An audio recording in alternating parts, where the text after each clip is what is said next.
seriously mean this when I say this, mulch shelly, mulch. It is a bloody luxury without having any wind.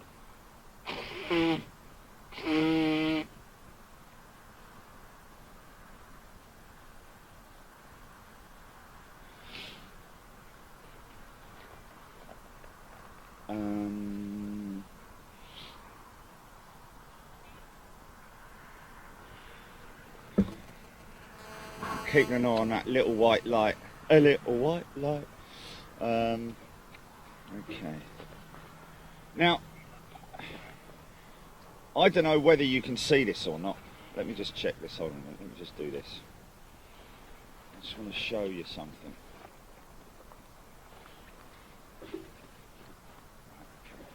Keep those nice and dry out there. I just want to show you this. Morning, folks. Actually, let me just get the... Oh! What's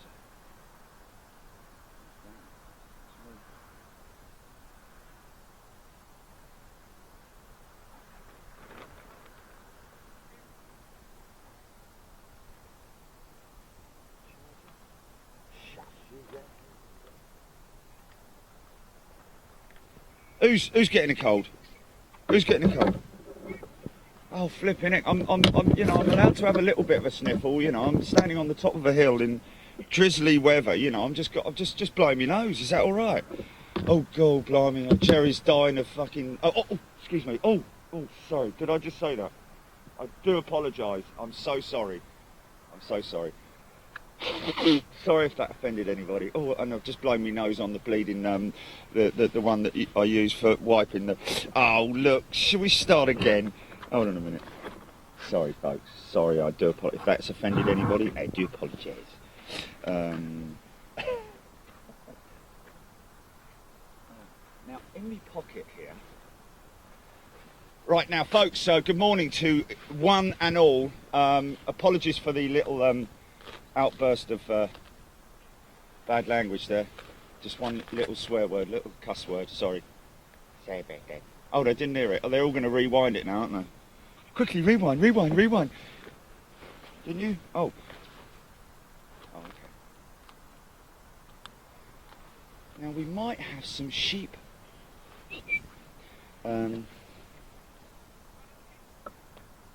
Yes. Okay. Snot on the lens, all mine, all mine. Snot on the lens, all mine.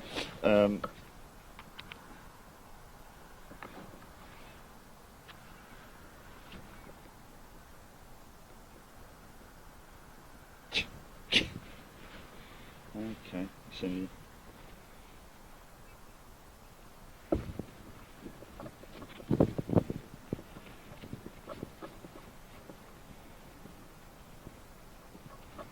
has he maybe just created that emoji and is that thing himself? Possibly. Oh! Oh!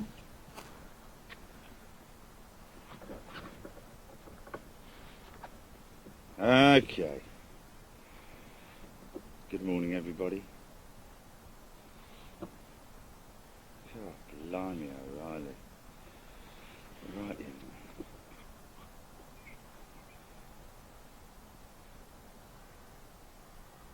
Well, you're going to have to get rid of that, aren't you? Now, I'm just going to show you lot. Hold on a minute, let me just straighten this up a little bit.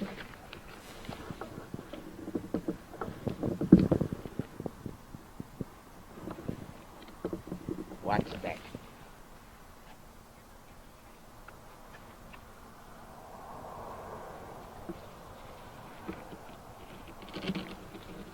Oh. She needs to slow down a bit then in that case, isn't it?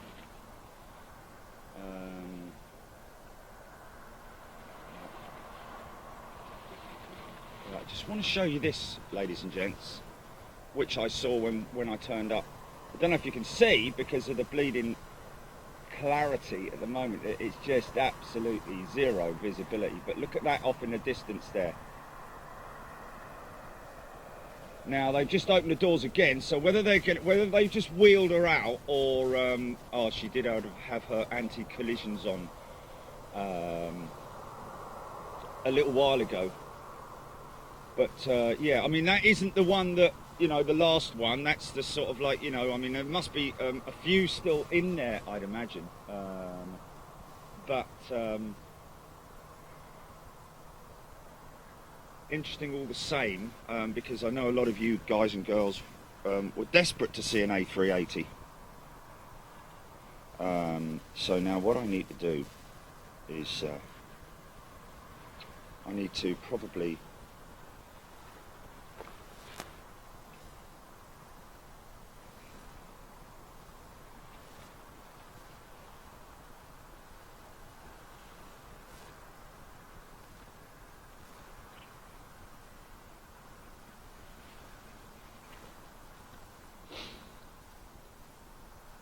how could what? I'm a little bit the delivery is better than okay. Oh right, okay. Well, I'm very, very sorry for the little curse there. Yeah, I did. It was just in relation to people thinking just because I'm blowing my nose, I'm dying of coronavirus. You know what I mean? It's like, for come on. Which isn't to be joked about, of course. Especially as this morning, looking on the French breakfast equivalent of the breakfast news here in France, it appears that France has a serious number of cases of the coronavirus, with small villages being cordoned off and so on and so forth. Fortunately, nothing down here in southern France at this stage, in the southern part of France. So, good morning, everybody. Interesting to see over there, down there, some. I know we saw this yesterday, but that's obviously a tow vehicle just waiting for clearance to make his way across the airfield to the other side. So maybe he's being called out there to go and pick something up. Maybe some milk for the tea. But there we go. Right, now let's just have a look here. Okay. D2. Okay, folks, it's pea soup, I'm afraid. I've got visibility of less than a mile by the looks of things. I'd say hopefully it's going to clear up a little bit and we're going to see some more action. Just for our good friend in Australia, I think it was he in Australia? The Aeroflot 350 has moved. Oh blimey, that's even worse, isn't it?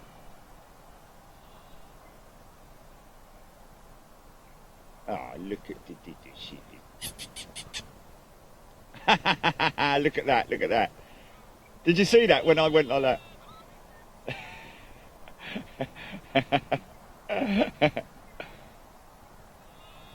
I know they reacted. Yes, it is a shame about the weather. Leslie, good morning to you. Let's just shout out some people. Before I do anything, and there's wow. Plane Finder are in the house. Plane Finder, good to have you here. Now, something going out, but, you know, I don't know whether it's a test or... Sounds big. I said Beluga.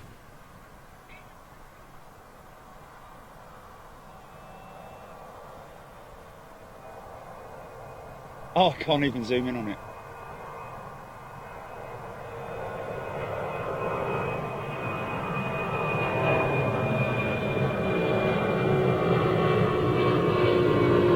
It's dramatic, isn't it?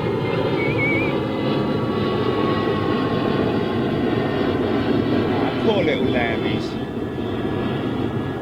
Missing their mummy, aren't they? They can't find their mum. Oh, he's having a poo. That's not very nice, is it? Good morning, everybody. Right, I'm gonna. If they're not here, I'm hoping that they might hear later on their names shouted out. But I've got a big long list of new members that I want to welcome to Facebook. Sorry, are you?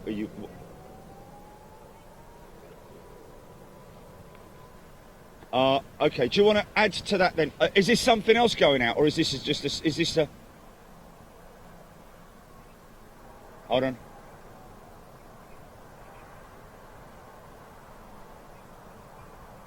$320 Neo.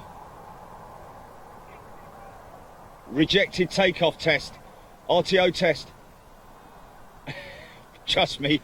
I'm not. Yeah. So it's a 320 Neo test. Okay. And it is one of the family jets, yeah?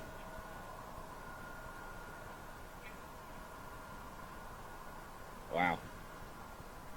Peace soup. Yeah, it is a great shame about the weather, folks. Let me just unwind that, unhitch that a little bit. But to be honest with you, the good thing about it is that it's pretty lousy weather in terms of visibility. Oh, say about that.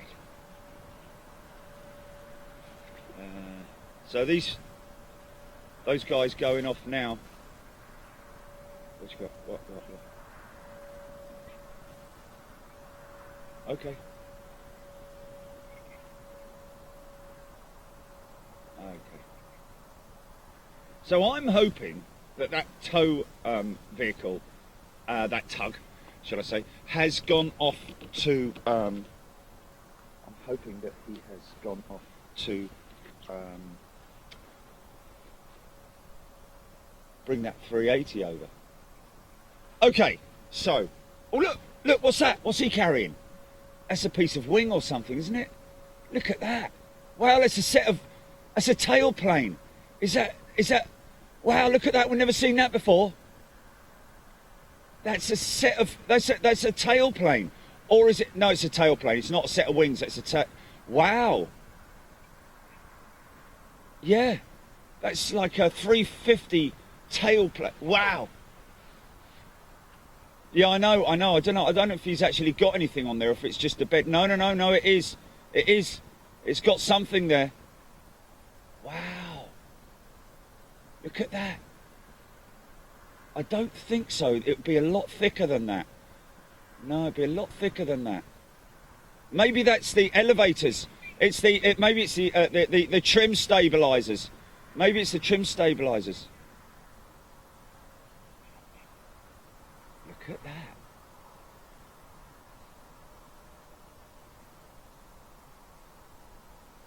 So now hold on a minute. That's not even the horizontal stabilizer. That's the elevators. That's a set of elevators. Wow. It's not the actual horizontal stabilizers, but the actual elevators.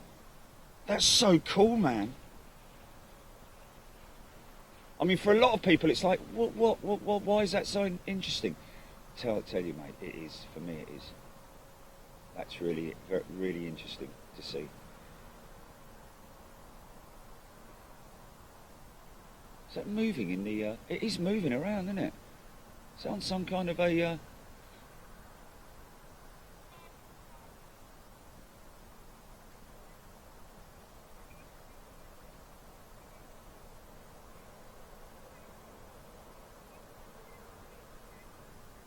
Oh wow! So it has flown already. That 380. Thank you, Paul.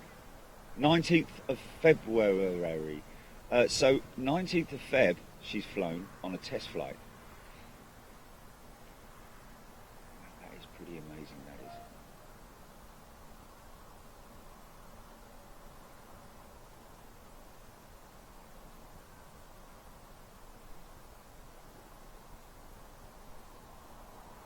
Check something and see if the I tell you what, this is a luxury, living in shoebox in middle of the road.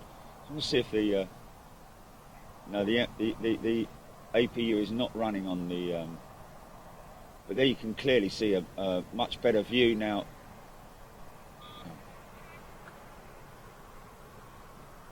All right. Okay, so China Southern just come on radar, folks.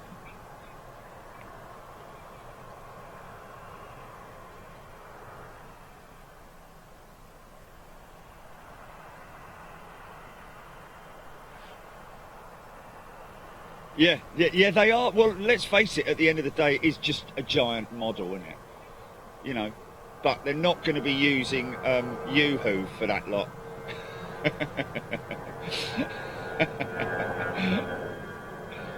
it is amazing, isn't it?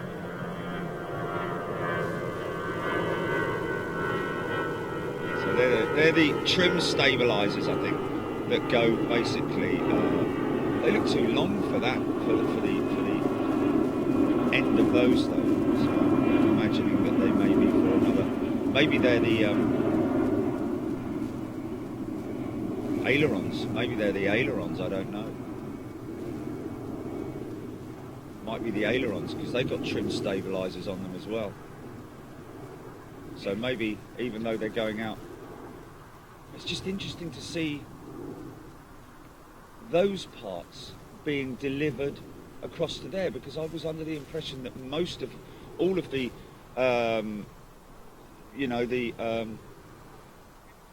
assembly was done at the other end. So it's just interesting. Let's just see if if we can identify what I'm talking about here. I'm thinking that no, but again, I'm just wondering why they would be bringing those parts across here. It's just a little bit. Oh, I've got something coming out. I've got something coming out by the looks of it at the end of the runway. Looks like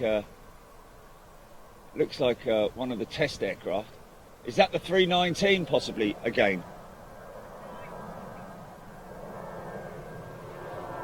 I tell you what, believe it or not, but the conditions are. This is the 320, is it? Okay, let me just do some. Yes, I'm just going to do this. Is it ANA? Is it? Wow. Okay.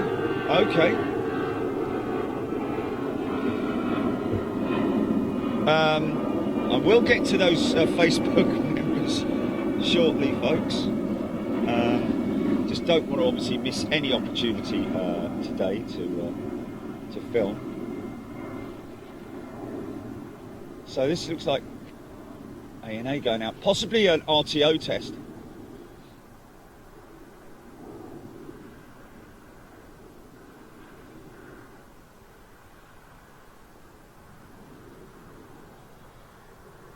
So all Nippon Airlines, I think it is, not Airways. I think it's all Nippon Airlines, is it? There she goes.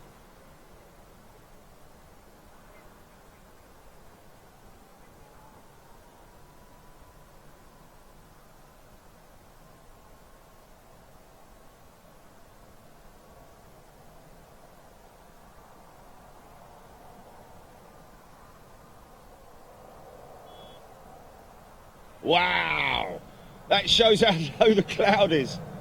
All you're going to get is the audio. What? Who's got it on in the office, Jilly?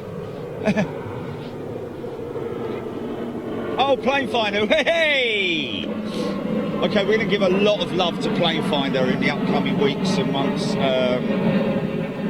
purely because they are a British company, and let's face it, at the end of the day, you've got to look after your compatriots in the. Let me just dry the brim of me hat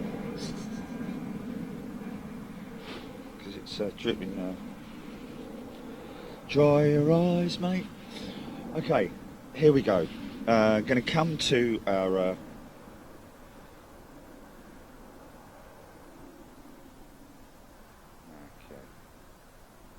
Something else is coming out. Something else coming out.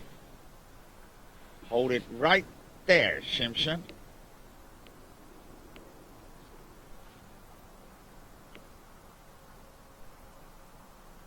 Okay, got a bit of drift on the. Gonna have to trim out the camera.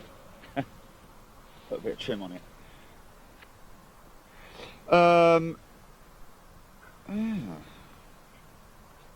Okay. Facebook. Let's just nick across to Facebook and say hello, good morning to everybody watching from around the world. Okay, I do have something coming out. I don't know if we're able to. Oh, look at that. Every time I turn on my iPad and flick to Facebook, there's always a Mikey van der Aren picture there. And look at that beautiful picture that he's put up of what looks like possibly a freighter. I don't know what airline it is because I've not familiar with that, but it looks fan-davadorsy. Oh, it's Kalita. It's Kalita Air, of course, yes. Beautiful. Wow. He does take a good picture, does old Mikey. Oh, we most definitely are an international audience. Definitely an international channel, that's for sure. We're definitely getting better conditions here. It's that the mist is lifting ever so slightly. So we should see Michael Jackson coming out of them. It's doom, doom, doom, doom, doom, doom, doom, doom, doom, doom. So now you can clearly see this Emirates 380 sitting over there. Doors are open of the factory of the where are they open? Are those big blue doors now? I think they might be big blue doors. But anyway, we'll have to see if that's going to be doing anything a little bit later on. Okay, that's still slightly problematic in terms of the. Okay, there we go. So good morning, everybody. Facebook, I want to give a shout out to right, here we go. Okay, let's say hello and good morning to, what's that? Is that something that's just landed, or?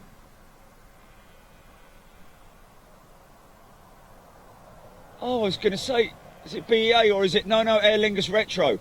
Aer Lingus Retro. Not seen that in at Toulouse before, have we? It's makes a nice change. Welcome to all our good friends out there in Ireland, of course.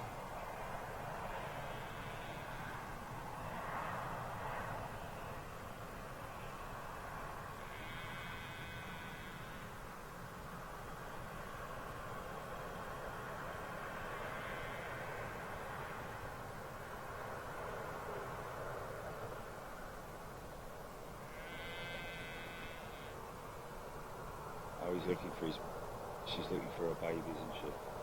Oh. Oh. They've gone off down there, mate.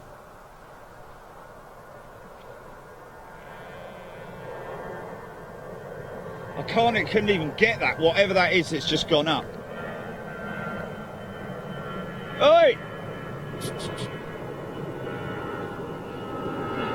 Is it Air Arabia? What? Oh, bless him or her.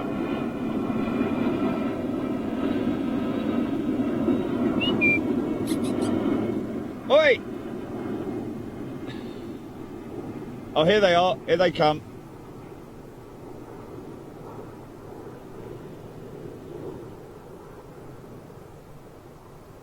No, maybe not. Keep an eye.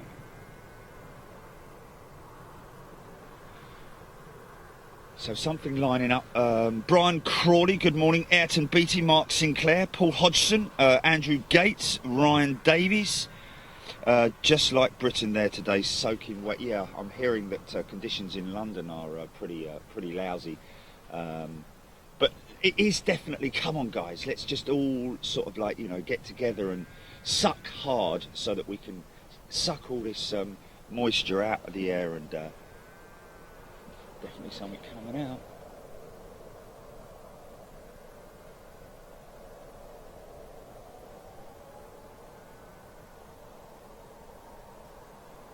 No, now this is ANA, I think. This is the ANA. That is definitely ANA. Oh, RTO, RTO.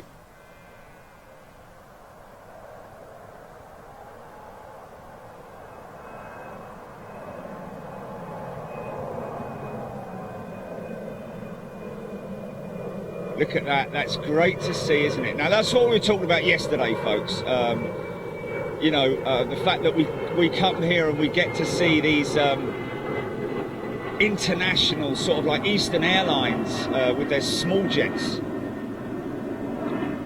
That one going to be ferried, obviously. She looks like she's sort of new and ready for delivery.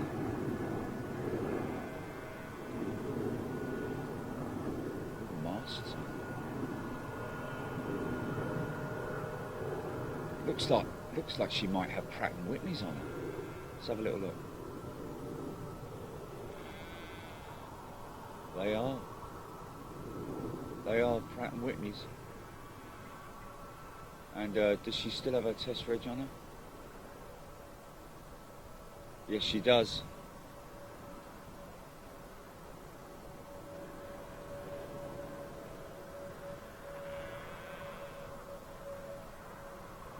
She might go round again, do a Carly Simon and go round again, and or what was the band that did that? Let's go round again.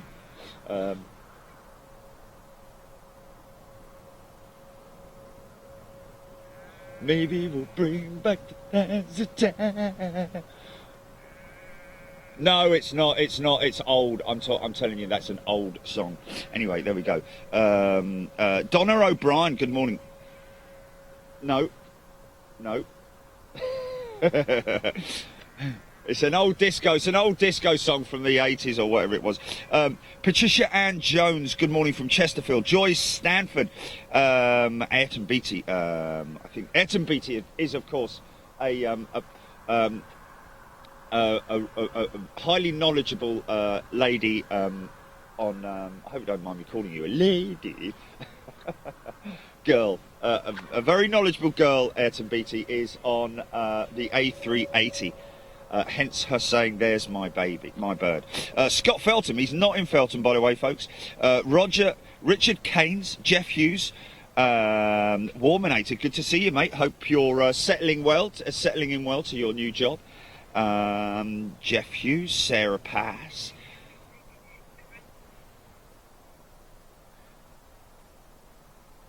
Yeah, okay.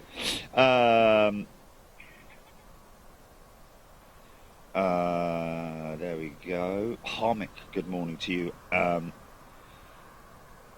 Annie Santos, good morning to you, Annie. Where are you from?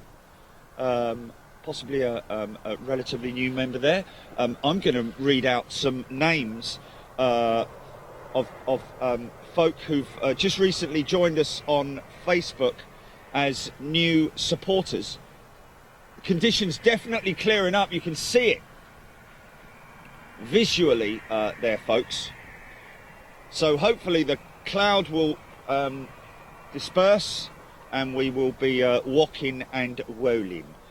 So Bob Copsey, Michael Reynolds, Colin Dobbins, Gary Shepherd, Mark Blackford, Red Russ Davies, Mark Garner, Alice Elsey, Ryan Davies. I think Ryan Davies is actually in here today at the moment, isn't he? Let's just have a look here. He was on yesterday, wasn't he? He's a Joyce Stanford. Oh, there we are, Ryan Davies. There we are. So Ryan Davies joined on February the 23rd, and like he said yesterday, he's new in the house, and it's great to see you here, Ryan, and getting involved as well. Make sure if you're on Facebook or on YouTube, if you don't want to comment or you don't want to chat, it's entirely up to you. You're not under any obligation to do so, folks. But if you've got any questions you want to ask, or just say hi, or anything like that, type away. Jude Madrill, Lisa Smith, Martin Fincham, sorry, my apologies, Martin Fincham, Wanny Annie, what a great name, Kerry McLeod, Natalie Kibler, Jez Franklin, Ian Greaves, Lynn Keeble, Suraj Vajiani, good morning to you, Suraj, and Chris Horsfield. Some names in there that I recognise, but a lot that I don't. And if I've missed anyone out, please don't feel that I've done that on purpose in any way. I obviously do miss people's comments on a regular basis. So just because of the fact that I'm obviously filming at the same time as I am reading out comments. Ashley Young. Yes, Ryan, you are there, and looks like he's coming out. Let's go round again. I think it was in the time of, like, you know,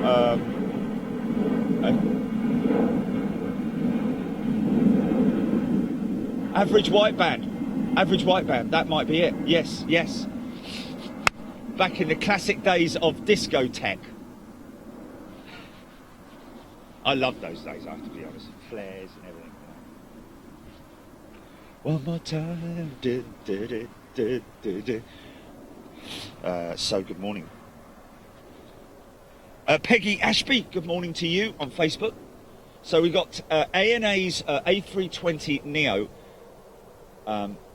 Sounds like an ATR coming out.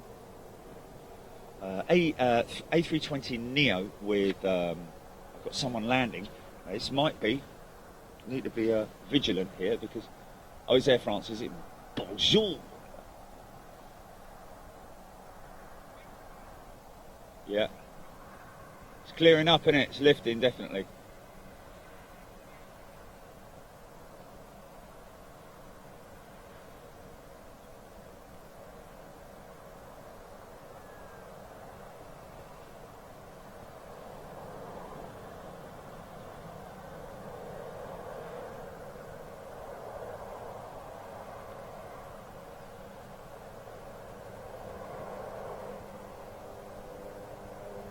Just going to quickly come back over here, folks. I've just spotted something which is tubular. Oh yeah, it's an ATR. That's what they were going over there for, to tow an ATR.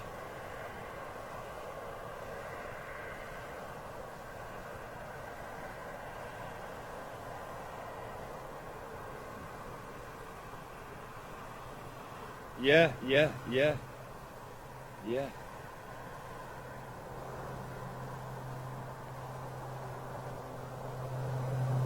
Is that the one that was there last time when we were here?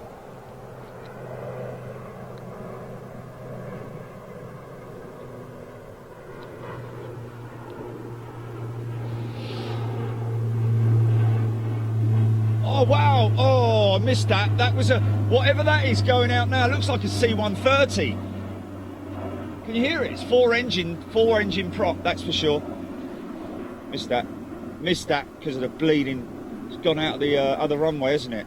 Oh, it wasn't that AN12. It can't have been because it's got a very distinctive noise. The AN12. I think that was definitely like a C-130 or something like that. Here we go.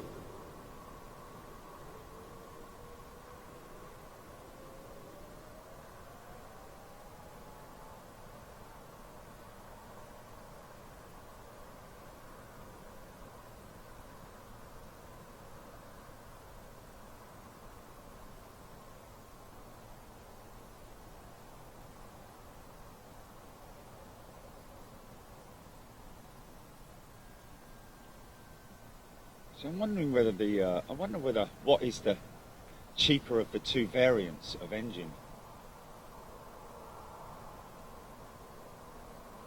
Pratt & Whitney, primarily a US engine manufacturer, I believe. Still nothing on radar, no?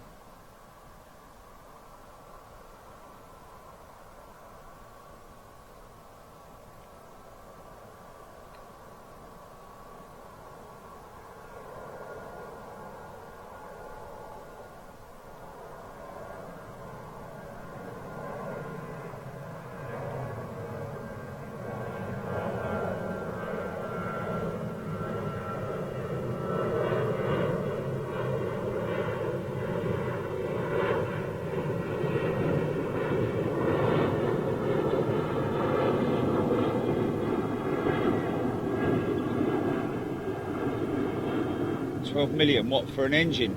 For a single engine? 12 million US. Yeah, okay, well what is the, write that down, Jilly. 12 million you say, yeah? What is the unit cost for a Leap 1A engine? Come on, folks, come on. See if you can beat Jilly. Beat Jilly, it's the competition. John O'Brien. Wesley Peel, probably a 300M, yes. 14.5, so 2.5 million more for the Leap variant, which is, I believe, General Electric and Safran is the two engine manufacturers. Lord Waddington, good morning.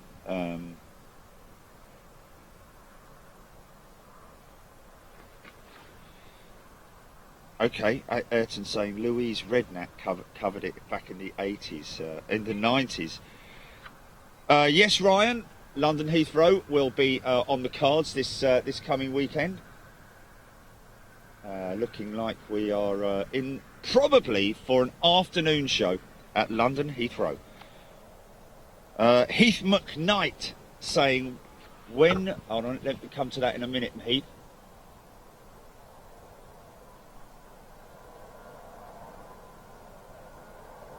I'm a bit gutted, I missed that 300M to be honest with you. Okay. Jerry, when are you doing a Sydney, Australia tour? If you come to Sydney, Australia, I will pay for your accommodation while you are in... Oh, mate, that's very kind of you, Heath. Obviously, we do have... Yes, Heath, we're going to be in touch with you. Well, actually, Heath, could you email info@bigjet.tv? That would be very kind of you. Obviously, bear in mind that we do have a travel budget, of course, which we use, which is what we use your subscriptions for, of course, as well as running the business. So we do have that budget available to us, but obviously every little helps. But I don't want you going out of your way paying for our accommodation, unless, of course, you've got some kind of a deal going with your local hotel or B&B, whatever it might be. But Heath, thank you so much in advance for that. Harmick for scanning, good morning to you. Odette Stevens, Blake Riley, good morning, Blake. Now,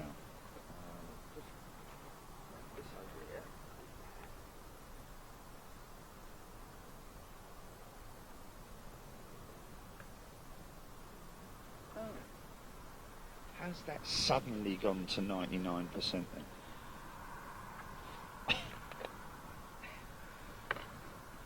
I don't really know.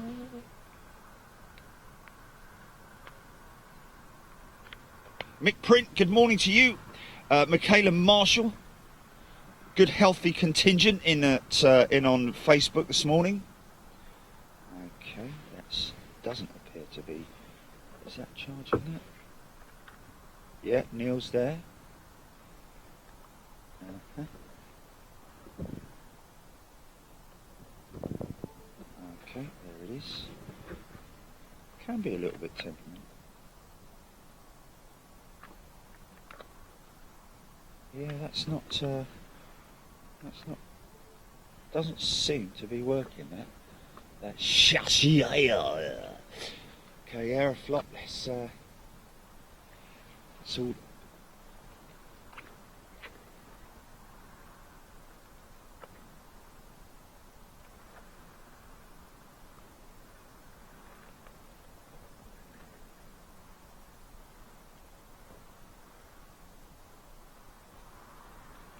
Sorry.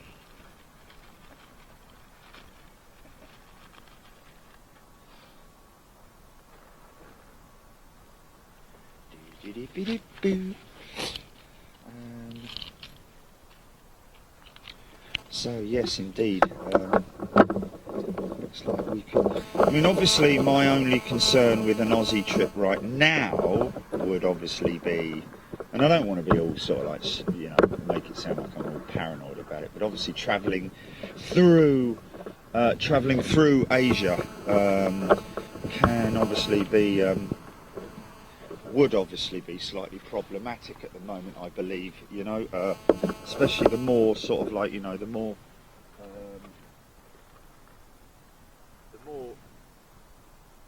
the issues sort of like, yes, of course, yeah, the amount of flights that are going to and from Asia at the moment have dropped by, you know, I think by 80% or something like that, isn't it? 900 down to 200. Is that daily flights? Wow. Yeah. See, that's quite concerning. That is obviously. I'm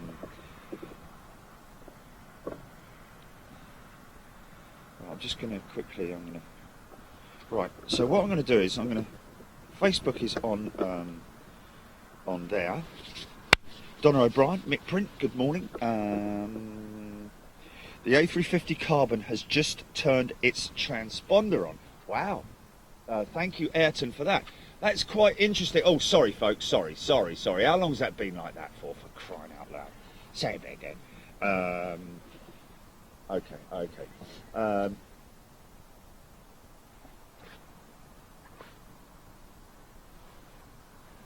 Right, okay. Go to there.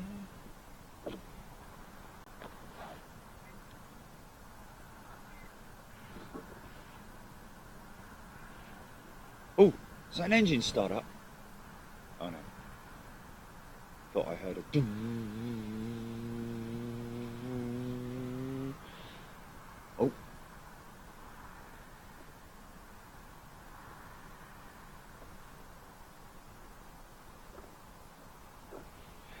Okay, Emma Funnel, good morning. Colonel Marshall. Okay, so thank you for informing me about that. Keith Cornell. Kevin Hughes, Dubai or Abu Dhabi for Oz? Yes, it would most definitely. But yeah. So I don't know. We'd have to find out what the limitations are and what the parameters are in terms of flying. Yeah, go on then. Well, let's just do a quick test and see what the costs are.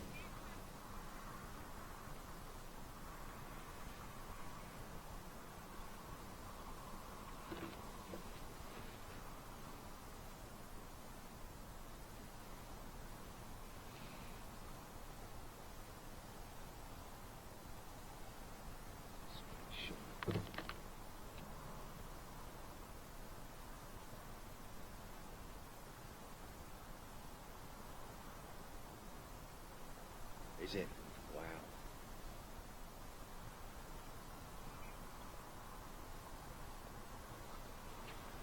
Okay, so there we go. Between £800 and £900. Well, that's actually quite cheap. You know, is it? Oh, yeah, it's not bad, is it? Okay. Sorry, guys. Just trying to ping that off there and then get my hand underneath there. Ooh, this is. Oh, yeah, okay.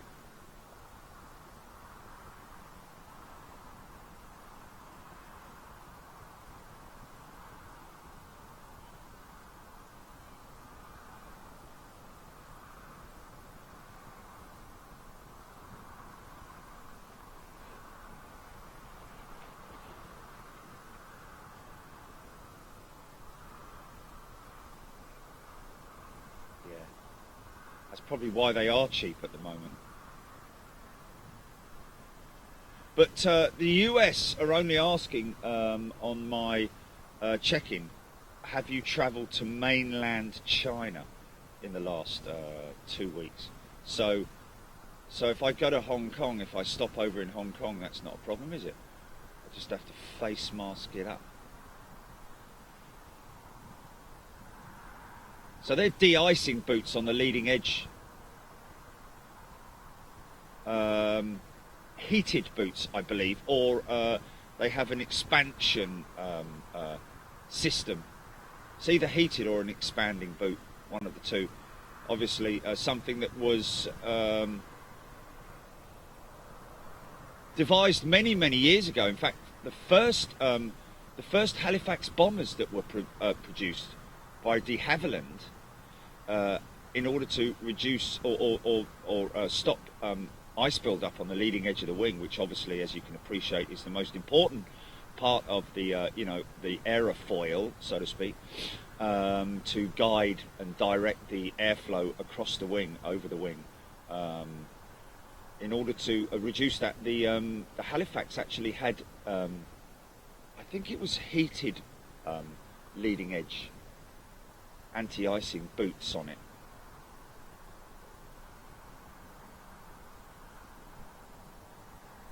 Or expandable, one of the two. Morning Cameron Knights, good morning. Mac 52, Shaker Maker. Oh, Shaker's saying stay away from Hong Kong, that's interesting. Yes, Neil, like Neil's saying, if you could go direct to Perth, then connect from there. Oh, you're talking about $2,500 on that flight, so yeah, it's kind of. No, do Sydney and Melbourne, I think. I think we do Sydney and Melbourne.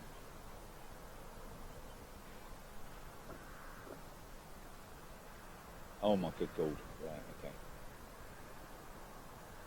We need to go when it's a little bit, yeah. You're talking about $3,000, aren't you?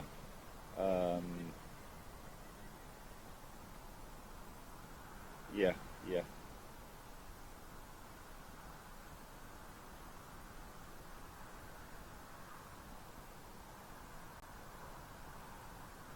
No. So visibility once again has dropped. As you can see, the end of the airfield is now out of view.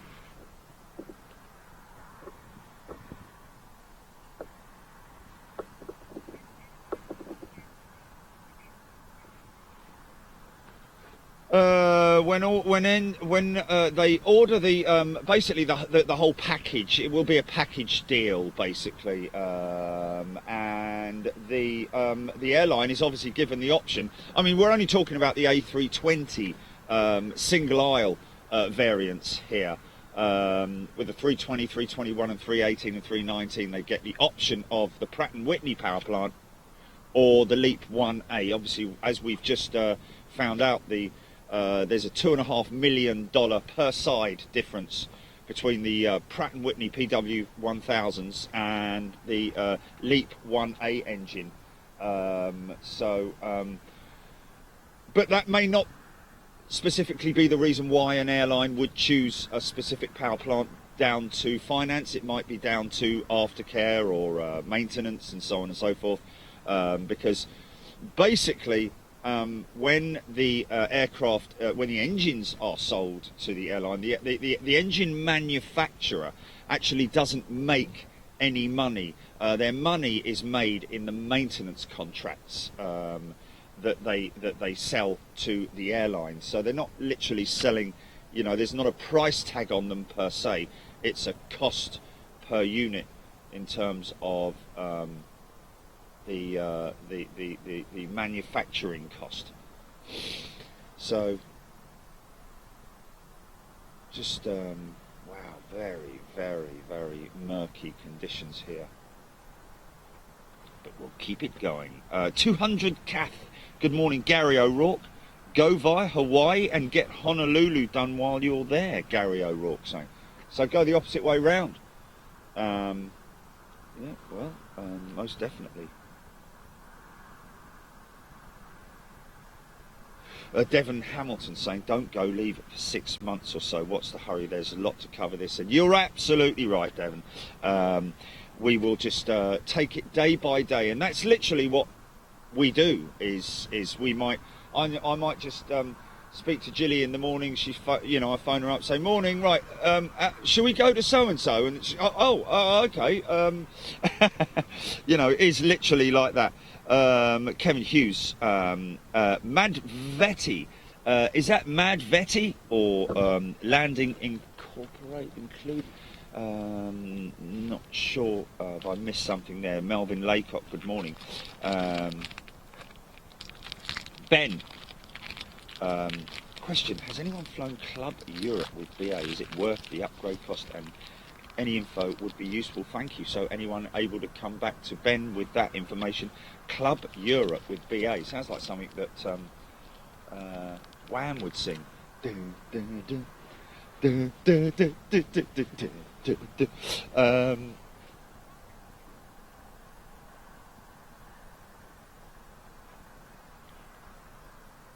Oh, Malcolm Pass, yes, yeah, there we go. Good morning, Malcolm Pass. Pask, sorry. Morning, Jerry. Nice to hear you again. Great stuff. Thank you, Malcolm. Andy from ASJE Aviation. Keith Cornell.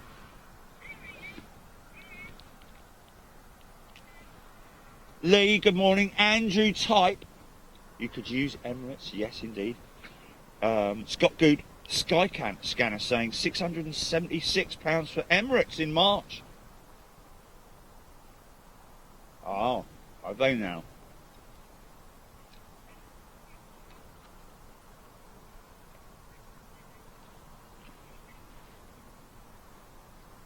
The most innocent one ever.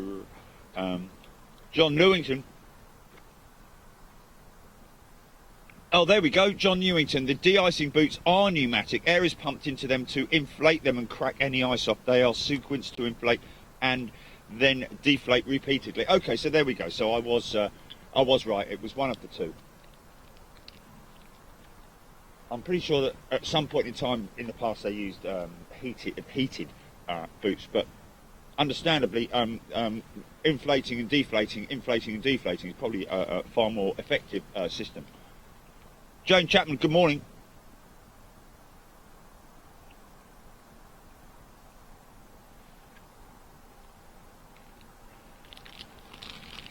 Who's there, Jilly, did you say?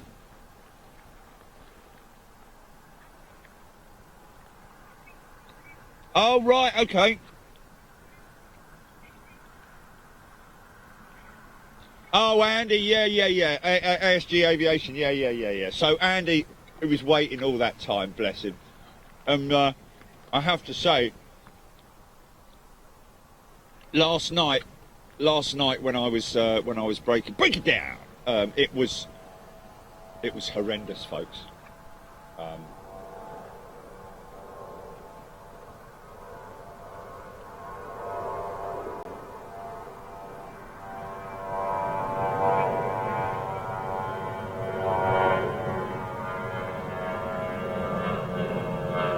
So the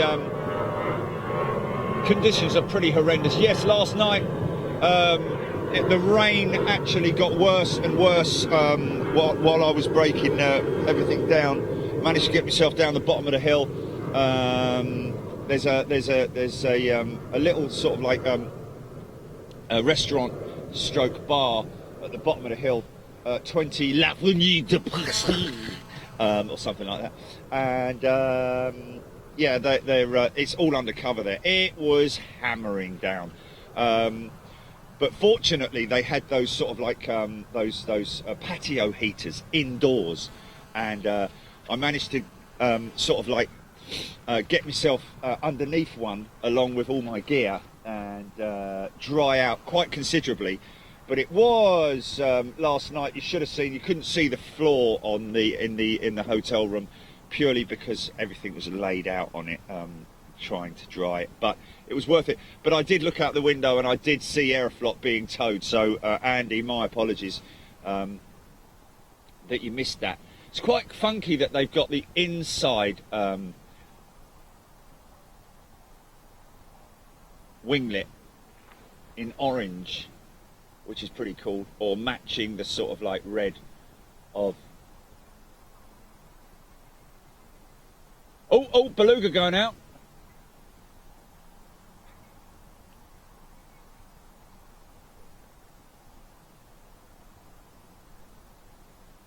Got Beluga going out, so yeah, obviously when it's moving at this rate, Cathay's on radar as well, is it? Good morning, Sally O'Sullivan. 200 Kath, Vinnie Jones, Cameron Knights, Lizzie Azu is here. Megs Thompson, Shirley Burge. Cameron, is this the only place you can stream from? Well, there are other positions around the field, Cameron, but unfortunately they're behind fences, so you know you're going to be quite restricted. I have considered coming down here in the summer, still considering. Obviously, there is a position literally where you're seeing now, the other side of the airfield, and I have spoken to Toulouse, Blanquenac, the airport. And I've also spoken to the local police to say that I may be bringing the van down in the summer so that I can get that position over the other side, which would mean that we can be above the fence line, because obviously there is a position down there. It's in a sort of like abandoned parking lot, and it is available to film from. But everything is, you know, this isn't the only place you can take photographs from per se, but it is, I'd say, the best position in terms of overseeing the airport. Cosmo Small Piece, this is Beluga number 5. Thank you for that. Andy, thank you, my friend. Vinnie Jones, Helen, Chris, good morning from Tasmania. Wow, g'day. Helm tuning in from Tasmania. Is that Chris? Helm, have you just got your name, your surname first and the other way round? So is that Chris there from Tasmania?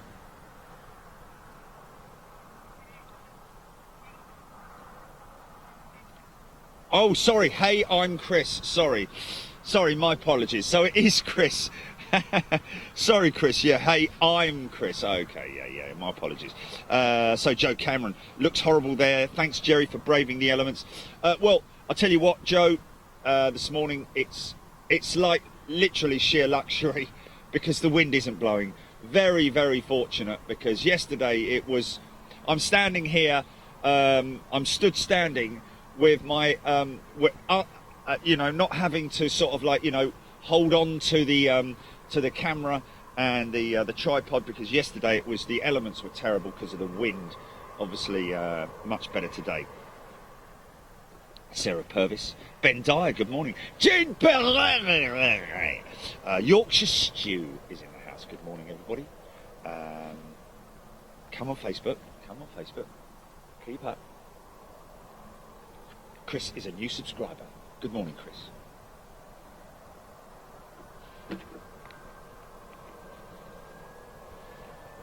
Trust me, this is a beluga coming, folks. I'm trying to see him. There he is. I can just about make him out there. Here he comes.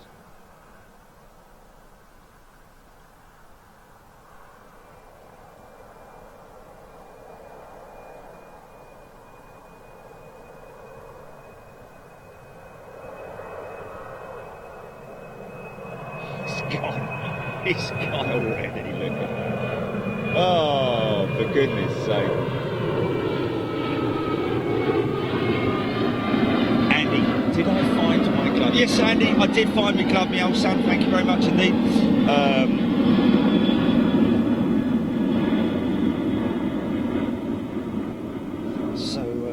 Jet Ski Maddie, good morning. John Lewington, some systems blow hot engine bleed into the cavity behind the leading edge, even on slats, and some systems use electrical heating. Thank you, John. Is that on modern aircraft? Wow. That's interesting, because obviously, yeah, bleed air is something. Oh!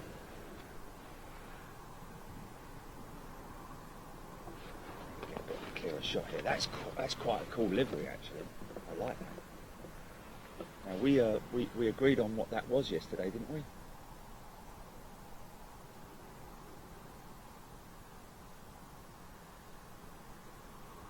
Chanmin Airlines, or we're jamming.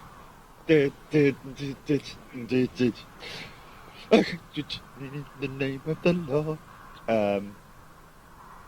Scott Good. So another weekend, another storm arriving. We welcome Jorge. Great motorcycle racer, ex-world champion Jorge Lorenzo, now retired from MotoGP. Great shame. Went down last year, had a terrible accident, and he never came back from it, which was a great shame. So there we go. Jet Ski Man.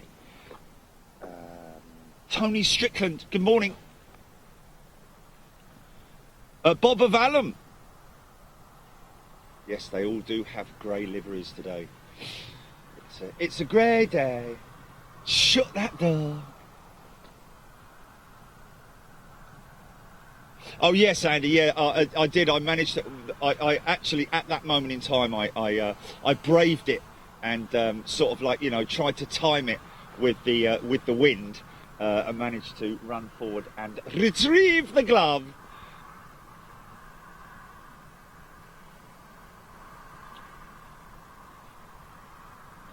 Elliot Reed. Tianjin Airlines flying to Heathrow with the A330. Oh, Tianjin. Yeah, we've seen it. But not recently, it has to be said. But yes, at, well mentioned there, Elliot. I don't know if they're actually, are they, is he firing up, or is he, I think he's just going on toes to test somewhere, possibly.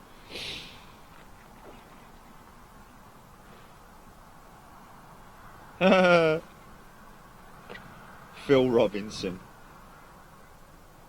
Oh yeah, Phil. Got to speak to Phil next week, innit? About Las Vegas, possibly.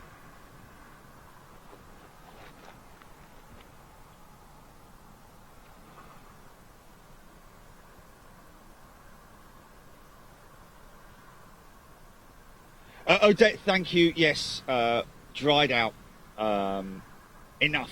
The only things that didn't dry overnight were the gloves. They're soaked through, but shouldn't really be needing them today. I'm hearing that it might get up to a balmy 12 degrees or something like that today. Kaylee Seymour, good morning. Vinnie Jones. Luke Van Giep! Last A380 wings arriving. Who gets the last one built? I think it's Emirates, Luke. For you folks who are just joining me and joining us, let me just give this a little bit of a wipe. God bless you. Oh!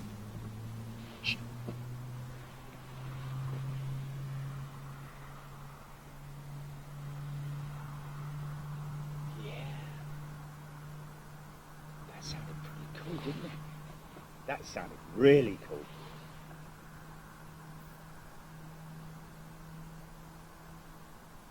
That sounded like a motorcycle starting up.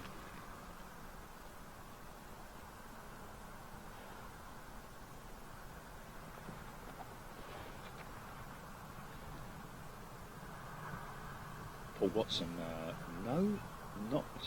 I don't think that BA have ordered any 777Xs at this point in time. I don't think so. Oh, they have. Oh, okay. My apologies. Yes, they have. Yes. Oh, their logo was on the side, wasn't it? Yes. So Paul Watson, yes. I take that back and retract that statement. Yes, they have. Just waiting for the number 2 to start up.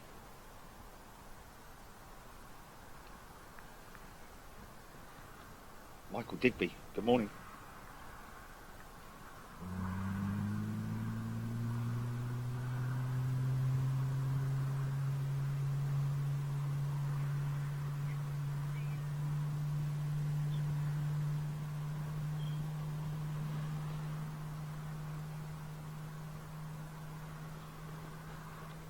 Charity artist.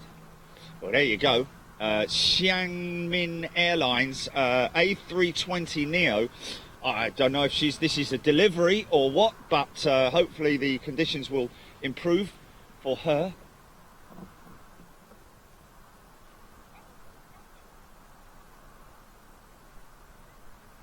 Wow, they are quick on delivery, man.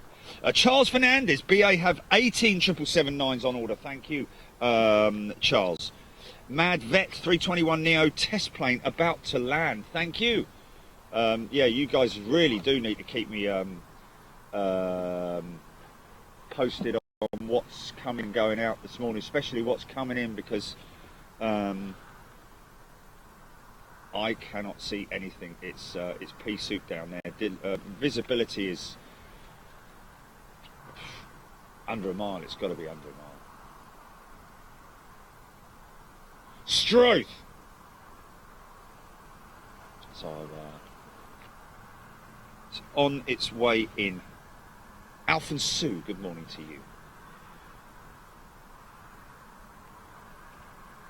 Terry the artist.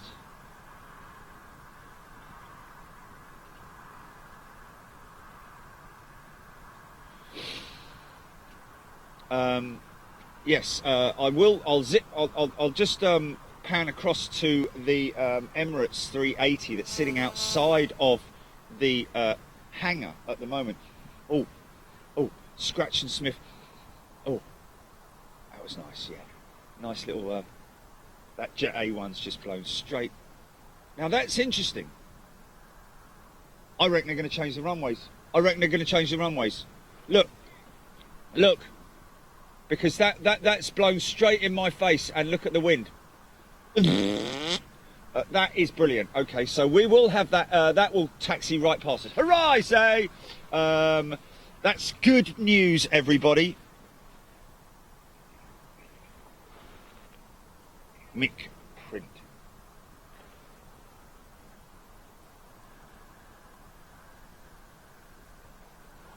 What's that? What?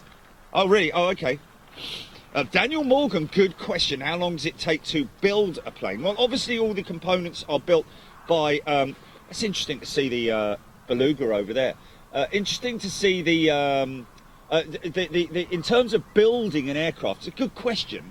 But obviously all the components, the different components are built and assembled in different parts of the world. Like, for instance, the wings. Most or all of Airbus's wings are built and assembled in oh look, no, he is coming in this way, in the UK, in Wales. This could be a touch and go, or is it? Wow, that was close on a tail strike. Has that come some kind of a test or something?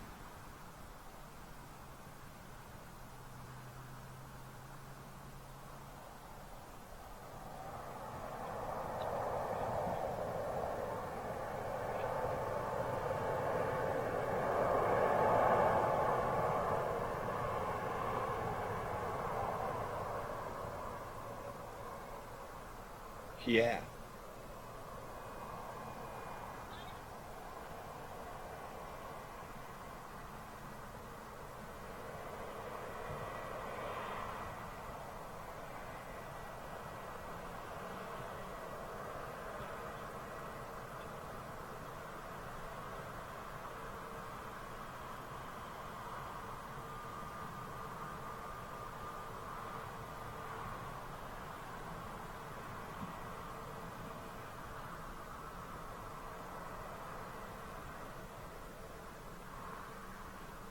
That is a Beluga. It must have. What's going on there then? Was he just parked over on remote, or is he going out? We'll wait and see what's going on there. Yeah, getting back to how long it takes to manufacture or build a plane. The components are manufactured and assembled from different components that are imported from all over the world. Obviously, the raw materials, the aluminum and aluminium and all the different alloys, titaniums, and of course now carbon composite materials are all brought together in one place, and in Wales, for example, and then assembled into the wings in a very sort of like technical assembly line, and then again in, I think, Spain is the back end of the aircraft. Most of the Airbus back ends are in Spain. The front end is in France, I think. The cockpit area is in France. The mid section, I think, is Germany. All those sections are then obviously assembled in their respective countries and then flown in using the Beluga. The only non-Beluga delivery was the A380 wings, of course. But in general, in terms of time, from order to delivery can take upwards of 5 and even 7 years. Looks like this guy's, I don't know which way he's going to go out. Come on, turn left, son, turn left. Yes, good lad. Good looking livery, man. So yeah, I mean, because obviously the aircraft, everyone has to join the queue, literally, in terms of manufacturing and delivery. But of course, the actual time in which it takes to assemble everything and get it flying, I think it's as little as 3 to 4 months, really, once the aircraft is in its final stages of production. I think so, anyway. Oh, well, there we go. Luke Van Jet. Airbus Spain also makes flaps, etc. for Boeing. Wow, that's interesting. There's something to my left. Is that right?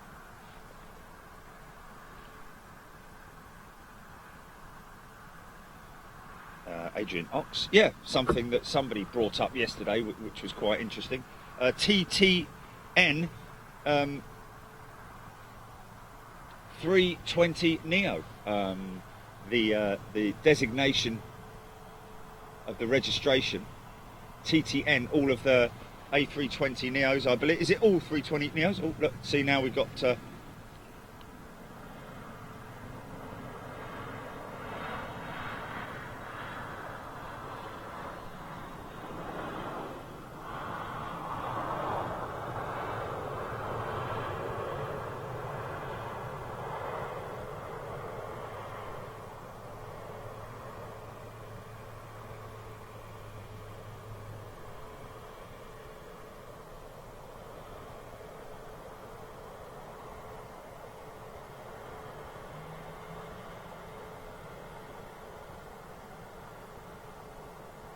Tianjin, isn't it? I think those guys opting for the LEAP engines. So this might be a little RTO test before it goes out for delivery, or this might be the delivery flight itself. Do we know? I don't know whether we're able to tell. There isn't any way to tell, is there? I don't think. Other than if we hear from somebody on the inside.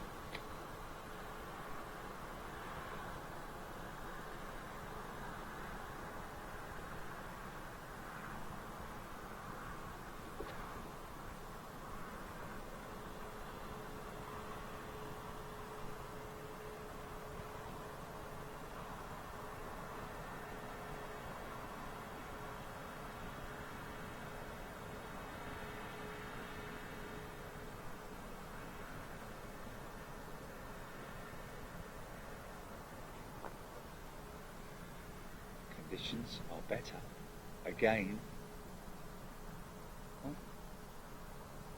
Blackbird singing in the dead of night. Good morning. Alan B. Yeah, loving that livery. John Hucklesby, with all their back orders, do they run a night shift here? I think they do work through the night here. But yeah, it is incredible when you look at the figures. Let's see if we can, if I type in here,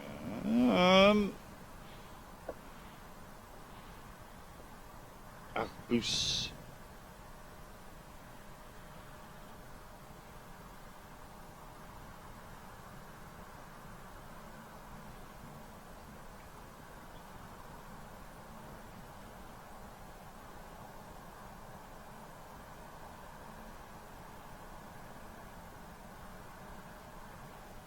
What's this one here? Let's just have a look at this.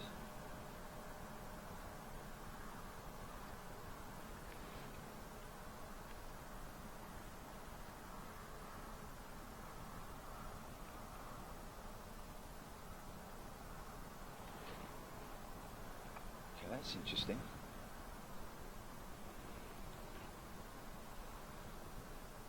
Got anything coming in?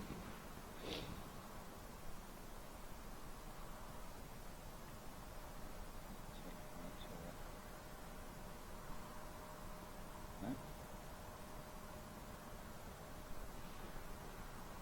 Yep, he's going straight out.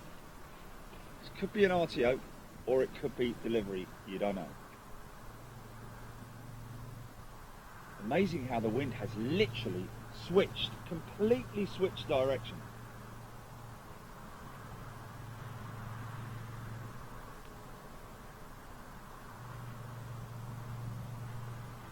Hopefully going to be seeing that.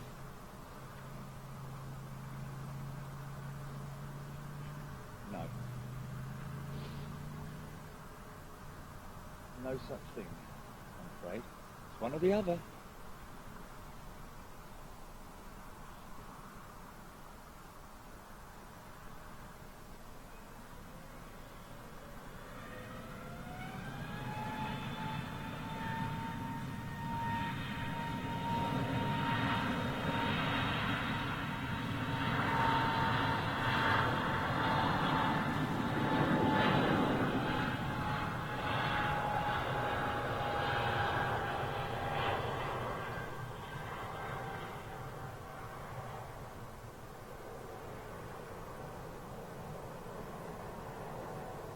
Yeah!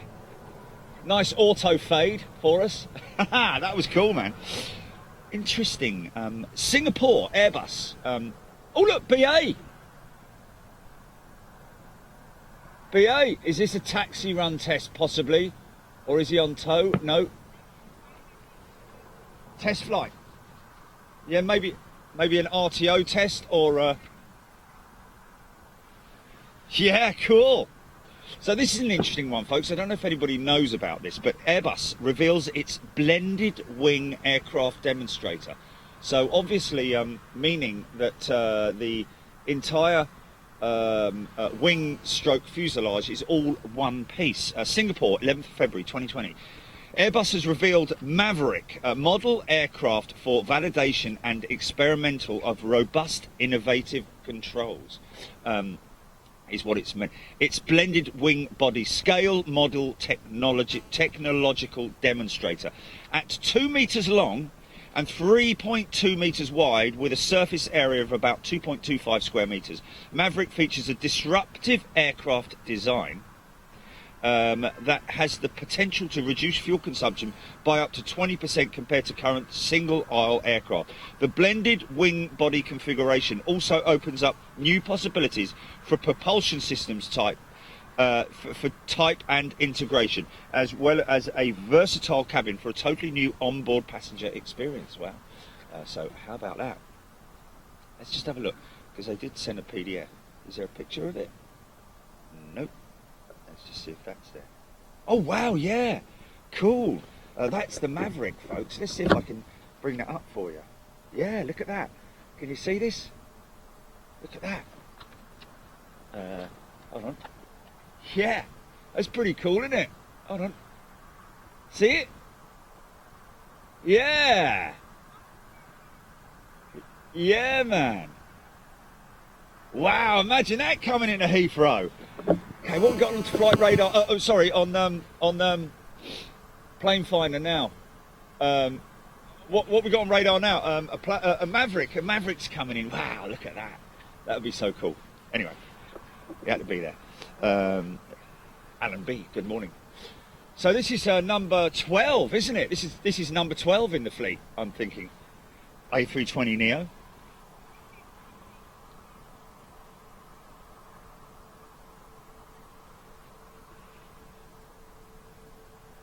Oh, that's a good point, actually. Someone just said, is that big bird on tow? I think she is. Yeah, that is on tow, that Beluga.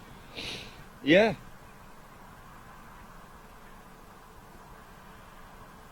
Yeah. I don't know. We'll have to have a look when she turns.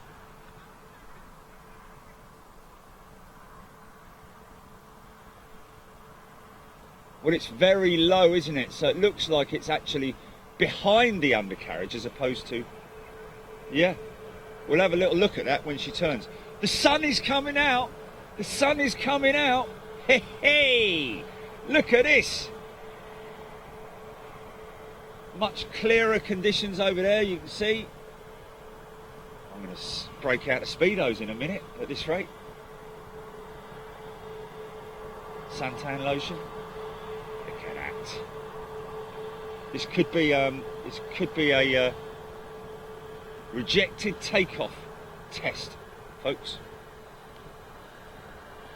Might actually be a flight, test flight. Who knows?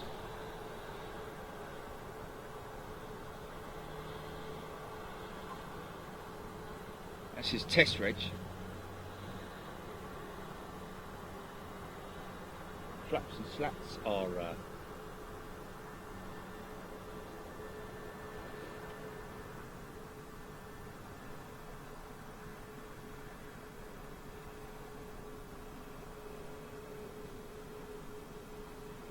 I've got to say, when you look out on the wing of these oh, now we're going to see it, broadside calling, Danny boy.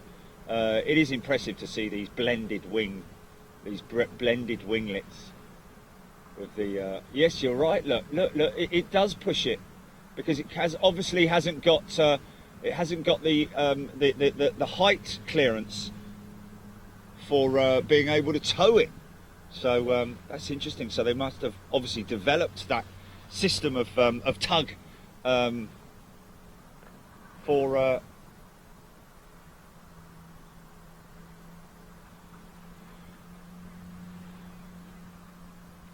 Yes, Derek Heslop noticing the Royal Mail logo. Yeah, been on there for years and years and years. I think that may have even been on the. I don't know when they started using the Royal Mail logo on BA, but it is a deal that they've. It's been going on for some. Yeah, Gavin Wilkes. They almost look oversized, those engines. Sound like little GE90s, which is even better. Melvin Laycock, sit editing my photos, watching Big Jet TV Heaven. There we go. Make sure that you share some of those on the fan zone, Melvin. Why would Neo be any more or less cramped than any other plane? It's the engines that are different, not the inside. Yes, Stephen Luscombe, you're absolutely right. That's bang on. And some people mentioning that they don't like the comfort of the Neo. I'm not mentioning any names, but I myself noticed no real difference when I flew in on the Neo yesterday. Quite comfortable enough, well padded, should I say.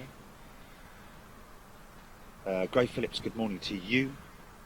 Emma Funnell, that line you just said, Jerry, is from the Richard Burton film, The Eagle Has... Oh, yeah, Broadside calling Danny boy. Okay.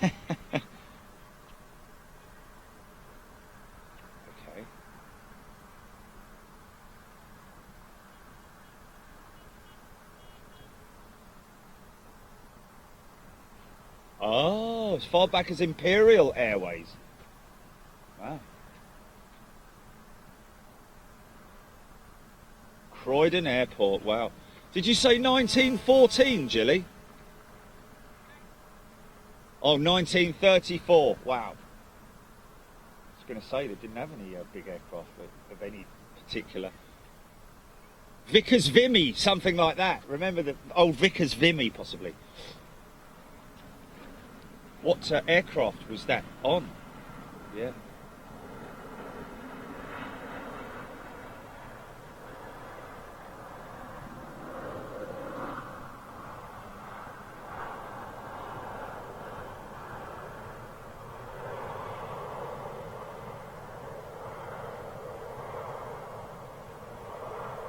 I have to say, this is my favourite position to film from when, okay, just about see through the trees there, folks, over the other side. You've got Cathay Pacific tail there. Asiana, through the trees, you can just about pick her out there, look. Another Cathay Pacific, back out over there. Okay, BA going out. Here we go. This might be an RTO. We're going to check it now. Listen for these engines.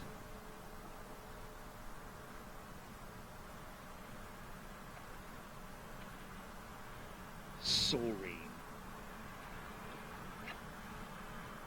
Gavin Wilkes is a big fan of the Aeroflot new livery. I think most people are, compared to the old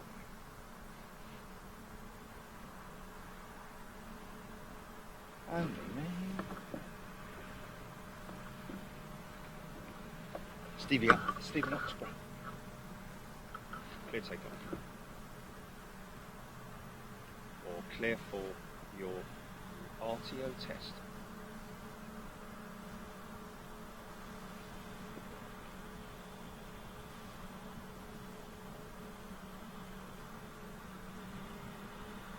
Here we go.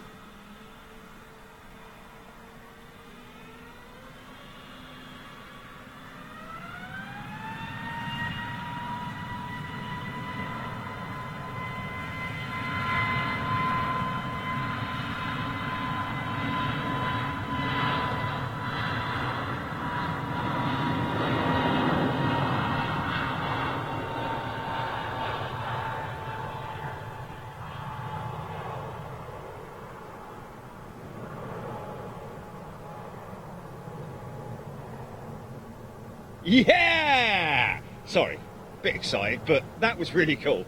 I'm sorry, but that was really cool. And did you hear the skylark in the background? Can you hear the skylark?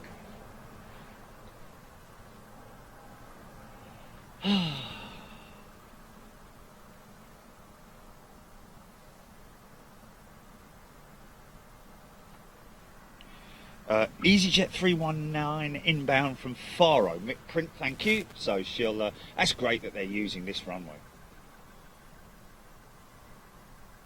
Great sound, Mick saying. Thank you, Mad Vet. Yes, Gavin, they do sound a bit like GE90s. Fantastic noise. I'd say of the two narrow body engine types of these new engines, both the LEAP and the Pratt & Whitney, the PWs. I think the GE's got a slightly better engine note. Well, it would do the LEAP because it is part of the GE group. GE and Safran, I think it is. Safran being a French engine French manufacturer. Safran very heavily involved with undercarriage manufacturing as well. We find that most of the modern jets these days, well, Airbus anyway, the undercarriage systems are developed and designed and built by Safran, S-A-F-R-A-N. Oh, can you hear that birdie? That's like, oh, something coming out. Yeah, Delta 330.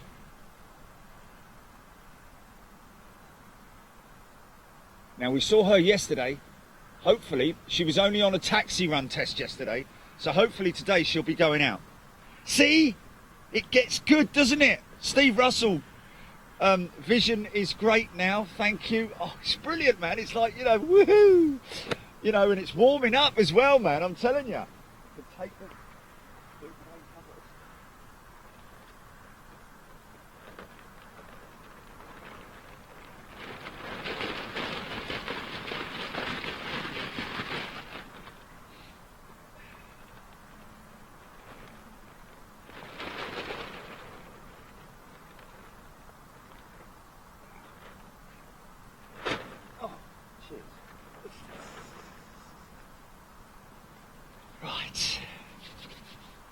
Oh, Lee Davies, company I work for, just got a contract from Safran. Wow, there you go.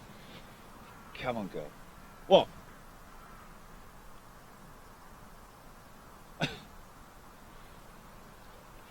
Keith Grafton, good morning to you. Terry the artist. The old Aeroflot livery doesn't photograph well at all, not even contrast in the design. I've tried quite a lot. Well, hopefully this one will do well for you, Terry. The new one.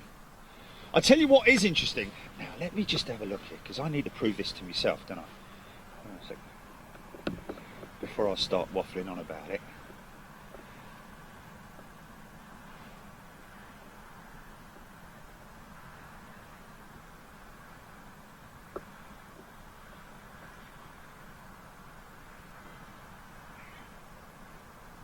There we go. I was right that the Aeroflot. The great thing is, the noticeable thing, and of course we can't see it at the moment because of the fact that the aircraft is parked at gate. But the most noticeable thing with Aeroflot, apart from the tail, you know, the new livery design on the tail, which is pretty funky, is that instead of the old Aeroflot design where they had the Aeroflot, the word Aeroflot written in Russian on the side of the aircraft, and quite small as well. The new livery has a big Aeroflot, and it's written Aeroflot in the English language, should I say. It's the best way to describe it. So there's your little squeezy.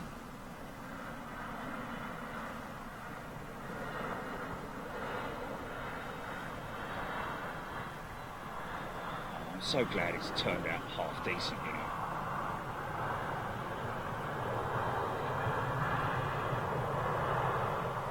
Now this boy needs to, he needs to just keeps going straight, mate. Just keep going straight. Craig and Aidan Wharton, good morning to you. Lee Davis, A330 CEO. Oh, okay, he's talking about, yeah, he's going too fast to turn there. He's coming out. Yes. And his flaps and slats are down, so extended, should I say.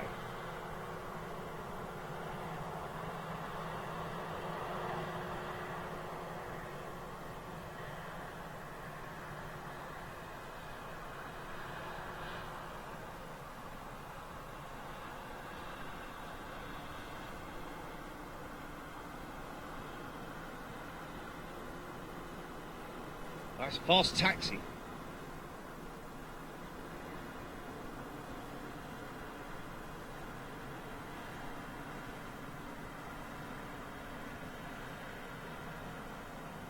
Now that is an aircraft, a 330, where there is no engine option in terms of any other engine manufacturer. They are all Rolls-Royce Trent 7000 powered. That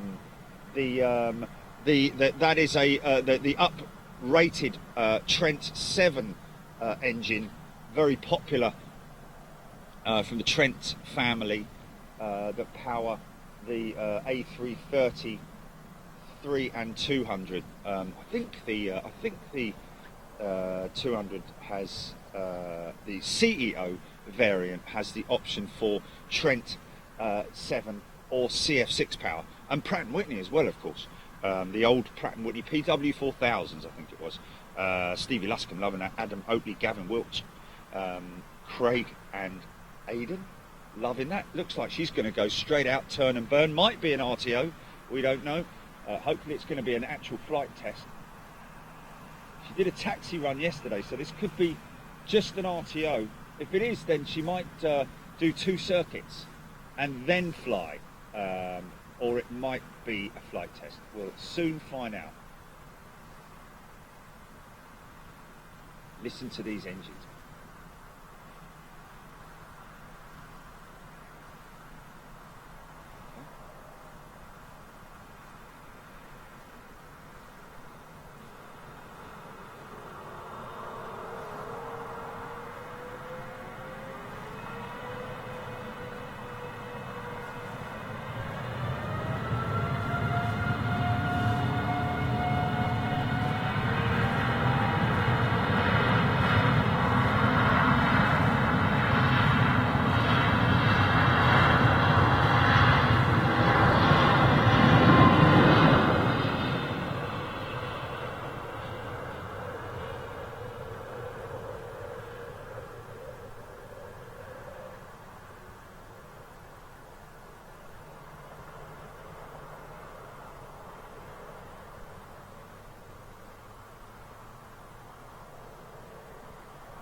That was so cool, man.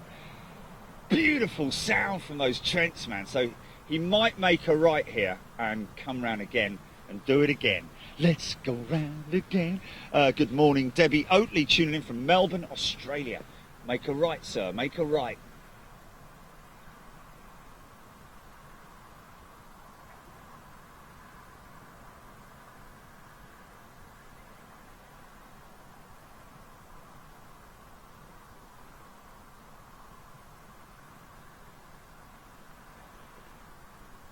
Highly likely that he'll do it again.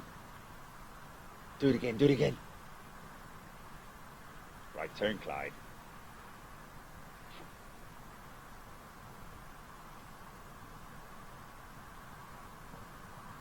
Ah, boring. No, I'm only joking.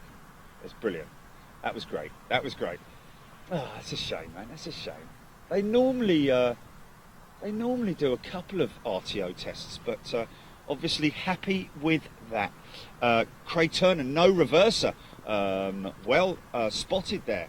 I didn't actually notice that because I was obviously filming, but interesting that he did it all on the spoilers and the brakes. Gave it loads on the throttles though, didn't he? John Grinham, good afternoon to you. I've been on a couple of RTOs when I was a flight attendant. Felt like the pilots threw out an anchor. We stopped so quickly. Gavin Wilkes saying, wow. Lee Davis, time to put the kettle on. Ooh, sounds like a great idea.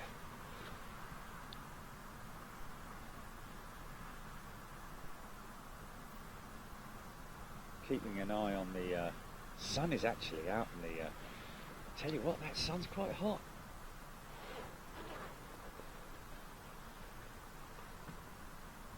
Megs Thompson, Mick Print, Laura Scooby Matthews, good morning to you. Paul Conroy. Jerry, when is that a...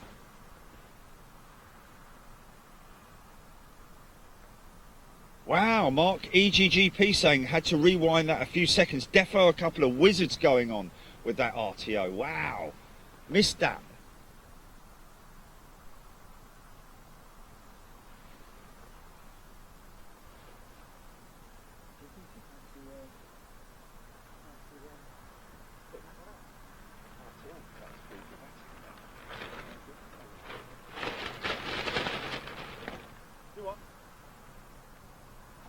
Oh, okay. Okay, sorry.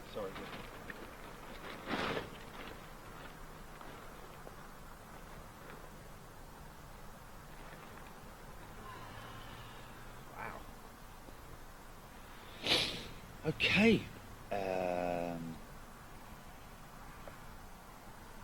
Yes, John. I did actually mention that on the studio live the other evening about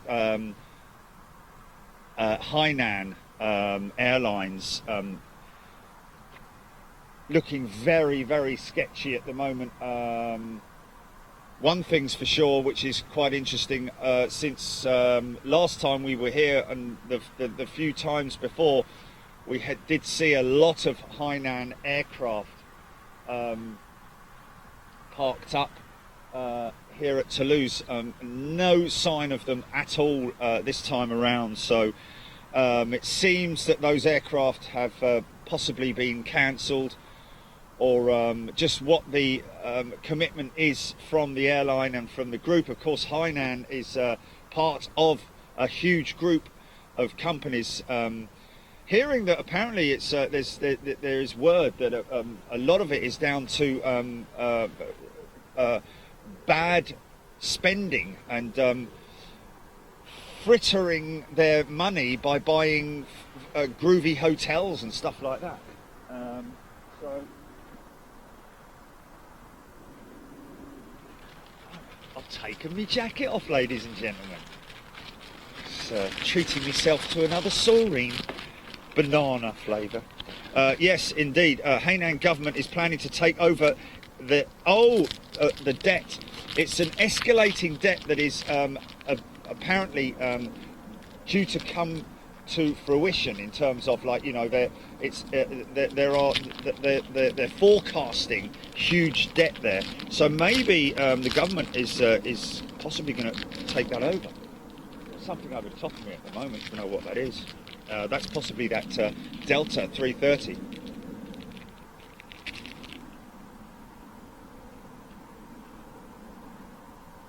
Oh, interesting, John Hughes saying at the end there, possibly merge into Air China.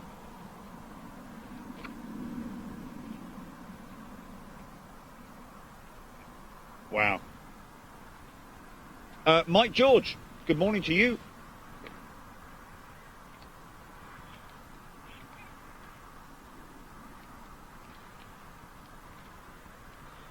Megs loved that.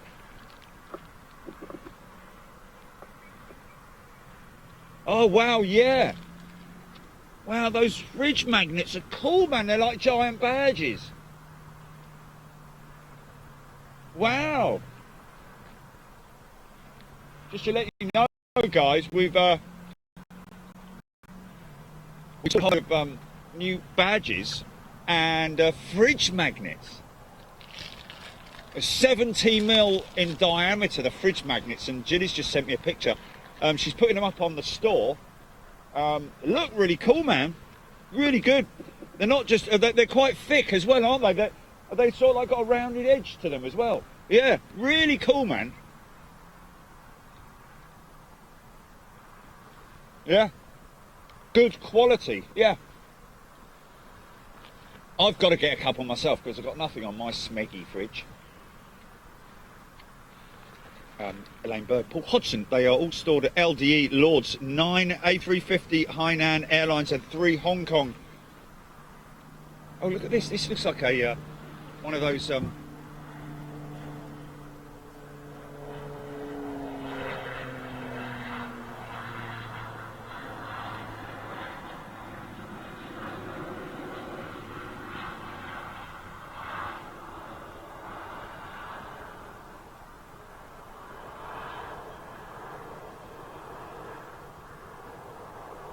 well, it does make a big difference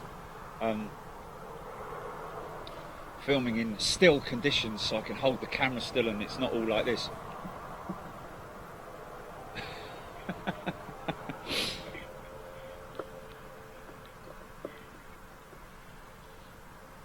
Wow, so Paul, thank you. All those Hainan aircraft have been taken and stored for the time being. Wow. How'd you know that, man? How'd you know? You know, flipping loads old Paul Hodgson, doesn't he?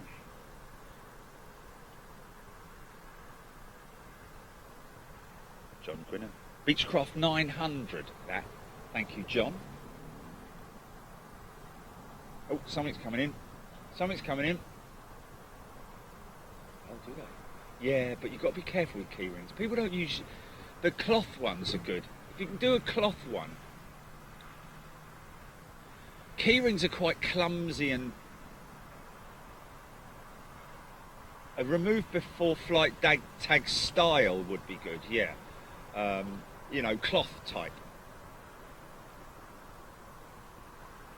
I thought... I think I've got something coming. Here it comes. Yeah, here we go. It's the BA. It could be a touch and go. Go on. No, it won't be. That was a very short flight test. Oh no, no, it's a CEO. It's a CEO. It's. Yeah, sorry.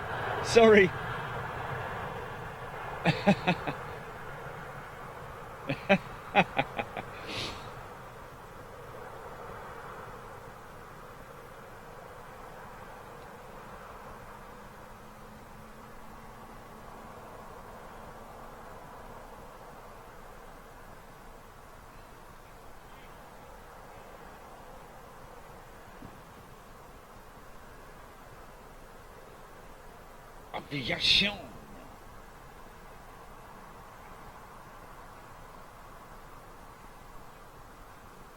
High altitude tests.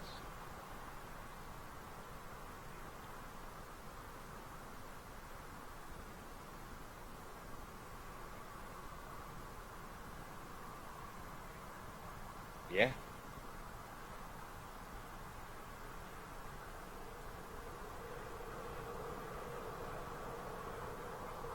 Yeah.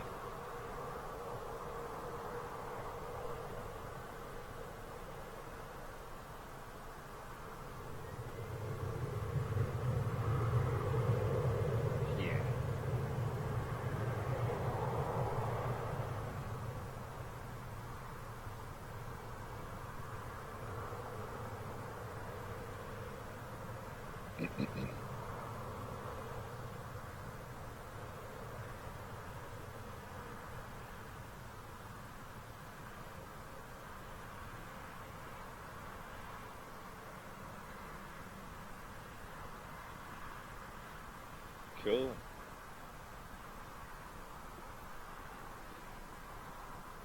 Royal Air Maroc. 737.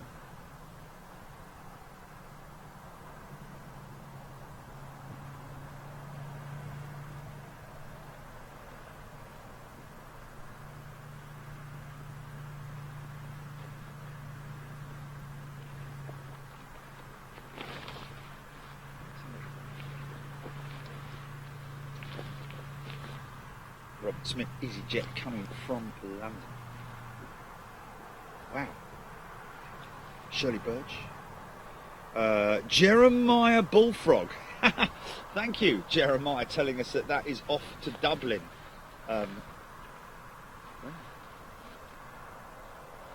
Jeremiah was a bullfrog.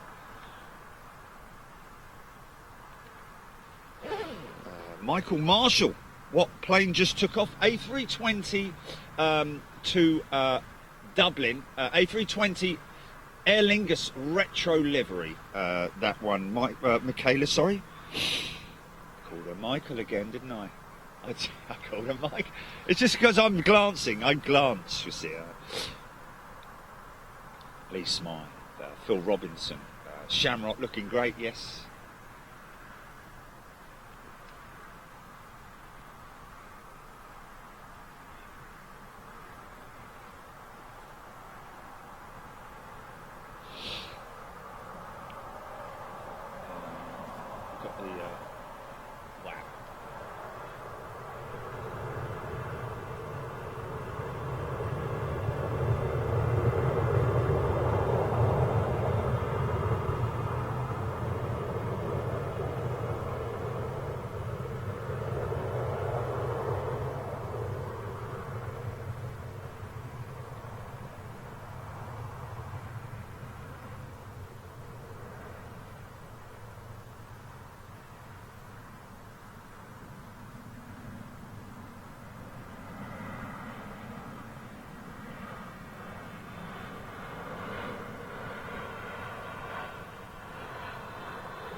So, yes, Craig and Aidan, yes, retro jets do seem to be the thing at the moment. And hopefully the artist's impression of the Air France retro jet that we saw the other day is hopefully not just a... hopefully it's an actual thing that's going to happen. Stevie Luscombe used to have a BAC 111 FX model. How about that in Aer Lingus livery? Yeah, Vinnie Jones, Vision Thing, good morning. Lee Davis, Gavin Wilkes and Drew Henwood. Great way of filming time between today's three... Oh, okay. Okay. Stevie Luscombe, Cameron Knights, Martin Curtin. How many 380 do BA have? Good question. Good question. Is it something crazy like 17 or something like that? No, not that many. Who's going to be quick? Who's going to be quickest off the draw? Quick draw McGraw.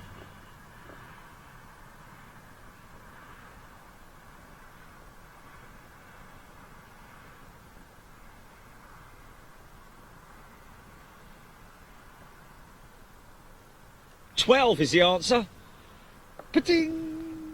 12, so I was 5 off. 12 A380s in the BA fleet, my friend. Clue Marshburn, good morning. Up to 6 a.m. watching Big Jet TV from Florida. Wow, up at 6 a.m. Good morning to you, Clue.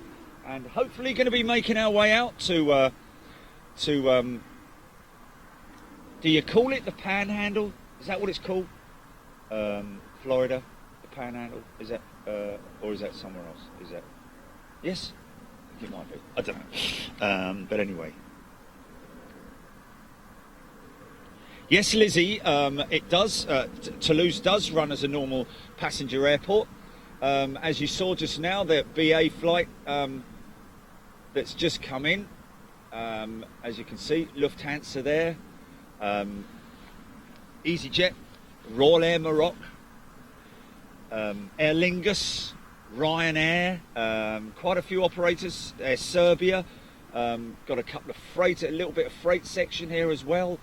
Star Air is always here when we come here, funny enough. Used to seeing the Antonov AN-12 here last year, but of course I believe the last time we saw an AN-12 parked up over there, that particular aircraft actually crashed, was lost in an air crash at some point late last year.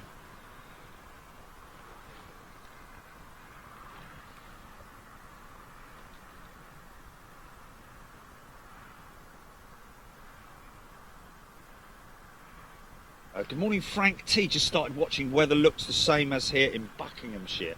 Well, great place, Buckinghamshire. Got some good friends up there in Bucks. Yeah, I have to say, the sun was out just now. I'm hoping that the weather will just, you know, just stay as it is at the moment, because it's absolutely fine. What we just don't need is any more rain. But there we go. If it does, it does. Simon Hill, Ryanair from Berlin, due in soon. Thank you. Rainier Corporal, good morning to you. Michaela Marshall.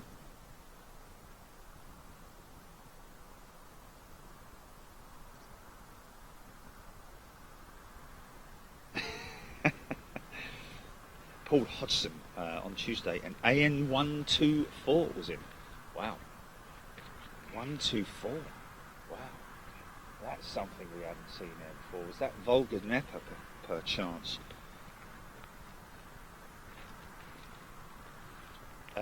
Silver Fox, good morning to you. Shake and Maker. Rick Van Noort, the Elegance A330 is supposed to go out today on delivery.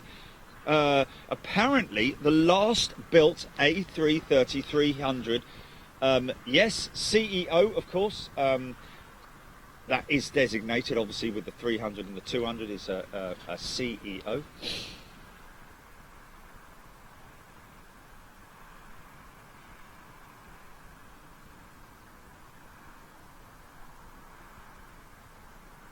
Being a bit nosy there, sorry. So yeah, with any luck, we'll see one or two of those, or maybe even 3 or 4 of those big jets being delivered. We've just seen. Was it Shenzhen Airlines A320neo being delivered? I think this is the second to last Emirates 380 that's being rolled out. Of course, the final one, her wings have now been delivered to the assembly line here in Toulouse. Michael Skip, good morning. Tunis A320 in around 20 minutes. Thank you. Another airline that obviously comes into Toulouse. Toulouse-Lautrec. Harry Thunderwhite, good morning from Lakeside, Ohio. Wow, that sounds like a great place if you're by the lakeside in Ohio. A great part of America as well, out there in the Midwest. Kaylee Seymour, what's the difference between a CEO and an AEO? CEO is current engine option, Kaylee, and NEO stands for new engine option. Basically, much the same aircraft, but but obviously they've made quite a few changes that are sort of not really that recognisable. New revised winglets. But you can just about see, if I can show you a CEO, you can see the older style engines, which you can see on that Air France 321 over there. It's got the older sort of like CFM 56 engine, whereas the new NEO, new engine option, has the bigger high bypass ratio turbofan, which is the other ones are high bypass ratio turbofans. However, these if you look on Google, and type in CFM Charlie Fox Mike 56, numbers 56, CFM 56 engine, fan blades, then look and see how many fan blades there are compared to, for example, the and I have to say, even though the Leap and the Leap engine and the Pratt & Whitney engine of the new engine type are very similar, the Leap, the Pratt & Whitney PW1000 engine, if you look at if you Google Pratt & Whitney 1000 PW 1000G engine fan blade assembly, you'll see how few blades there are compared to the old option, which were a titanium blade, compared to what are now the newer composite blades, and it's quite evident that it's quite evident there are a lot less number of blades. You can see right the way through the engine, whereas the older style blades, there was just the whole, you could see there was just like 30 blades compared to like 17 blades. I'm not sure exactly of the number, but obviously almost half the amount of blades in the newer style engine than there is in the older style engine, which is why the newer style engine sounds like it does, because that noise that you're hearing on spool up is actually the fan blades themselves reaching the speed of sound. So you get that sort of like build up of noise as the wing, as the air speed builds up on the wing, on the tips. What?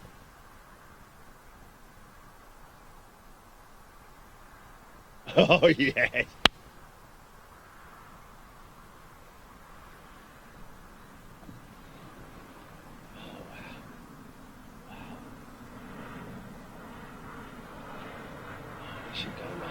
Geely, we should go live, shouldn't we? Should we ask the members what they think about it? Should we ask the audience? Yeah, let's ask the audience.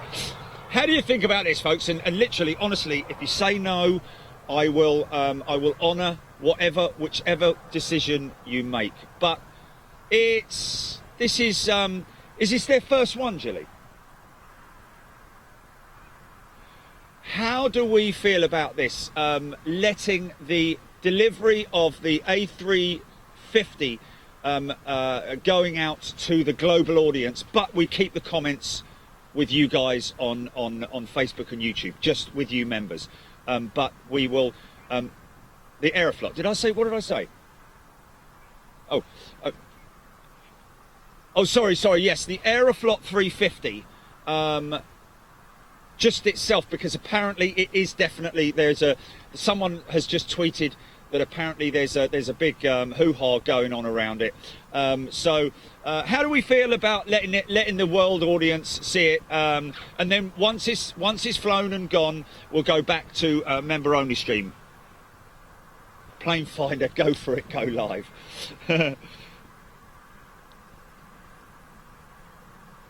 Wow. Yeah, I know.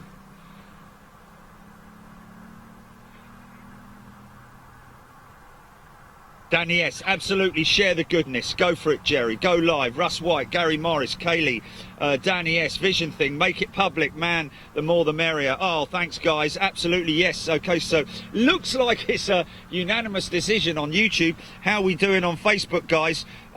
Sure, why not? Rob Cartman saying it's good for your marketing. Go for it, Mick Print, Lizzie Azu, cool. Donna O'Brien, why not do it? Okay, guys. I think it's a pretty.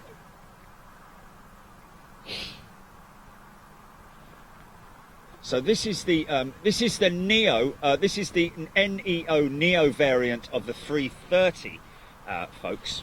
A lot of you guys obviously know that, but for some people who are unfamiliar, yes. Okay, so the Aer Lingus A330 that you see there sitting at gate is obviously the last ever CEO with the Trent 7 engines, I think. Whereas this is the new NEO with the Trent 7000 huge fan blades on her. Do you want to do that then, Jilly? Do you want to go? Do you want to go for it? Because the last thing we want to do is well, let me see if her APU's on. Hold on, let me see if her APU's on.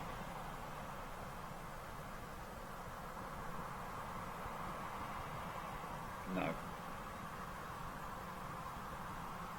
And normally they would fire up her anti-collisions. Yeah.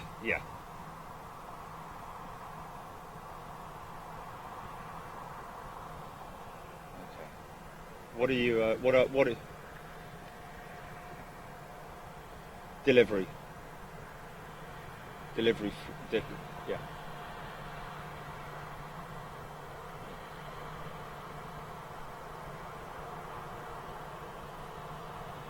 Oh, I just hope that the wind stays in this direction and everything works. Look at this. It's quite interesting. This body, the body of this aircraft. This isn't the 800, is it? This isn't the 800, is it? So I want to make sure, because she's got no markings on her fuselage.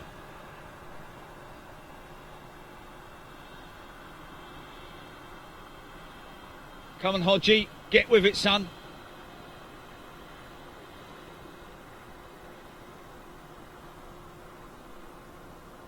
Because remember, Airbus announcing that they have got full certification on the 800 variant of the A330, so orders are now. Oh, it's a 900, is it? Okay. So who knows what this is? Oh, look at the thing on the tail. Look, hanging off the tail. They have those. Wow. Yeah, that's so cool, man. That's to flush the toilet with. That's brilliant, man. Brilliant. It's like a drogue, a drogue, is it called? Like, why would that be the case? Jilly, we've got some cameramen turning up here. I think we need to, we might need to, yeah. So Aeroflot, yeah. Michael Dibby, thank you very much indeed. Rick Van Noort, it's a 900. It's a puppet. It is a 900, thank you. I'll just get a little bit excited because normally you see on the family aircraft, you will see, you know, the fuselage has markings on it, like that one over there. But Facebook, be prepared. It's going to go blank for a couple of minutes and then we're going to be back on. You're not going to miss a thing. Should we do it after this Neo goes out, Jilly? I don't want Facebook folk to miss this this test aircraft going out.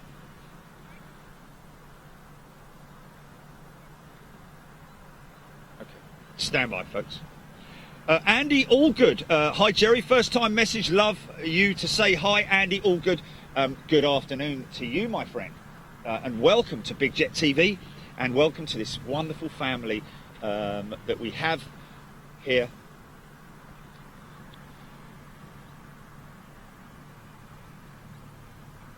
Oh, it's a new aircraft, testbed aircraft, because CN is 1967. Okay, so it's a new testbed aircraft, this one going out. Wow. So new that she hasn't had her fuselage marked up yet. Just, so over there, folks, you see that that aircraft with its nose stuck in the front of a building. That's, I believe, ETOPS certification. John Grinham, British Airways A350 900. Nope.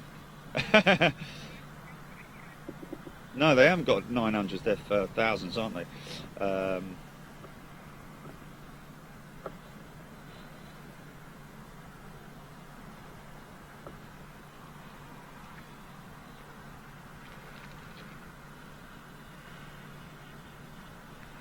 So basically, ETOPS, if you're wondering what that is about, it's basically they certify an aircraft what would happen if they lost an engine. So basically it is to certify extended operations. So therefore, if, for example, an aircraft lost an engine halfway across the Atlantic, it is certified to fly for a certain amount of distance on one engine. And Rolls-Royce, with their XWB A350 engine, just recently did an incredible certification on ETOPS for their XWB engines by running it for 3,000 trips, I think it was, and then after and during that entire test period, the engine shafts were slightly off balance, so there would have been a certain amount of vibration going on inside the engine. They ran that for 3,000 trips and then stripped the entire engine down and put everything down on a flat surface. And the inspectorate of for ETOPS certification certified it for, I think, for the longest range ETOPS. So I think that the A350 XWB engine is a record-breaking ETOPS certification.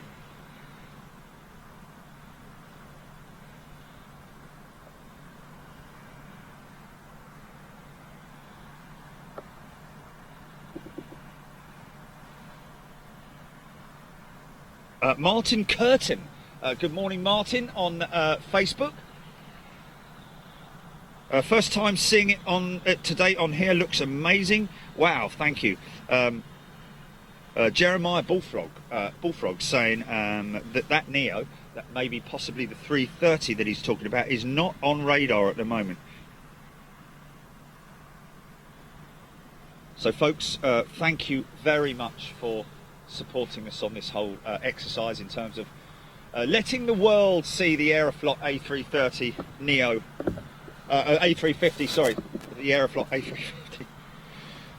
Get it right, son. Get a little bit excited, son. Take it easy. Easy, son. Easy.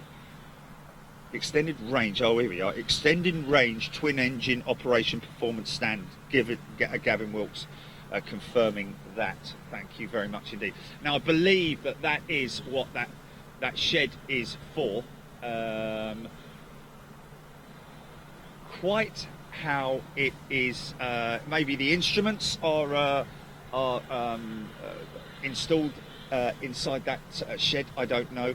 It's certainly something at the front end.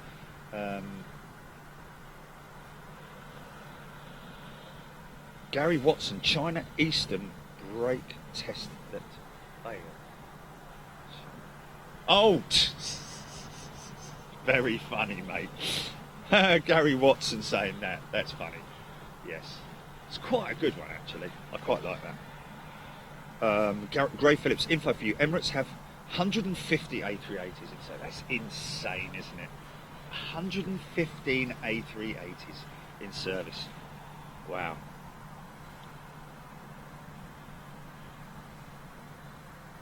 Craig Turner. A330-900, 251 ton maximum takeoff weight prototype. Ah, okay, so this is, then in that case, because we were talking about that last time, weren't we? We were talking about, I think the previous one is the current one in operation is 200 tons, and then the new one is up to 50 tons.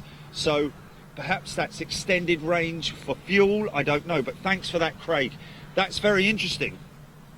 So this is the 941 variant with an extended range on it, an extended maximum takeoff weight capability. So just waiting for this thing to go out at the moment. Just want to make, no.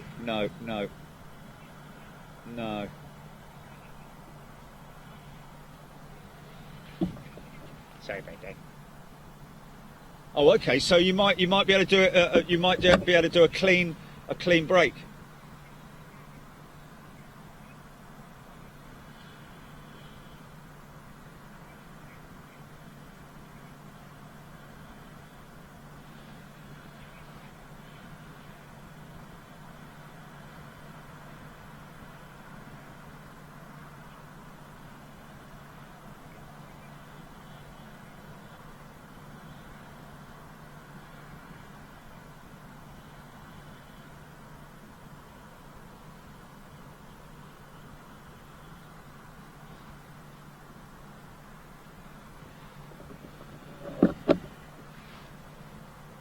If you do it, Jilly, let's go now. Let's do it now.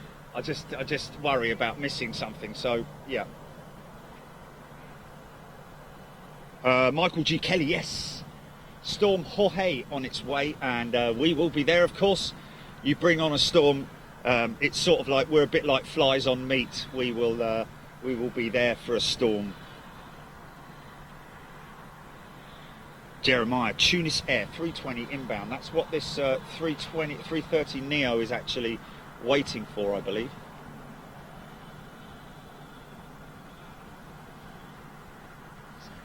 It's interesting.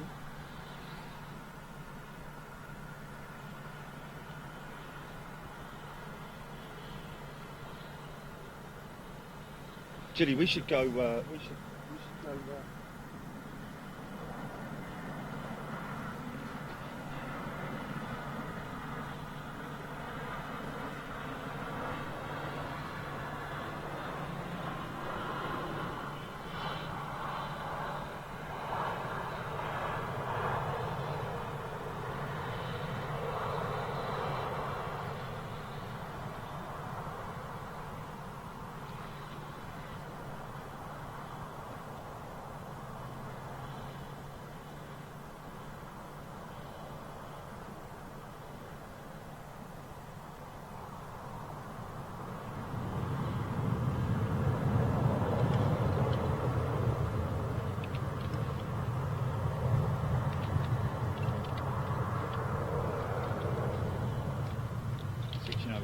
I'm switching over to the headset, GP. Just stand by.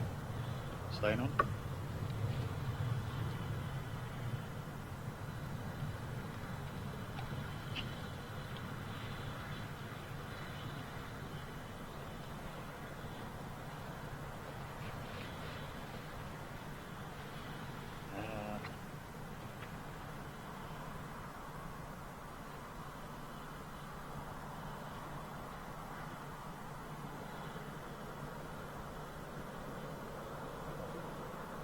Copy?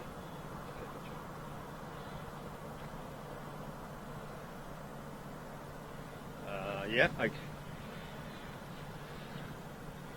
Yeah. Can I just confirm the text that I've got here is something like, oh wow, I see what you mean. Yeah. Are we going to run? Are you running something like that?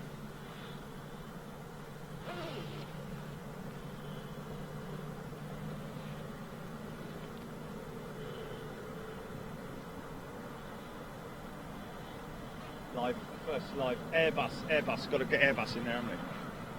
Sorry.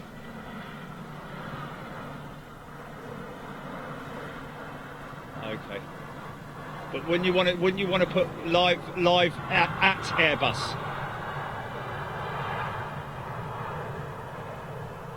Oh, it's Periscope. Sorry, I didn't realise that. Okay, I thought. Yes, of course, it's a live.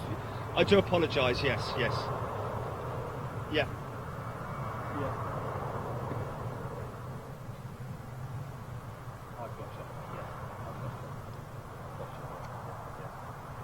Sorry, yeah, of course. It's not a post, is it? It's a live stream.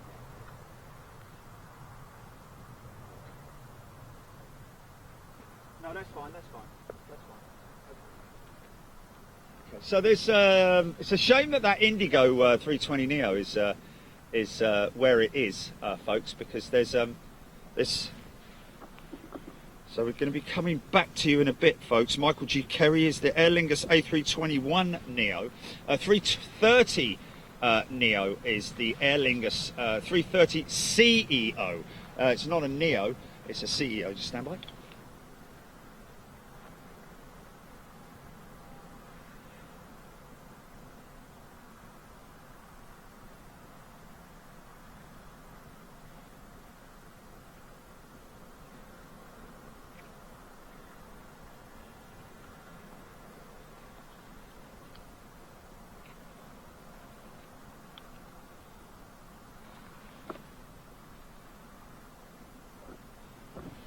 Have you come? Should I come off Facebook and reload it? Should I? Oh, right, wow. Yeah, you happy? and YouTube is as it is. Okay.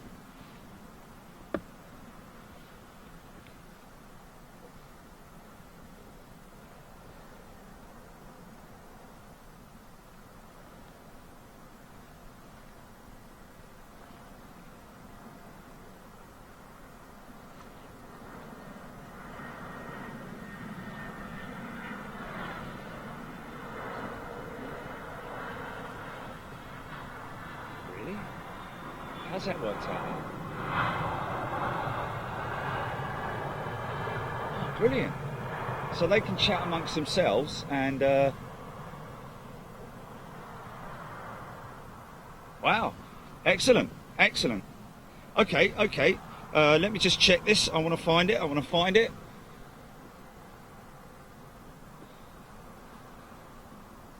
Perfect.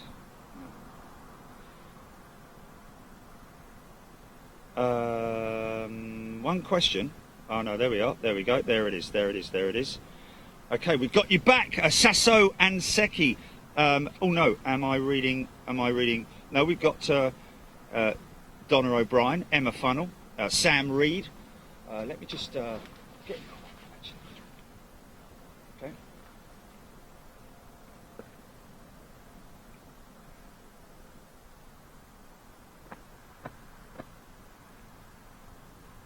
Stand by. Stand by.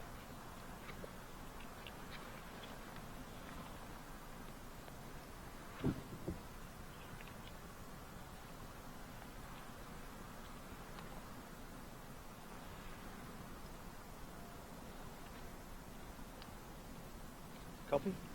Oh, stand by.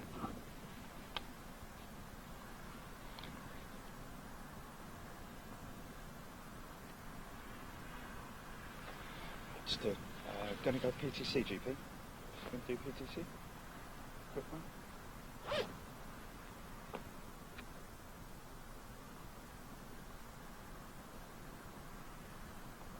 I'm not waiting like 3 hours for it.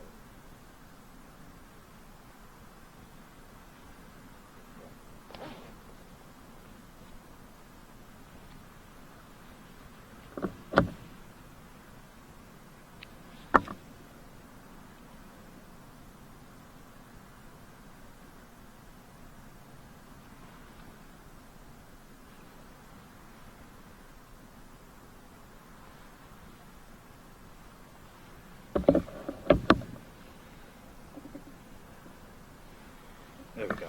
Did I just see someone say the APU was set?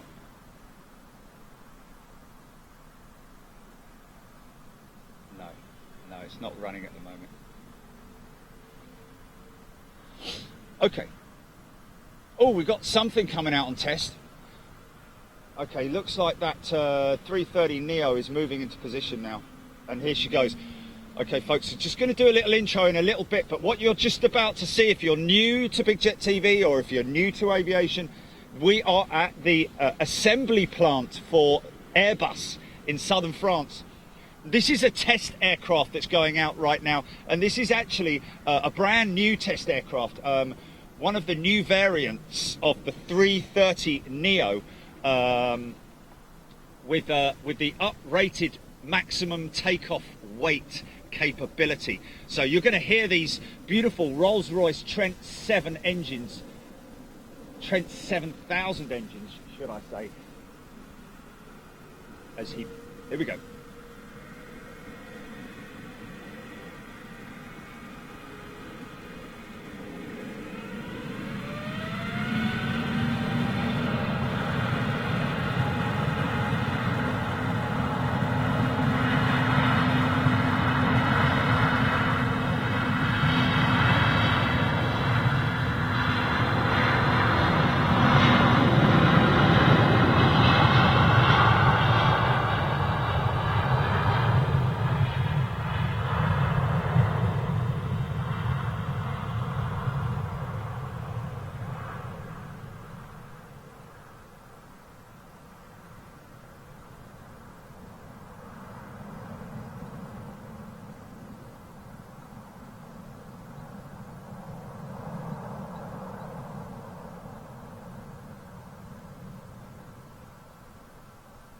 Now, what is amazing about that is that is at such a first-time flight.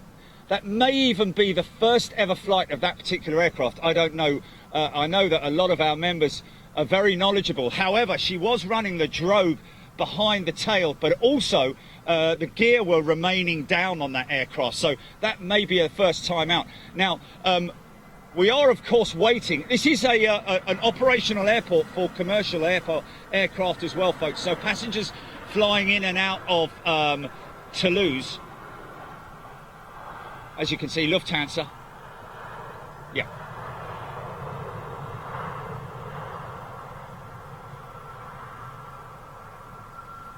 Yes, I know. So it's the 251-ton maximum takeoff. It's the newer variant of the 330neo, 339neo. But I'm just wondering whether that was its initial flight. Now, this is another interesting thing, folks, that you might get to see. This is the Airbus narrow body jet, the single aisle. This is the 319 variant. Airbus obviously manufacture the 318, 319, 320 and 321 single aisle. This is the little 319 powered by the Pratt & Whitney engines. She's going out on tests. She's been doing a significant amount of touch and go testing in these last couple of days. So we might see a little bit of action from her.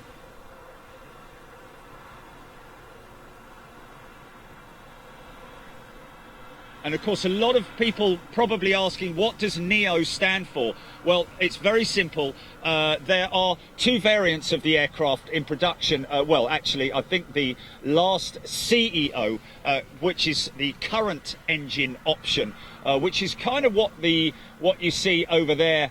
Like, for instance, what's on that British Airways A320, that's a CEO. The engine type is what signifies whether it's a CEO or NEO.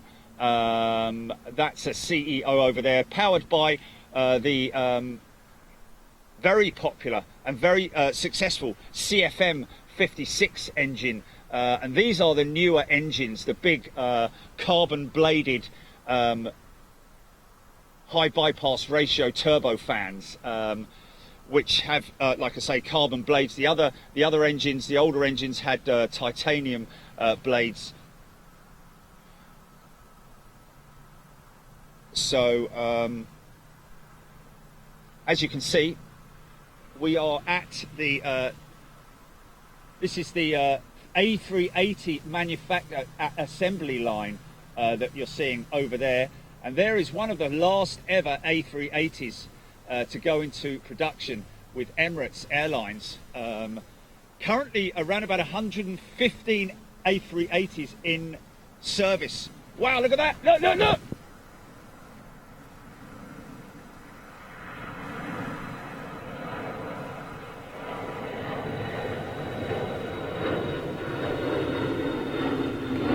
It's a fuel tank, it's a tank. Oh, I can't get it.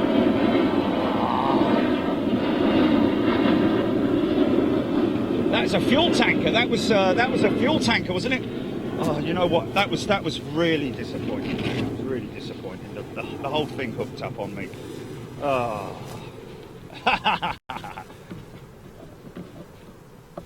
French Air Force. Wow. Where did he come from? He wasn't. Sorry, folks. Just got a bit hooked up on that. Where was I? I was chatting, wasn't I? He's been doing circuits, has he? Oh, wow. But that's a Boeing, isn't it? That's a Boeing aircraft. Yeah, right. Okay, let me just say hello to everybody. Just quick. Hey folks, welcome to Toulouse, and of course a big warm welcome to all my members who are watching right now. We've been spending the best part of the last 3 hours nearly with my members here at Toulouse on Big Jet TV, but we've decided, and you've got the members to thank on this one, folks. We put it to a vote, and our members unanimously agreed that it would be only fair to televise this event live to the world. So if you're watching from Airbus, if you're watching from Russia, with love, if you're watching from Aeroflot, wherever you might be in the world, this is all for you to see right now, live on Big Jet TV. Aeroflot, the Russian carrier, their first ever A350 being delivered. If you're unfamiliar with the airline, or if you're unfamiliar with the markings, or if you are familiar with it, you will notice, firstly, it has a brand new livery on the aircraft. Aeroflot have gone all out to change the look of the aircraft and the style, but what is important is that the normal Airbus livery that you will see on their current aircraft in operation has the Russian spelling of Aeroflot on the side of the aircraft, and quite small as well, whereas the new Aeroflot livery is quite pronounced and quite big on the fuselage, kind of the way that most carriers are going nowadays with their new tail designs. So we are welcoming you here. We're not exactly sure what's going to be going on, but you will get a clear idea now of what it's like to be a member on Big Jet TV, to be here live with our members in Toulouse. We come here probably once a month, depending upon what our schedule is with our international trips. But it is a great place to see, because you get to see... It's coming back. Okay. Sorry, folks, I just had to break into that one. We've got this... Is that Inspector Clouseau? We've got this Boeing on its way back, folks. So I'm ready for it this time. A Boeing C-135 FAF 4119. I'm hearing something. It's keeping the. Oh no, this is a Iberia lawn dart.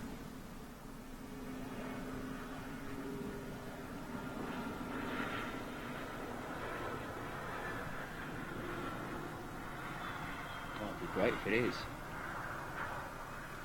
Yeah. Oh, did it? Okay. So there it is, folks.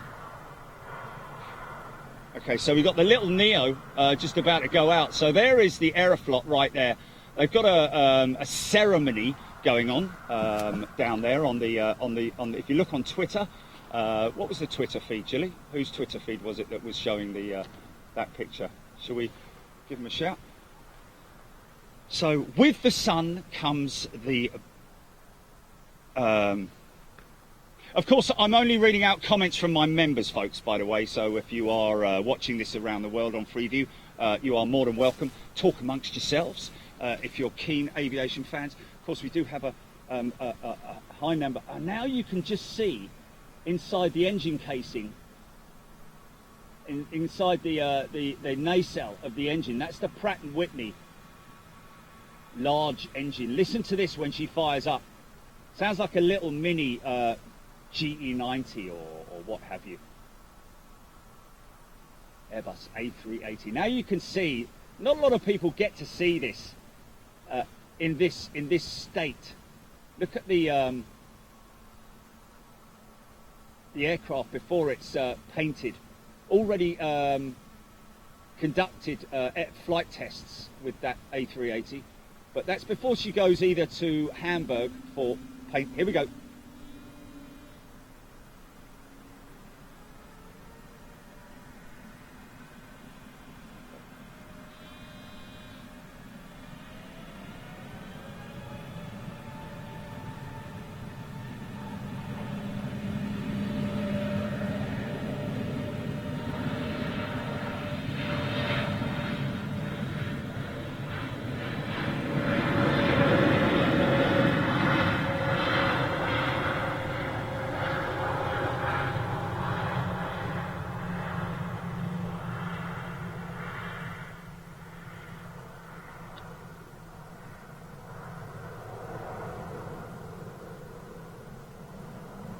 So that aircraft will now possibly do circuits and do what's known as a touch and go exercise.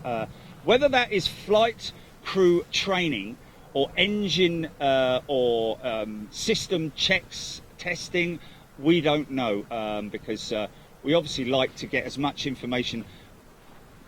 Something coming, something coming.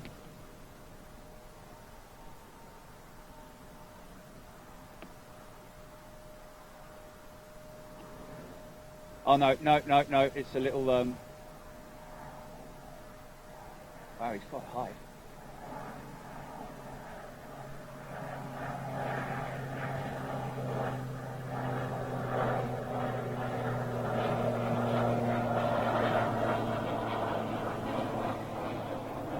Yeah. So we have a viewer who's landing tomorrow at London Heathrow. We're going to be live from London Heathrow for more storm action, Storm Jorge tomorrow, coming in and hitting the UK and Irish shores. Of course, you know, one thing it does concern me is obviously the amount of destruction that a storm can deliver. And of course, I'm never keen to, because obviously a lot of people suffer from that. What we do on Big Jet TV is we show pilot skills and you know, the capabilities of the pilots, and of course the aircraft themselves as well. We have a tremendous amount of people on Big Jet TV who used to have a fear of flying, but have now no longer got that, purely because of the fact that they watch so much stuff on Big Jet TV. They're much happier. But of course, you know, farmers get affected, people's lives get affected by storms and floods and rain and so on and so forth. And it is always a great shame to see that happening. So that's not something that we love about the storms, not myself in particular. But what we do love is high winds, which really sort of like challenge the pilots, and I've spoken to a lot of pilots, folks, don't get me wrong. We do have a lot of pilots, both members and viewers here on Big Jet TV, who I've spoken to, and they do love it when there is a, you know, high wind landings, crosswind landings specifically. And of course at London Heathrow there is what's known as, and something that we actually here on Big Jet TV titled it, we call it the shed effect, which is a crosswinds. When the crosswinds whip up from the south across the maintenance sheds of British Airways, you get to really see the effect that the vortex has on the aircraft that are landing on runway 27 right at London Heathrow. Matt Harris, Terry the Artist, John Hucklesby, reading out Facebook right now. Mick Print, Freedor Bossman, Donna O'Brien, Jed Dooley's in the house, Gary Goodchild, Megs Thompson, Mark Castle, Pratt and Whitney, yes indeed, Pratt and Whitney on that A319. She may well come round and do a touch and go exercise. Not 100% sure just yet whether she's going to be doing that, but that's what she's been doing over the last couple of days, so it's a good possibility that that might happen, and you'll get to see it here live on Big Jet TV. Stephen Oxborough, Gavin Wilkes, Darren Golding, Kaylee Seymour. Hopefully you don't lose your hat this time, Jerry. Yes, live on Big Jet TV yesterday with my members here on the hill. Total contrast to the conditions from yesterday was the fact that we had very, very extreme winds yesterday and rain. So we suffered quite a lot. Steve Russell, Pilatus, PC12 from base. Okay. So waiting, clear skies overhead. The windsock has dropped, but we're still seeing the conditions favouring us for that Aeroflot 350. Now the great thing is that she will do, hopefully do a wing wave, and I tell you what, the most dramatic wing wave we've ever seen here on Big Jet TV at Toulouse was with Iberia and their A350. But hey, the Russians They kind of got a bit of a, I mean, don't get me wrong, they always stay within parameters and within guidelines and all that sort of stuff, but they do have a sort of like gung-ho reputation, it's let's say, with Aeroflot. Obviously not so much nowadays, more so with their freighter pilots, but hopefully we might see a somewhat exaggerated wing wave from Aeroflot. We did post it yesterday, the British Airways taking delivery of their 11th A320 Neo aircraft live on Big Jet TV here, and we posted that. He did a great little wing wave as well. The reason for the wing wave, folks, is because obviously once this aircraft leaves Toulouse, it will never ever come back, of course, unless it is a domestic aircraft like British Airways, for example, or EasyJet, that will be coming back to the airport for passenger services. But this Aeroflot 350, once she leaves here, that will be it. That's a TAP, Trans Aero Portugal, I believe. Okay, so we do have this aircraft coming round again, hopefully. It's a tanker, it's definitely a tanker. You can see if you look at the back of the aircraft, folks, you'll see the little, the nozzle for the tank, for the fuel, as it extends out. It's an extendable nozzle. I didn't actually see on the wings whether it had the drogues.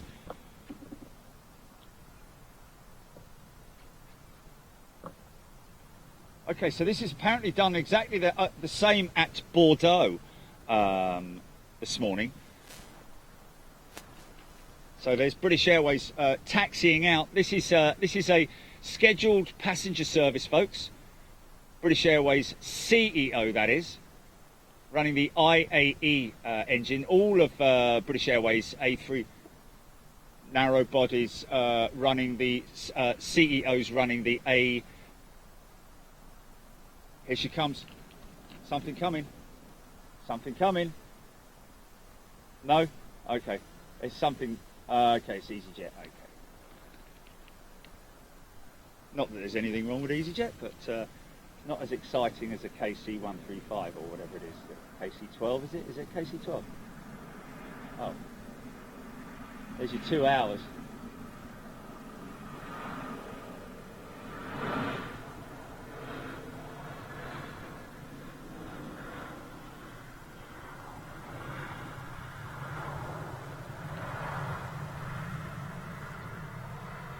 So there you go again, folks. That's an interesting sight to see. Something that Airbus are not too happy about people seeing, but you know, for the likes of us, shock ices, peanuts. For the likes of us, it's a sight to see. They call them gliders because that aircraft there with AirAsia is an A339. Neo. She doesn't have any engines fitted to her yet. They call them gliders when they're in that state. But there you can see Airbus production aircraft written on the side of her. She'll have a test reg.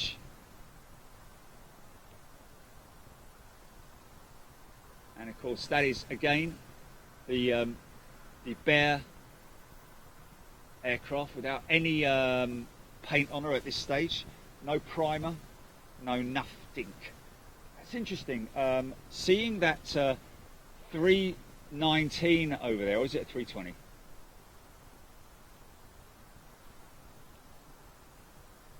It's a 319, or is it a 320? I don't know, but she's waiting for something to arrive on the northern runway, perhaps. So that's, or is he just waiting for the EasyJet to cross the active? I think he is. He's going out now. So we're just waiting. Obviously, we're not sure exactly when the Aeroflot 350 is set to be delivered, but have a little patience. I'll tell you what is interesting.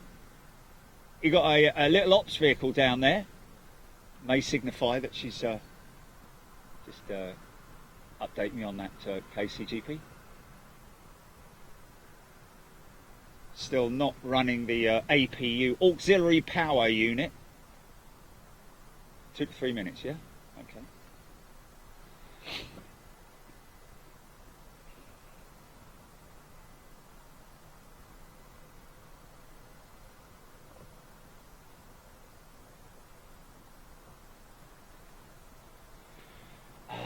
Now, are we okay? Here's a question for you: is this a 9 or 1,000 with the with Aeroflot? I think it's a 9, isn't it?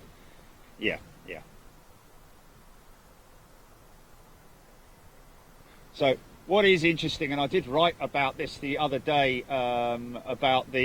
because people were obviously posting pictures of the A380 that ended up, the ex-Air France A380 that ended up in Ireland for breakdown. Break it down. She's going to be used for spare parts and components.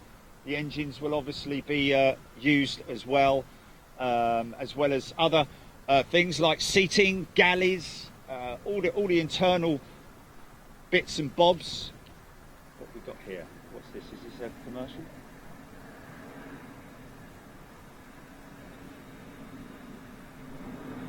Oh, look at, yes, it is.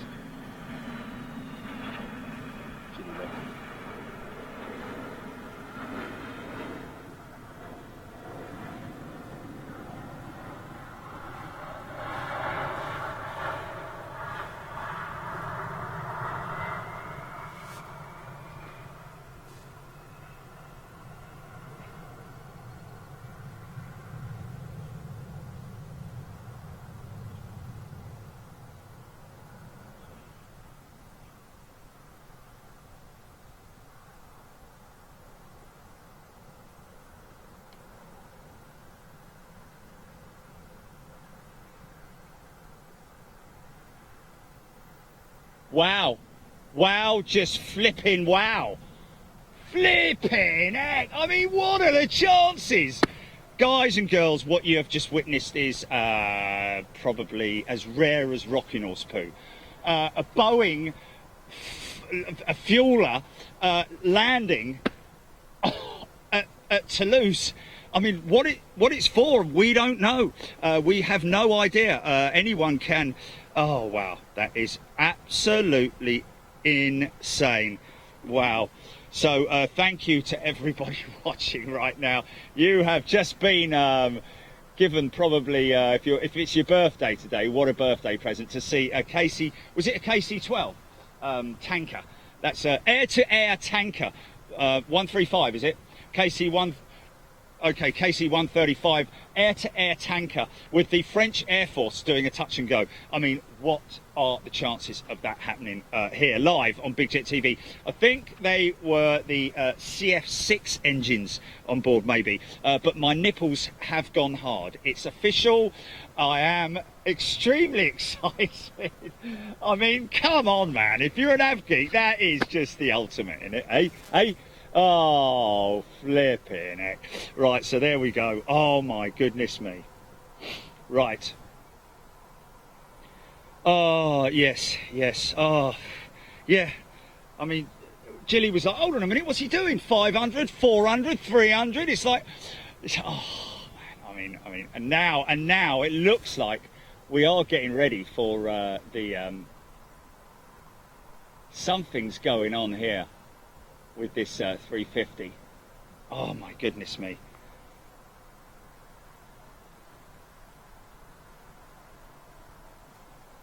Oh, was it US Air Force? It was French Air Force, wasn't it? Yeah, Rob Cartman on Facebook. Love these days when you get surprises. I mean, really, when we turned up here this morning, it was miserable, it was overcast, it was nasty and gnarly, and now look at what's happened, man. Oh, it's just fantastic, isn't it? KLM Embraer in from.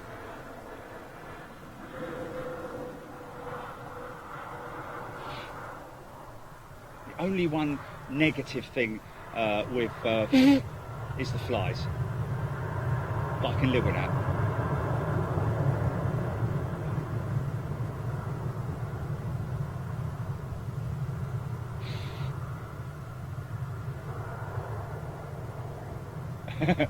Don't know, but it doesn't sound very good.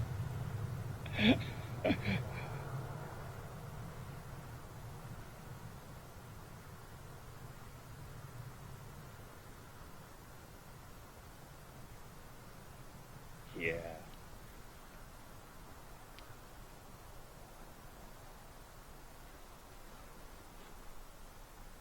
Okay. Seems like we've got a few people coming up here for it. John Grinham, Jeffrey Orvis, Stevie McGuinness, Philip Jones, Daniel Morgan, Kevin, Steve Russell. That KC 135 was brilliant, but very unusual to see that flexible drogue hanging out. The US Air Force ones at Mildenhall only used the non-flexible refuelers. Wow. Okay, so that was interesting. So that's how well we shot it, which is even better.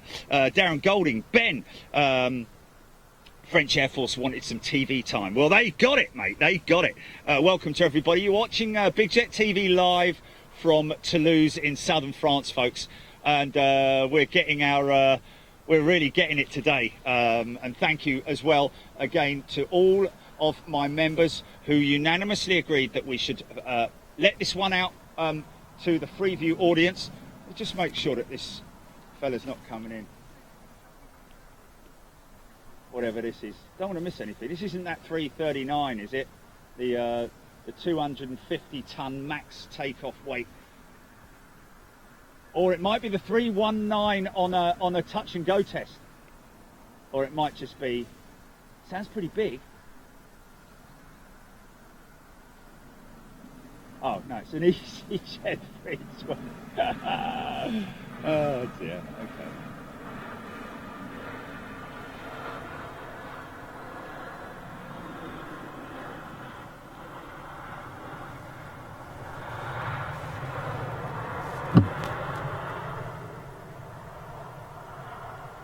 Yeah.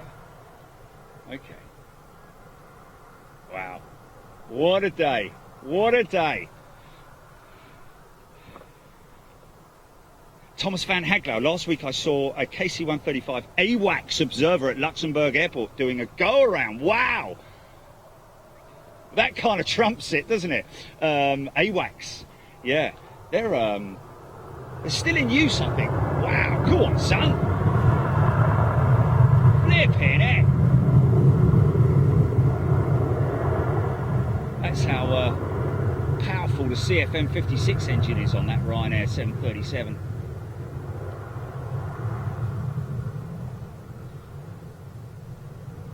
You see a little bit of wing vapour just as he leaves the ground. Possibly.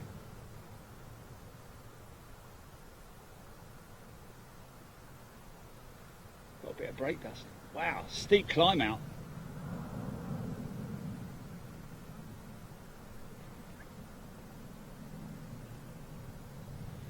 So anybody wondering whether they can come here to film, this is a publicly accessible area, folks. Landmark here is obviously the 20 Rue de Avenue here at Toulouse, opposite side of the airport, of course. This is the A380 assembly plant, which once the A380 has finished its final assembly, the last A380 is currently being brought together in its different components. That's not the one. That's obviously Emirates' next A380, and the last A380 to come out of the plant will also be Emirates.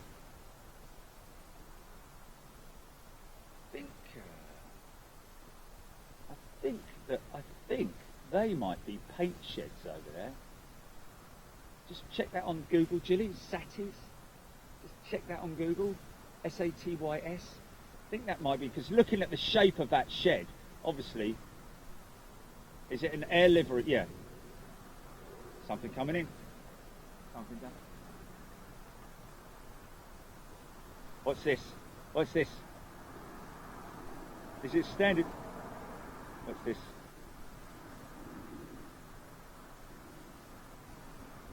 Oh, really?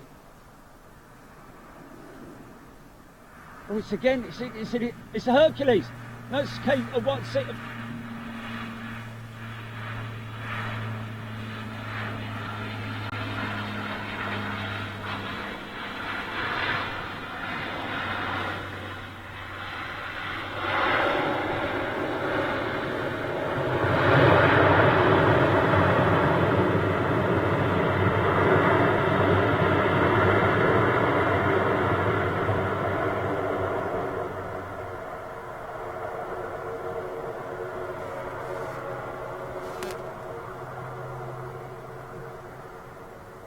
That's the one that went out this morning.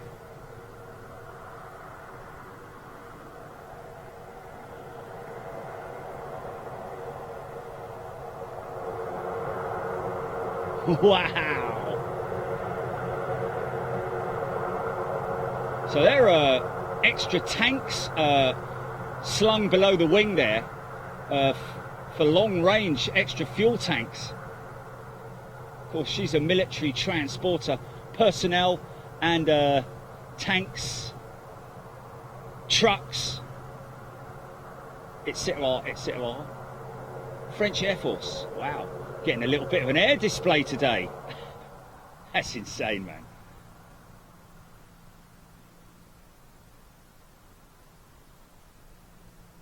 Silence.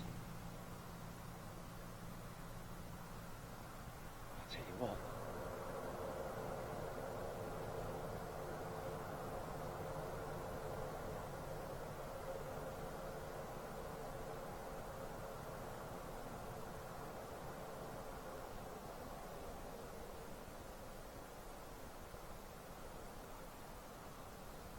So we're getting some updates, some information from our air side.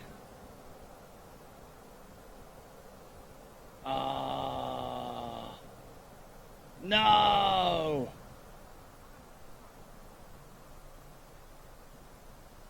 Oh, no. Oh, that's a shame, man. Okay, folks, as you were... Oh, that's such a shame, because if it wasn't the storm tomorrow, I would stay. Oh, we'd better change. We better. Okay, so what we're going to have to do then is we're going to change that title, Jilly.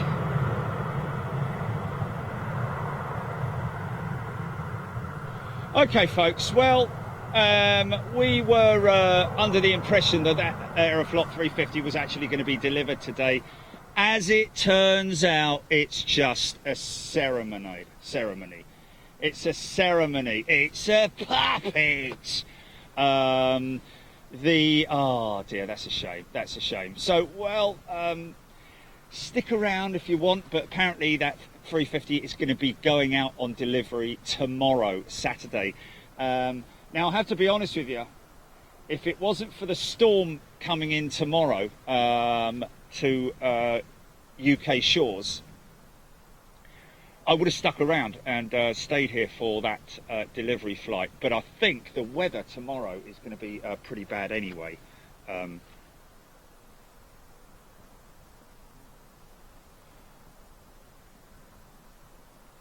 Such a shame, man. Ad Fluid, Rob Cartman, Ryan Davies, Bob Copsey. Oh, Bob Copsey saying the storm tomorrow could be an anticlimax. Oh, is it? Okay. Oh, Mick Prince saying that is a tanker too. No jokes coming out the back of those tanks though, unless they're sort of like hidden from view. I'm not sure. So obviously the Aeroflot ceremony is going on right now, but we are hearing that apparently customer acceptance flight on that Delta 330, is it Delta 330, Gilly, that's going out on customer acceptance flight. So what they will do is they will depart here, fly out probably on a... Oh, it's a ferry flight. Oh, it's a ferry flight. Okay.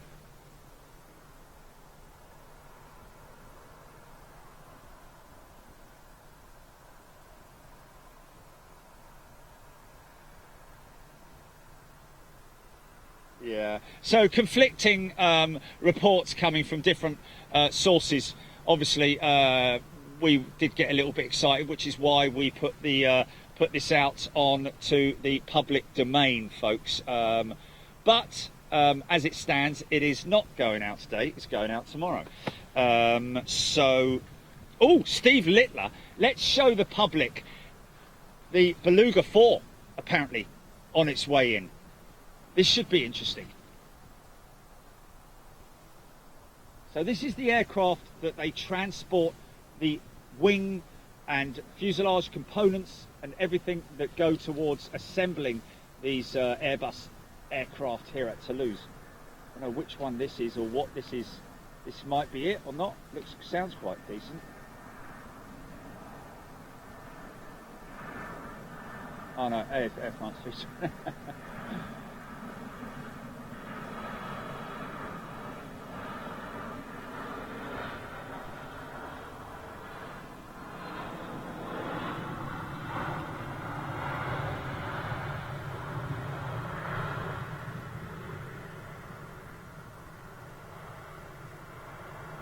Is the it's a shame they're not going to wheel the Aeroflot out. Wouldn't it be great if they just wheeled her out? I wonder if they might be doing that.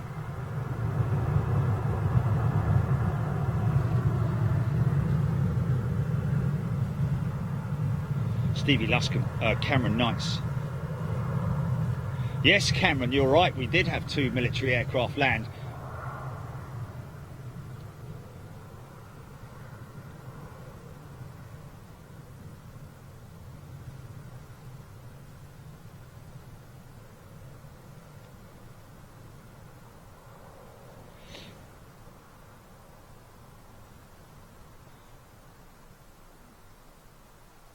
Martin Curtin.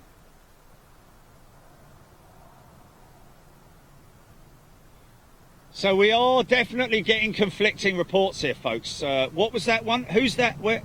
Okay, Andy B on YouTube saying, hold on, Jerry. Well, hold your horses, yeah, boy. Who told you the Aeroflot A350 is going to be flown to Moscow tomorrow? The delivery ceremony as such took place already, and the aircraft is going to leave Toulouse shortly. Okay. Well, don't know. Andy B, the most, I guess the most reliable source of information is someone that we have airside at Toulouse, and you know. But there you go. You never know, do you? Something coming in. Oh, it's going to be an easy jet, innit?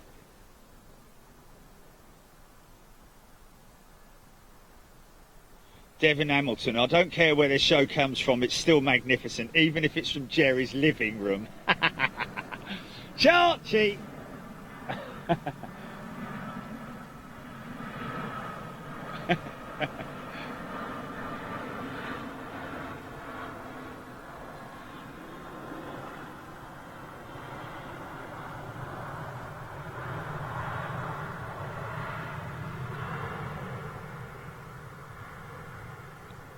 So you can see how far down the sheds extend.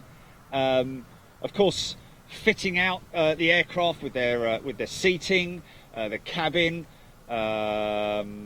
sections like what's on that truck down there, for example, could well be interior components, could be seating for aircraft, all sorts of things going on here. Literally everything is assembled, brought together here by the Beluga, and then assembled here at France. Down there, further beyond those, you can just about see right the way through the back there, is the A350 and 330 production line in terms of the assembly.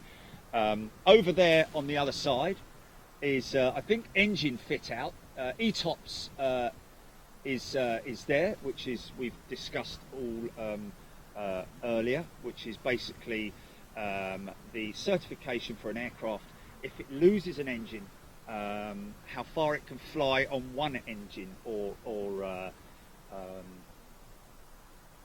for example, if it loses an engine over the Atlantic, how far is the nearest airfield that it is certified to fly to before it can well,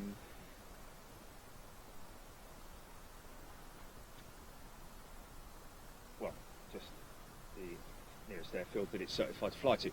Some people probably asking why the different colour fuselages, the bare metal. That is literally alloy.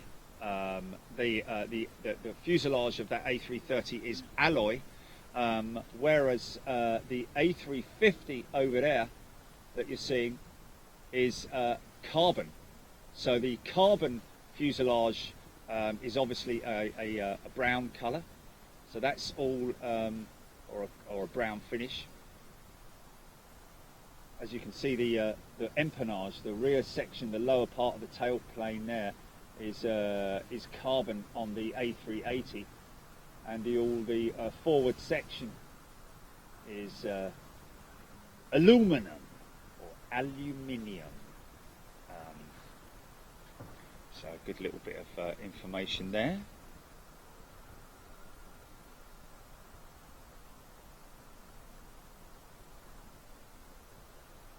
So you will see, this is obviously, that's the good thing about coming to Toulouse. We get to see these exotic and rare aircraft,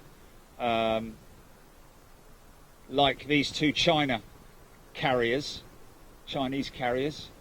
Right,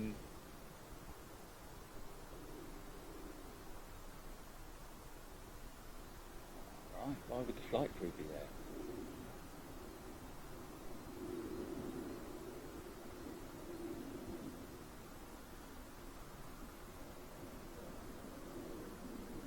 Bravo Quebec Foxtrot Yankee is the registration, if anybody's interested. See those beautiful winglets, all carbon winglet on the 350, as it is the new CEO, the new Neo winglet as well. Oh, mind that. Observant amongst you, we'll see SAS. Their next 350 parked up down there. Aer Lingus A330 CEO, the last ever current engine option 330 to come out of the Toulouse plant. China Southern.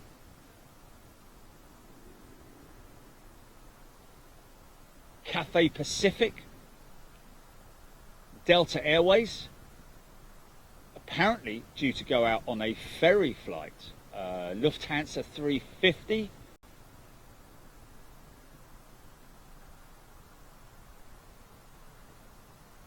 And a couple of Indigo Neos sitting at the delivery centre. This is the delivery centre that you're seeing right in front of you there, folks.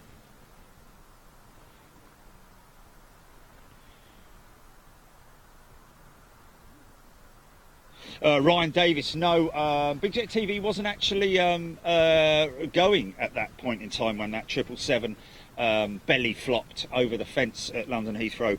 That would have been a crazy thing to see and witness, of course, had we been there. And all that really went down to pilot skills. Because as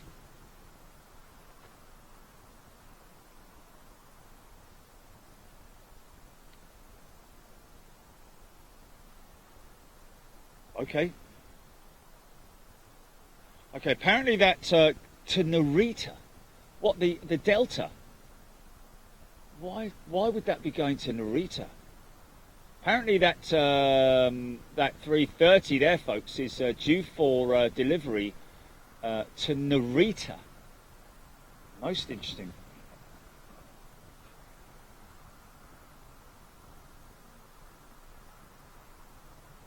Okay, 45 minutes she's going out.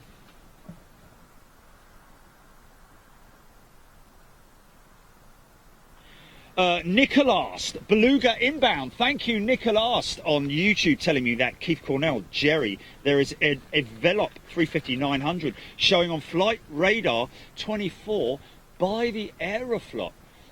You know what? That might be a test reg that's come up showing as a Velop, but But hold on a minute. When he says by the Aeroflot, is there an Envelope 350 down there behind that Lufty by any chance? I can't really see the... so I can see the one off in the distance there.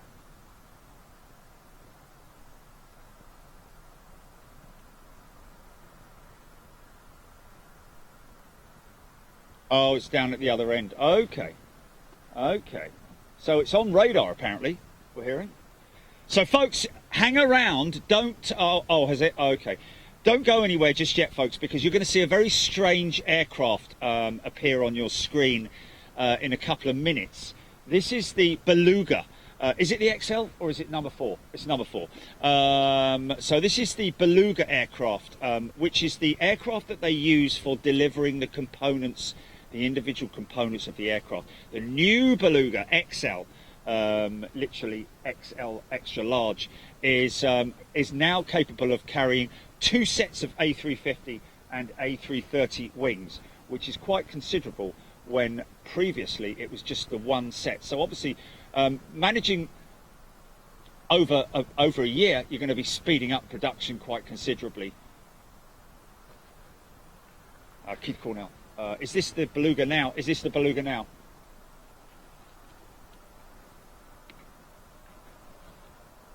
Watch this, folks. Oh, did it? Okay. Watch this, folks.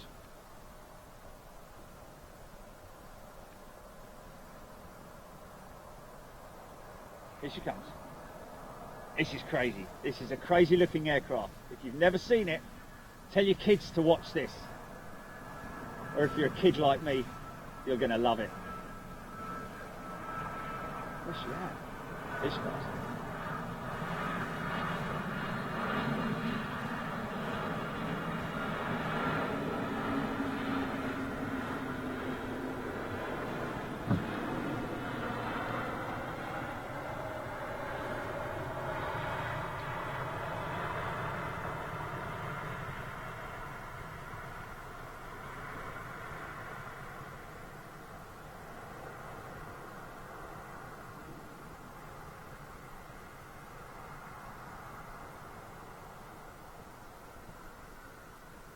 So she's got a swing nose. Actually, no. Yeah, it is actually above the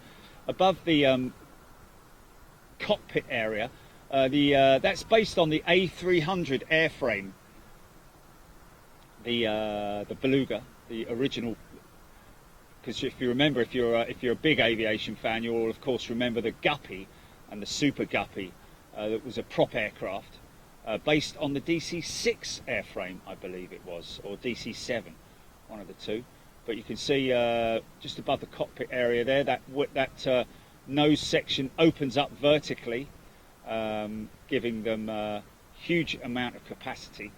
Powered by Pratt & Whitney engines, I believe, the old Belugas.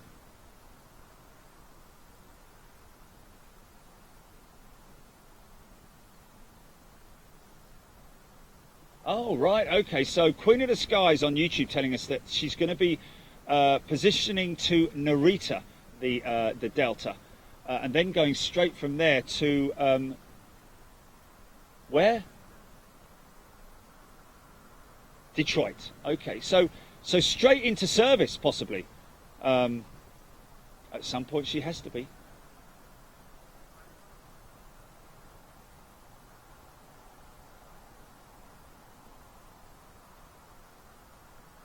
Might actually be the CF6, the General Electric. Might be a General Electric engine on the...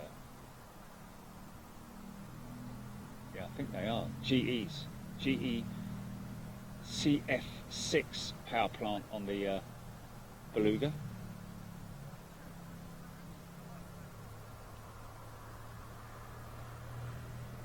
Kerry Fino. Haven't seen Kerry on the feed for a little while. Special ratings for these pilots, three-door Bossman, question mark. Oh, look, what's this coming out? Oh, look, what's this coming out? It's a Neo.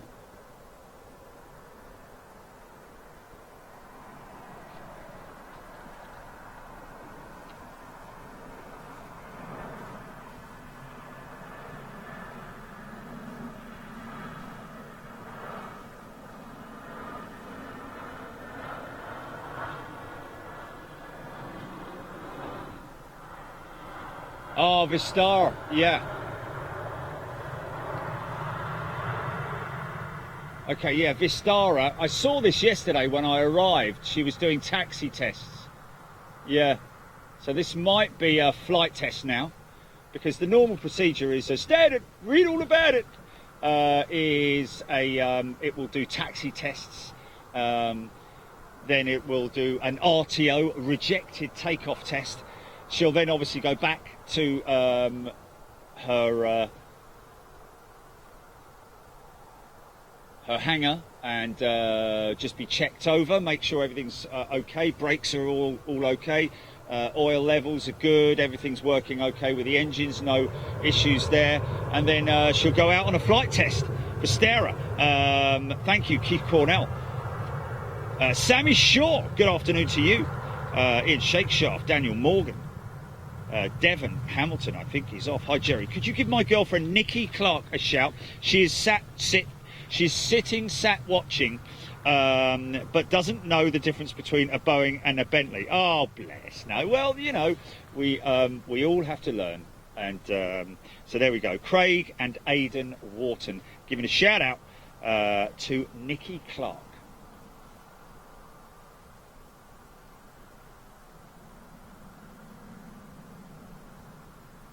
He's just had a big nudge in the ribs, hasn't he? I do so know the difference between John Grinham. John Grinham, not seen one reel yet. What's that then? Is this an Indian airline, Vistara, I think, isn't it? Devon Hamilton can never get enough of the Beluga, I think that's what he's talking about. So this is another new engine option, folks. So an Indian airline, obviously ordering these aircraft, having them manufactured. Manufacturing time is months. However, the order, from the moment of order through to delivery, can be years, literally.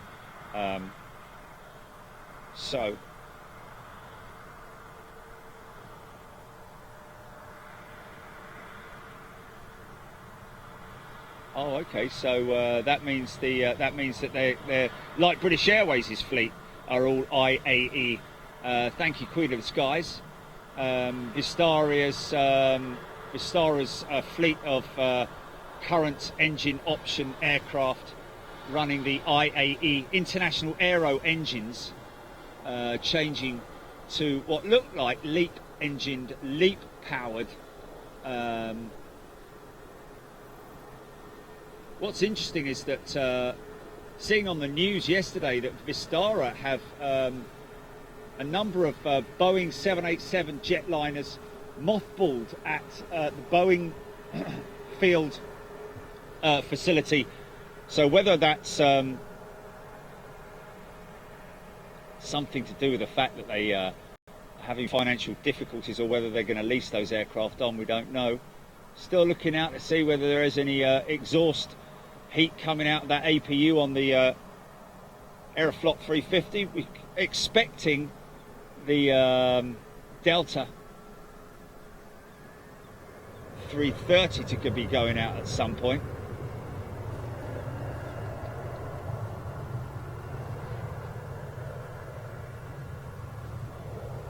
Oh, Kevin, Airbus on the way back. So that's one of the test aircraft. So we might see a touch and go if it's the 319. Yorick Shotton, good afternoon. Nicola Winchester. Bengt Carlson, Martin Curtin. I like the livery on that Vistara. Yeah, it's pretty smart, isn't it?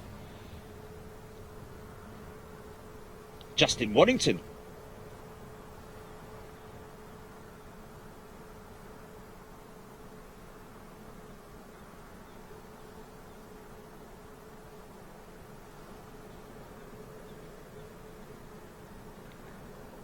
Ah, we are. Steve Whitehead, A320 Neo returning from test.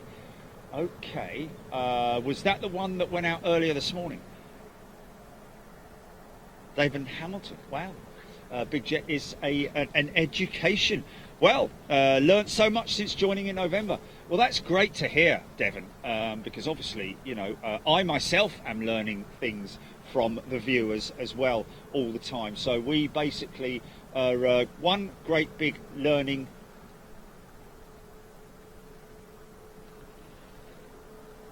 We do a lot of learning lessons here on Big Jet TV.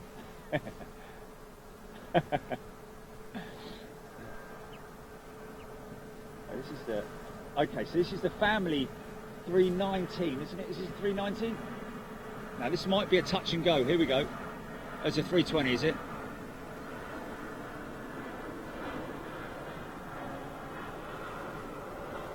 It's going to be. I thought he was going to do a go around then.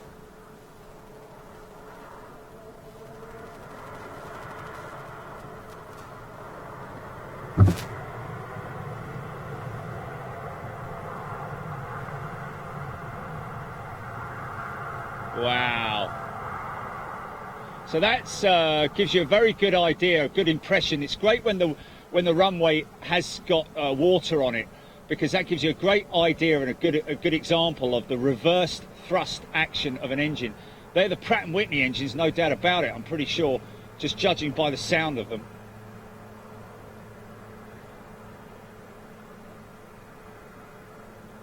What's that? Has it?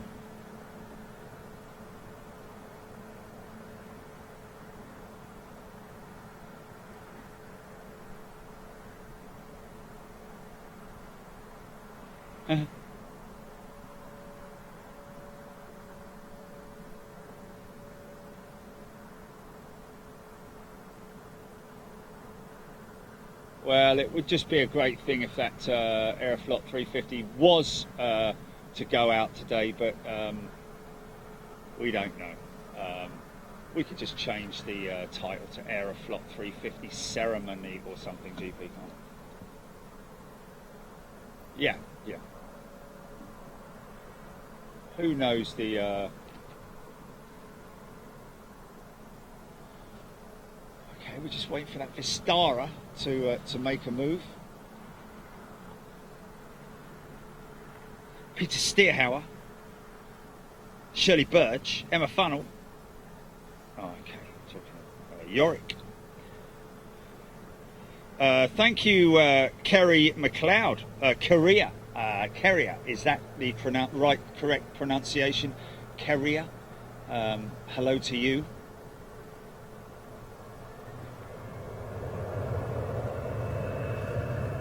Bengt Carson, Nicola Winchester.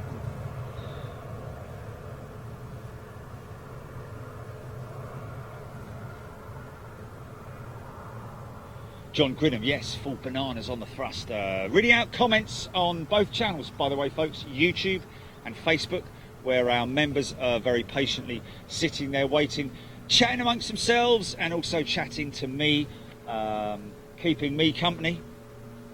And we've got, and of course we do have the other YouTube channel. We've got two concurrent YouTube channels running alongside each other. Welcome to everybody watching on the Freeview channel, and welcome to everybody watching on the Facebook Freeview channel as well.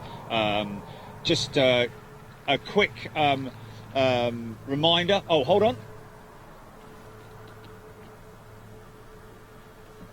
Is it? Okay. Well, I can't see that. I'm getting no notifications.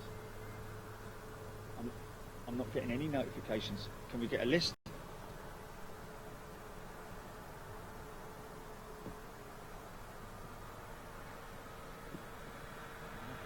Oh, really?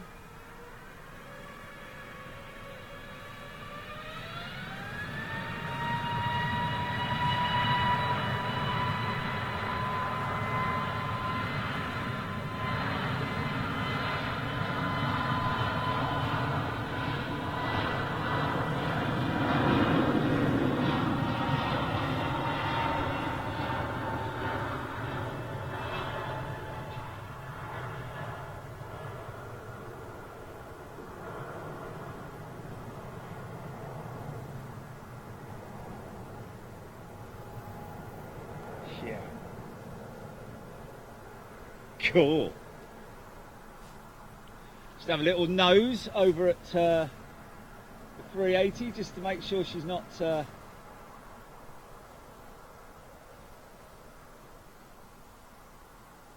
access, oh, little bit of an engine inspection. Ah, Hey, wait a minute. Are those guys taking the possibly taking the engine covers off? Let's just have a little look and see.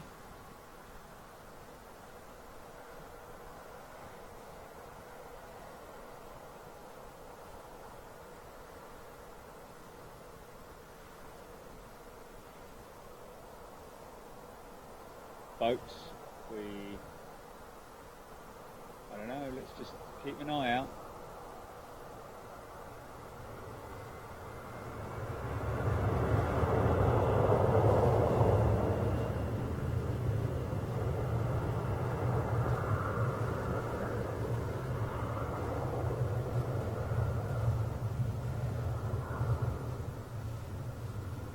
We might see it.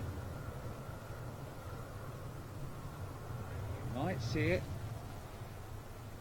As you can see, all of the aircraft that are non-operational are going to be sitting around for a little while. Will obviously have their engines covered over. Pretty standard procedure, just because of the fact that obviously you don't want any debris getting in there. Birds nesting, literally. I know it's hard to believe, but birds and insects going inside the engine and disrupting any of the airflow or the internal components, especially the inside the combustors, inside the combustion chambers, and so on and so forth. You don't want to be ingesting cobwebs and things like that. But there we go. I mean, obviously they're quite resilient and are able to withstand quite a certain amount of ingestion.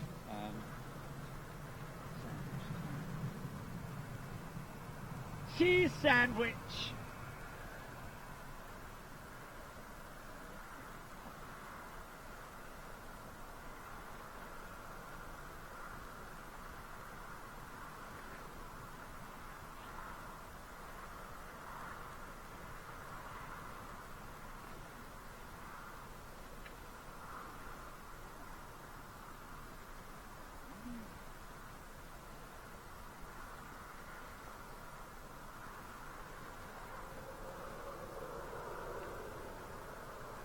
Never known so hard to get into a cheese sandwich.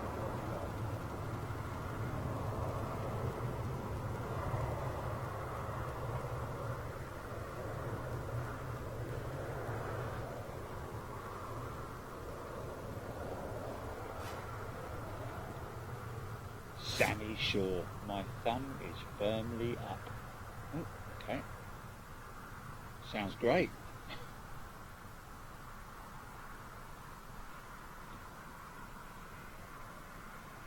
Oh, Sam's come over from the other chap. He's what?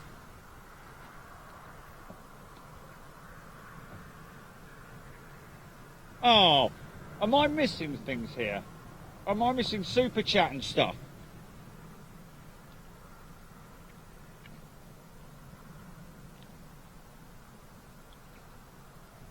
Okay. Seems like I might be on the wrong feed here, folks, but then what about all the other guys that are on the other one, Jilly?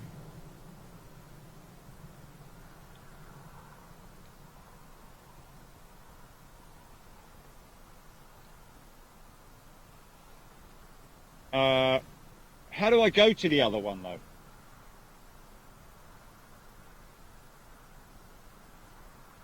How do I go to it, Jilly? Will I have to sign out of this one?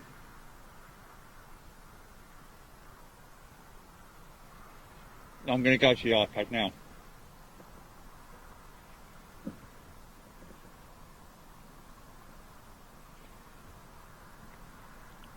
Okay, just stand by. Okay, so that's Sandy and Sammy and James.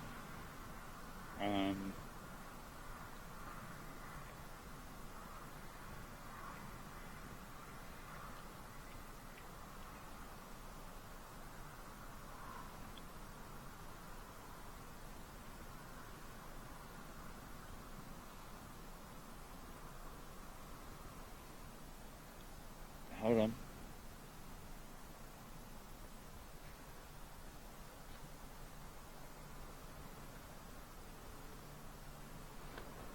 hold on. Oh, here we go, here we go. Mexican, 100 Mexican dollars from, wait a minute.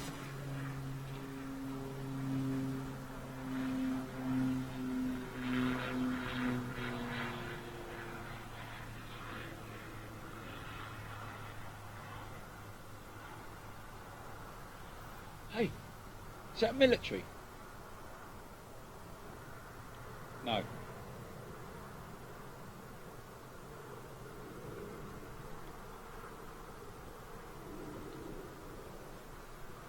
New member, Corina Andrea. Hello, Corina. Welcome to first class.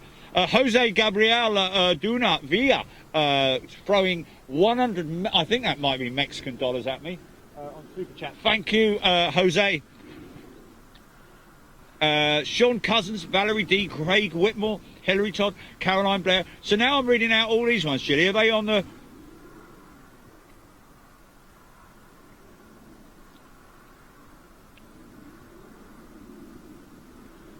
Ah, so some of these are economies. Okay.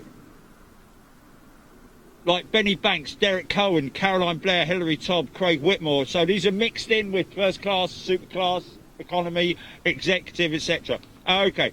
Valerie D, Alan Wendon, Derek Cohen, Kerry Fino, James Marner. Now I've got 3 bleeding fees to look after.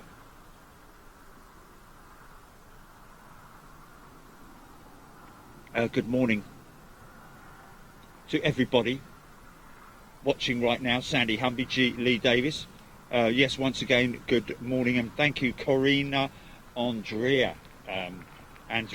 Sorry. Graham Hill, good afternoon to you. Jacob Spring, last time the 380 was out testing was over a week ago, so could be ready for another test flight. Let's just have another little look. Let's see if she's got her engine covers off yet.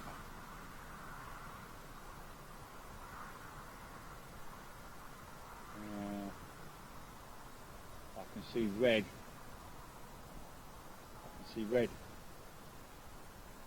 Which obviously signifies that. Wow, what about that KC 135? Eh? How about that? What a treat that was. If you just joined us, folks, you missed the most incredible a fly past and then a touch and go of a KC 135 French Air Force tanker, and then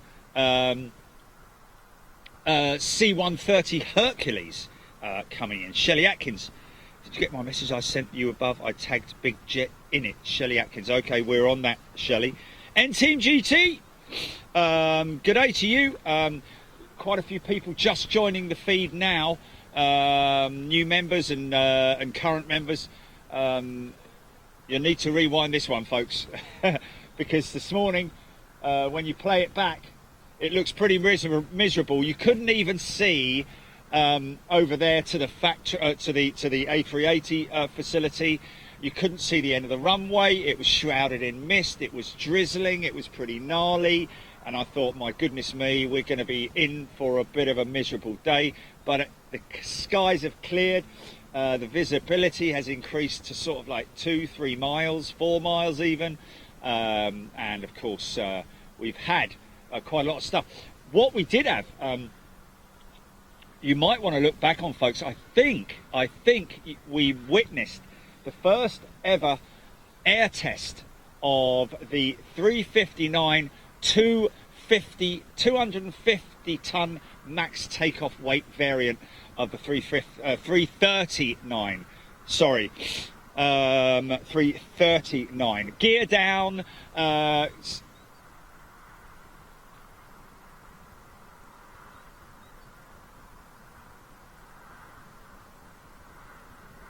Kevin Bowden, Kevin, this is why we love our audience, we love our members. Kevin Bowden on YouTube. Jerry, just read the official Aeroflot website ceremony already taking place, and delivery flight is this afternoon to Moscow. Bish, bosh, bash, av samare. Wow. E. Davis, Stevie Luscombe, Jeffrey Davis, Vinnie Jones. Just if you're just joining us, folks, and you're a current member, a first-class member or executive member, we put it to the vote earlier on that because this is a pretty momentous occasion for Aeroflot, not only their first A350. But not only that, but also their one and only aircraft, I believe, with the new livery on it as well. Currently, there's a ceremony going on below it, where they're probably smashing a bottle of champagne over the front undercarriage. Only joking, only joking. And then they're hopefully bringing it out. Kevin Bowden on our YouTube chat just confirming via the official Aeroflot website she's going to be delivered this afternoon. So as about that, and as I was saying, the members have very kindly agreed to allow this to go out to the general public. So thank you on behalf of all of those guys and girls that you're watching this. George Yiannopoulos, welcome to Economy, George. You are more than welcome, my friend. NRT Stealth A320 on final. Is that possibly the family jet, or is that an Airbus jet, or is that just a?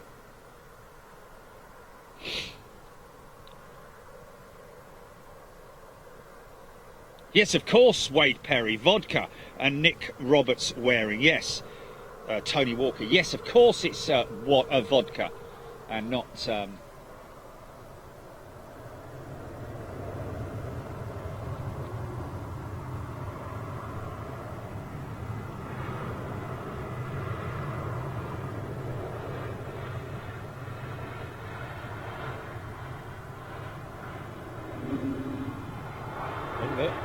That's a Neo. That's a commercial passenger jet with the Pratt & Whitney engines.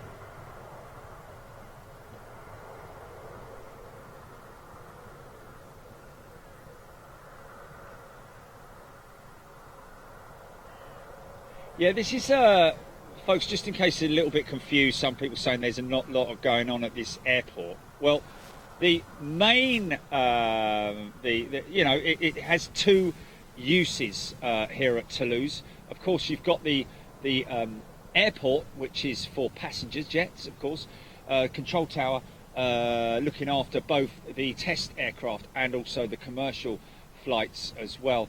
Of course, a very busy airport here at Toulouse, bringing in Ryanair, EasyJet, British Airways, Aer Lingus,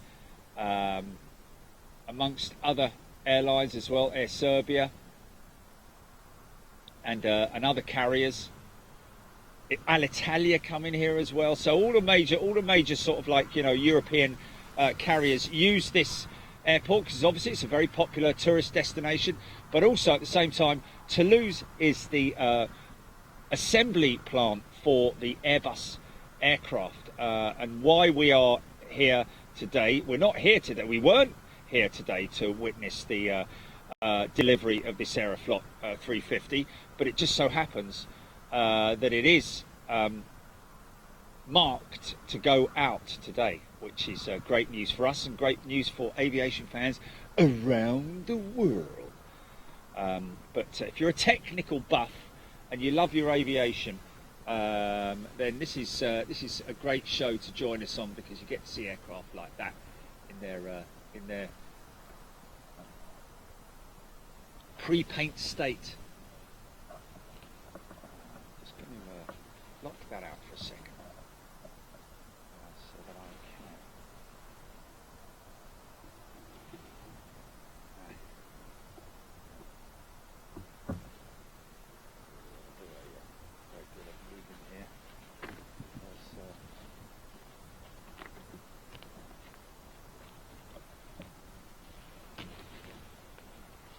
Sorry folks, just making a couple of little adjustments here. ChatGPT.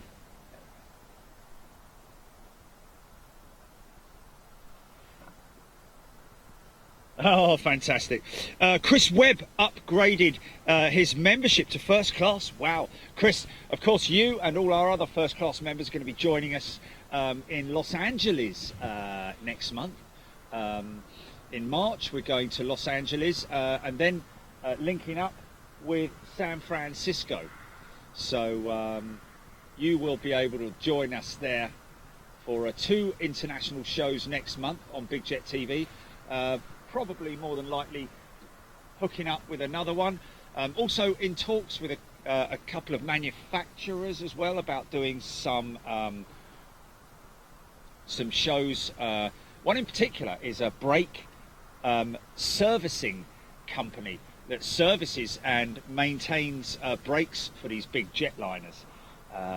So that will be a very interesting show to film with our members. Chris Webb, Caroline Blair. Wow.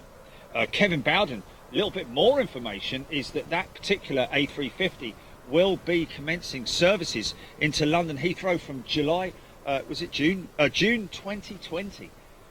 Wow, how about that? AS Travels, yes, apparently the Delta 330 is going out as well as the 350. That's going to be a good one. I like the way charts can be used on an EFB like an iPad, Jerry. Is that on the flying panel of an aircraft? Are we talking about there the flight management systems?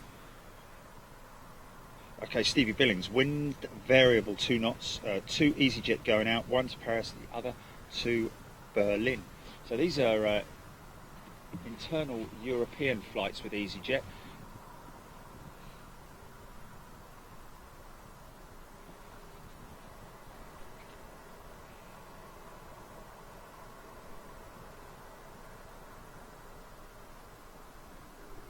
That's a CEO, folks, in case anybody's wondering.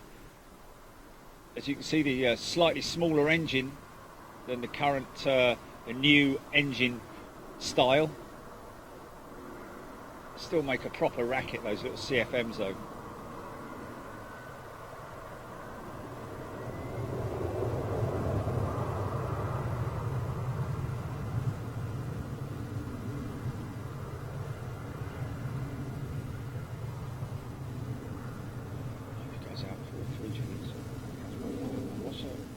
What's the should be okay.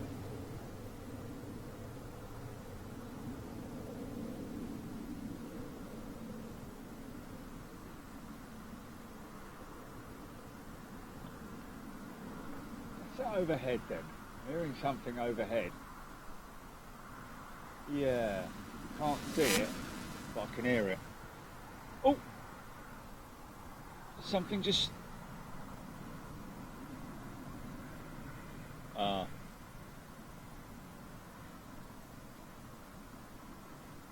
So the APU is not fired up on the Delta 330 just yet. Interesting to see his elevators trimmed, his horizontal stabilizers trimmed slightly in a downward position.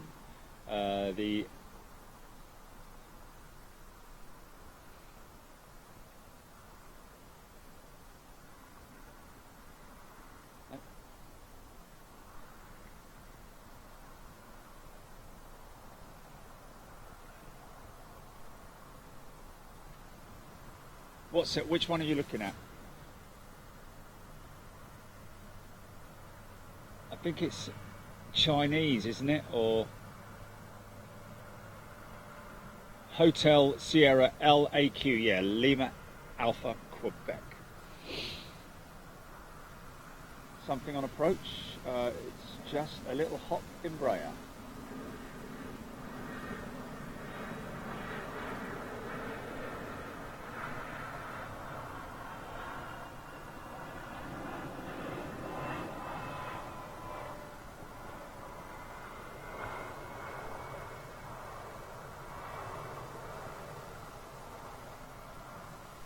Sorry about that. Come on, boys. Oh, look, the doors are opening on the E-tops. Let's just have a look and see. They're bringing that aircraft out. That is it. Air China, isn't it?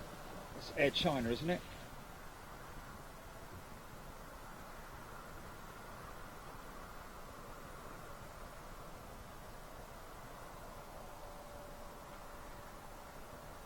Lion Air, yes, that's the one. Yes, yes, yes.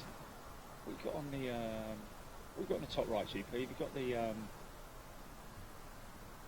oh, that's good. That's good then. Oh, sorry, folks. Sorry. Sorry about that.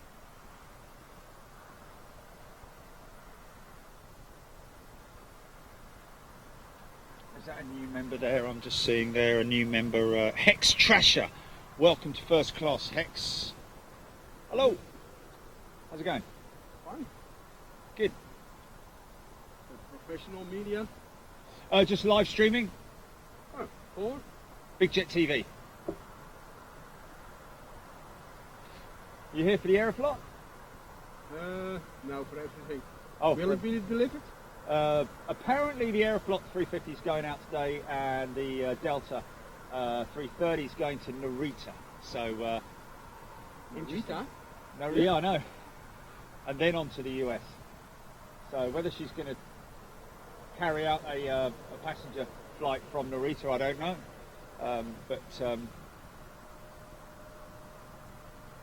No, I'm just a plane spotter coming here every 2 months. So Is it? Oh, okay. Okay. Well, you probably picked a good afternoon to come if that Aeroflot 350 goes out, because that's a rare occurrence. First one. There are 2 others there. Down the other end. Yeah, yeah. But you're here all morning already. Yeah, yeah. I've been here since Quite wet. 9 o'clock. Yeah, it was horrible in the first thing in the morning. Yeah, yeah.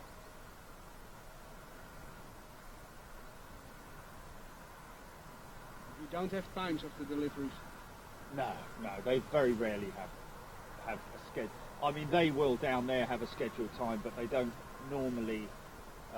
They just say today, this afternoon, today, that sort of thing. So. Yeah, normally I get a schedule. Okay. Of my friend from Airbus who works in Hamburg. He's in Tokyo now. Ah, what, he's stationed out there now, is it, or is he just out there for a bit, right? Plane spotting. Is it?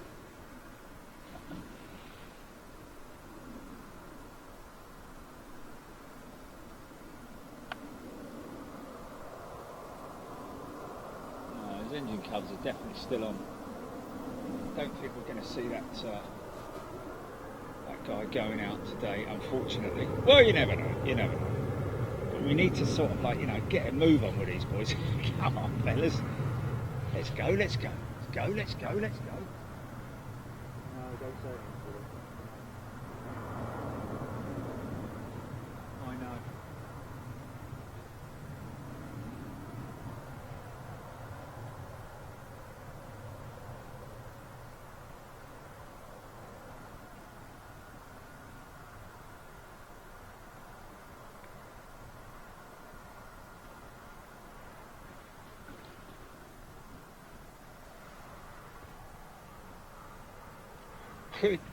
Chris Phillips, welcome to first class. Chris Phillips.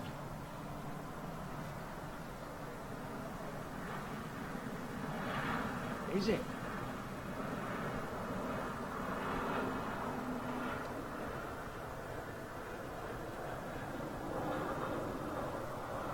Oh.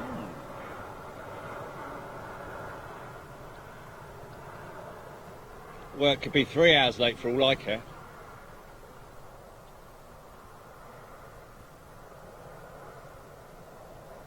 Yeah, please.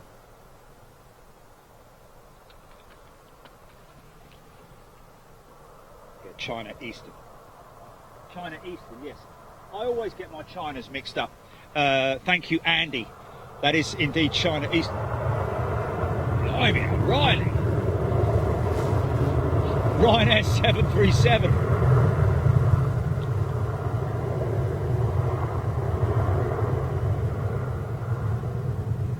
through those throttles through the gate, man.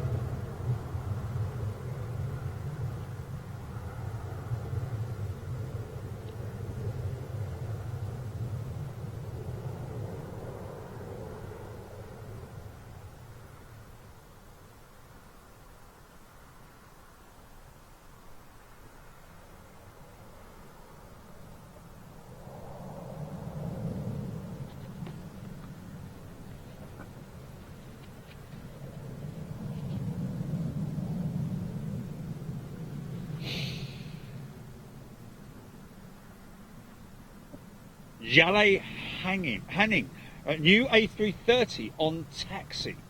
Okay. Somebody's A330 or the test aircraft A330 Yale? Tony Walker. Tony Walker sounds like a SpaceX launch, and there we go, right on cue. It is it's a family aircraft.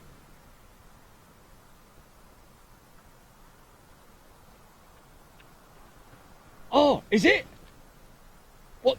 Oh, this is the 800. Oh wow, folks, this is another rare. First time we've seen it is the 800 variant. She's just been certified. I think CAA certification. Because obviously currently the only variant that's in operation is the 900 variant of the A330. So this is the 800 that I've been hoping to see.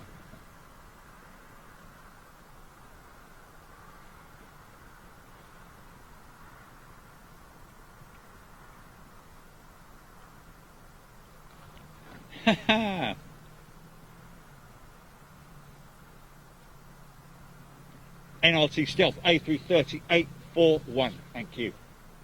To be precise.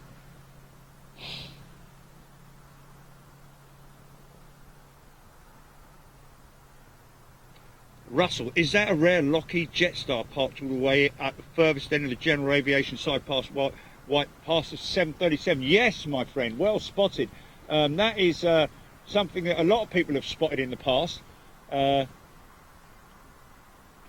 Whilst we wait for that to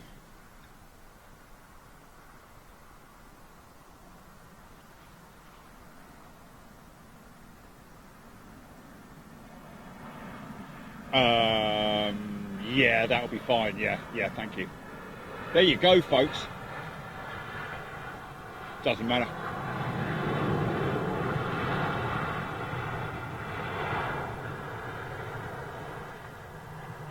Just for you, NRT. Edgy tuning in from Amsterdam. Good day to you. Kevin B, good afternoon. Oh no, it was Russell, sorry, who was asking about the Lockheed Jetstar. So yes, thank you, Russell.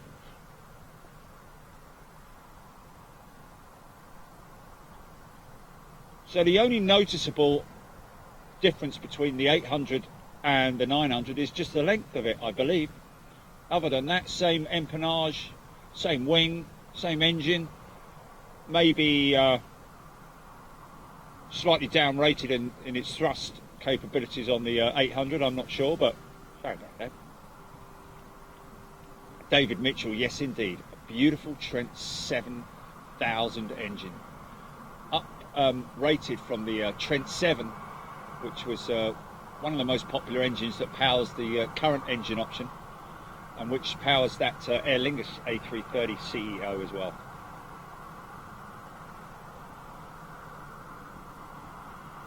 So it's the first time on Big Jet TV, folks. Paul Dingsdale, good afternoon to you.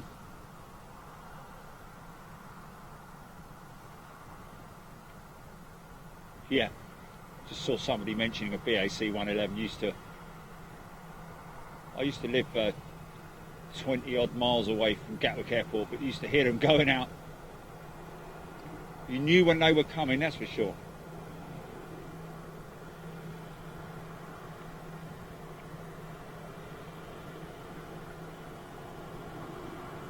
Thanks, mate.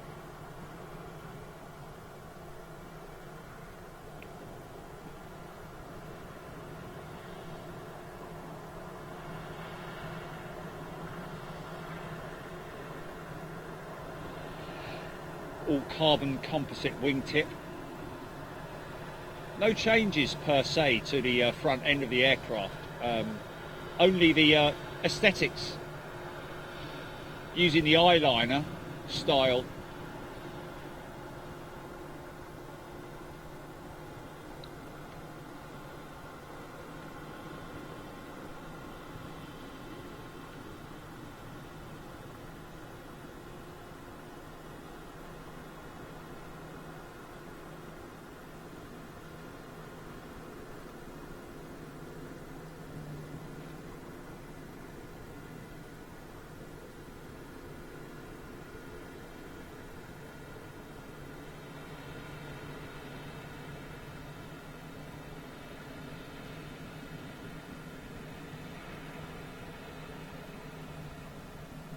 She's got a skid plate. It's got a skid plate attached.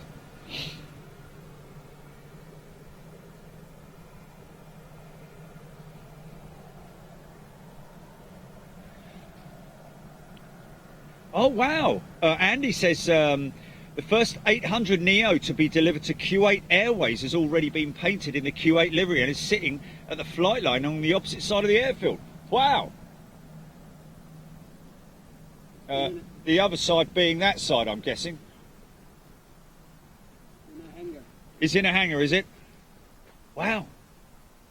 Yeah, somebody, was it Andy actually, yesterday you mentioned about the Q8 A330 livery looking pretty smart. I think she's going straight out. We might have actually caught this 800 variant in the past, but didn't realise it maybe. Maybe I was too busy nattering.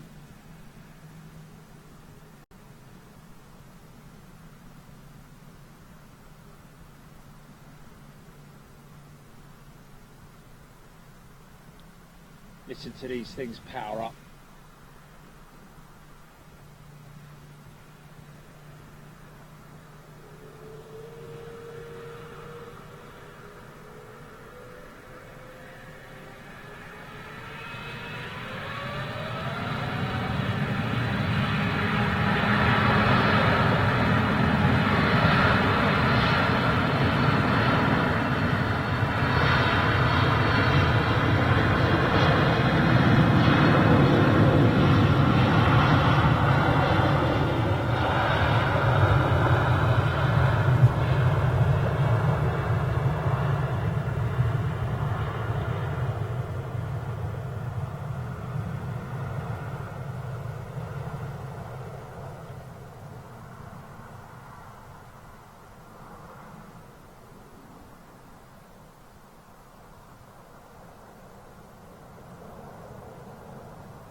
Is there any way, Gilly, we can find out from our airside from Jordan, is it? Just find out if that 359, 250 ton, wow, look at that beautiful wing flag, was on its maiden flight or not. Is there any way we can find that out?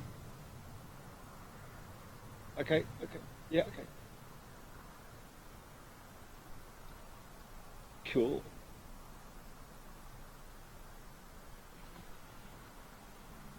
Okay, so what they were doing, I don't know, but they've closed the doors again. First flight. It was. Yes. Oh, cool, man. We caught it. We caught it. You know Flight Radar 24? Yeah.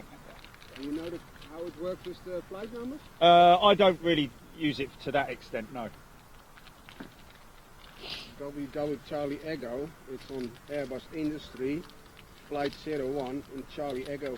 Oh, right. Okay, Flight 01. Okay, cool. Thanks for that, mate. Zalman 75, Big Fat Luke, Amanda Cleves-Narova. So, seeing a lot of economy members joining us today. That's great. Michael K, Craig Turner. Craig Turner Delta 359 currently showing on flight radar as DAL 395. British Airways 320 is coming in, first flight. The Neo. Oh, from yesterday's Yesterday was one delivered. Yeah, we got that. But No. this is it. This is its first flight back to Toulouse, is it? Oh no, it's another British Airways 320. First flight, you said. Yeah. But its first service back to. No, it's a brand new Yeah. and its first flight ever. Wow, really? Yesterday was another one which was delivered.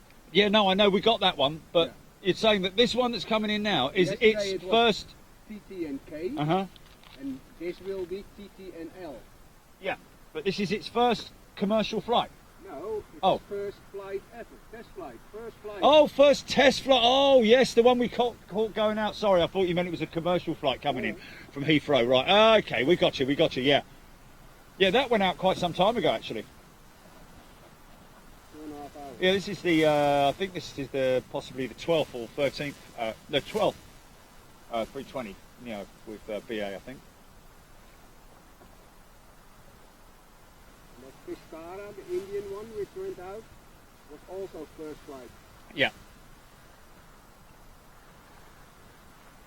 Andy, yes, thank you, my friend. I didn't see that yet. Just very busy, obviously, last night as well.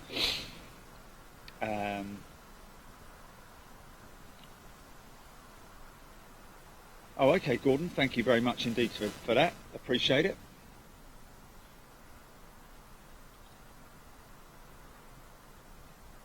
Mark Whitehouse, Aeroflot 350 VQ BFY. Okay, is that coming up? Is that on radar? Or,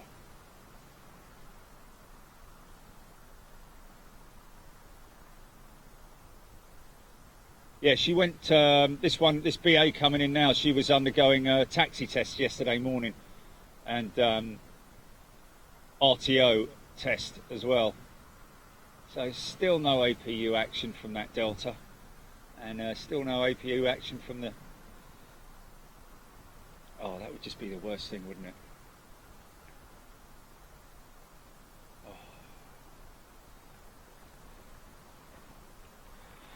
Michael K, NRT Stealth.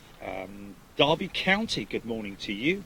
Miles High, Craig Whitmore, Michael K, Joe Perkins, Debbie Speller, Daniel Morgan, 320 on its way back in, yes. Be great if it was a go-around procedure.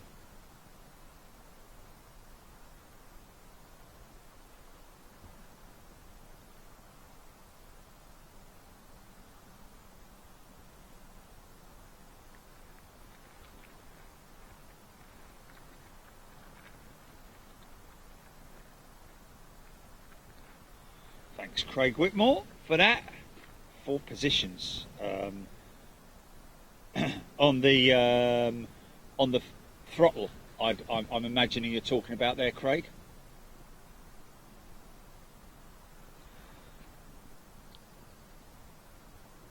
Yeah, NRT Stealth. Yes, indeed. It was 2.5 hours ago. This 320 BA 320 Neo.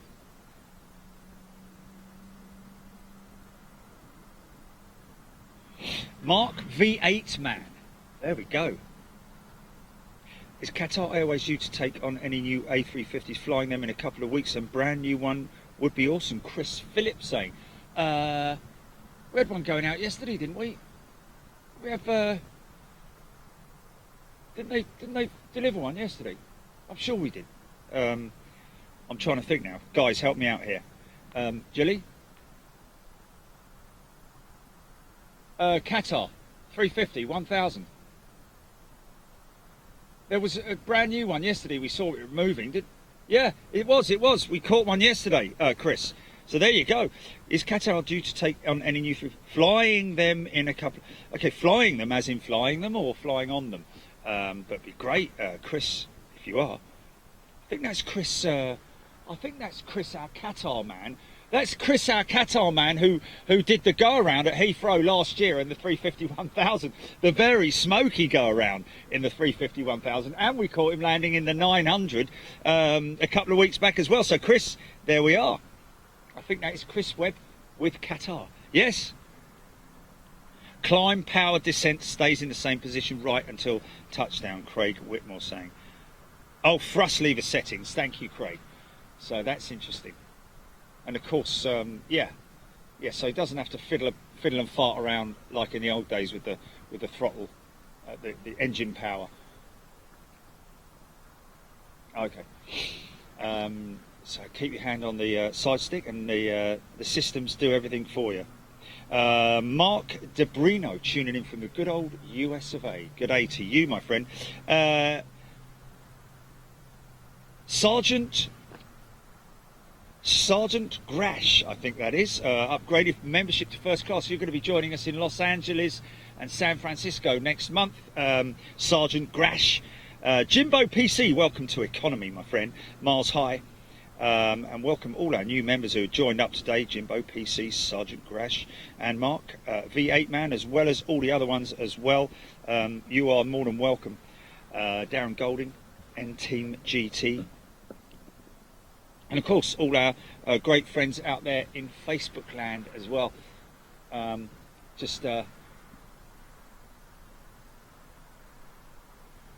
Davis, Stephen Carter, Andy Gibson, Megs, of course, Mick Print, Lizzie Azu, Kira McLeod. Kiara. Is Kira? If I got that right, it's pronounced Kiara, but anything will do. Loved watching the live shows. Just wish my internet was better. Oh well, I hope it is working out for you today. Kira? Oh, terrible. You know me. Anyway.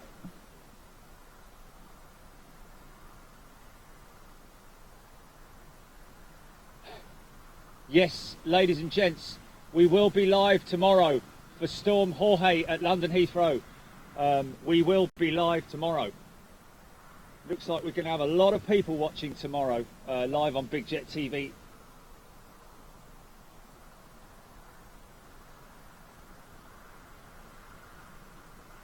I think that's the second to last A380 going to be delivered to Emirates. Okay, this is the British Airways A320neo, 12th in the fleet, ready for delivery almost, just been out on a test flight.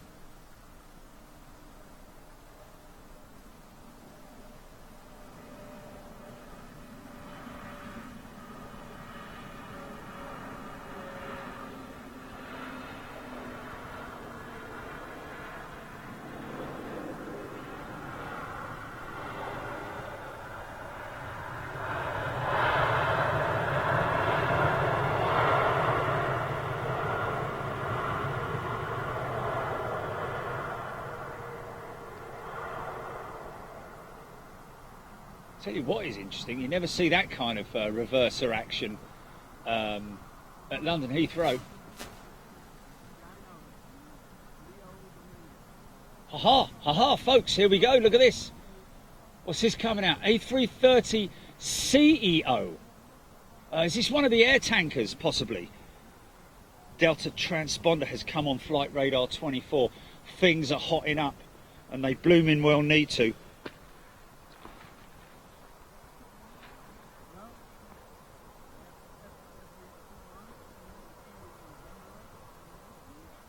Philip Sinclair, good afternoon to you. Brian Crawley, good for you. Got kebab, cheese on toast, eh? Nice bit of... So let's just have a little look and see if the Delta APU is running. Perfect. Okay, so that's...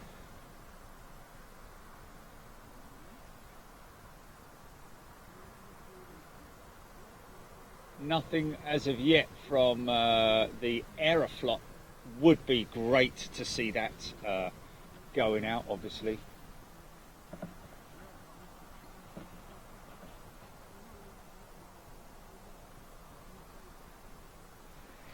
Bob Copsey, good afternoon. Scott Salmy's in the house. Scotty, look forward to seeing you in Los Angeles again, Scotty. Staying in the same motel as me as well, eh? John is in the house. John Hucklesby, Jeffrey Orvis. Yeah, Jeffrey, the fan zone on Big Jet TV. Good point. Shot ices, peanuts, ocelots' noses, pigeons' toes. We have APU active on the Delta 330. We have what looks like, I think this is a CEO, but it can't be surely, because I think the last CEO, is this one of the ones that was, that's definitely not that's not a Neo. That's not a Neo, isn't it? It's a 330 CEO. Fan zone people, if you want to join the fan zone on Big Jet TV, anybody is welcome to join us. Oh, this is the NATO A330 CEO.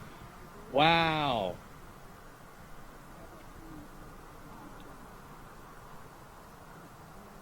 Oh, so this is a flight test. Okay, so she's had taxi test and RTO test with this 330 CEO, folks. So, don't know what this BA 320 Neo is doing, whether she's going to be brought up to the delivery centre, perhaps. Because this is kind of what happened with the one yesterday.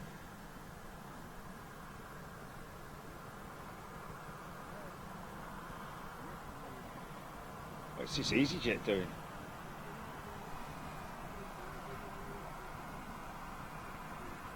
Coming all the way down here. But what interests me most here is this, what looks like a 200.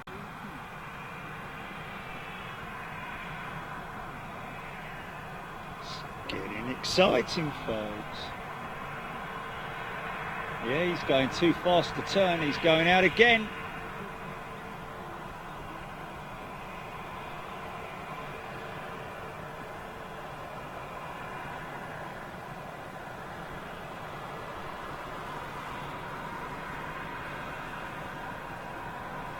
Looks like this this little squeeze is going out on an intersect departure on this runway, so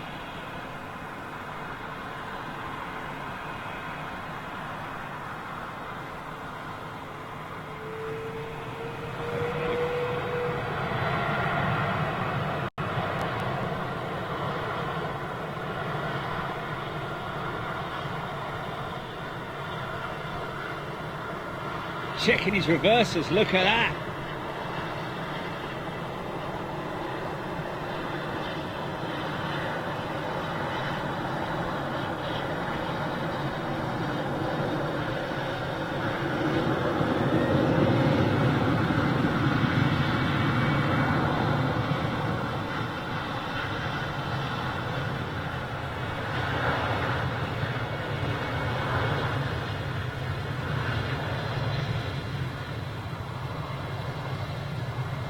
That's running the Trent 7 engine.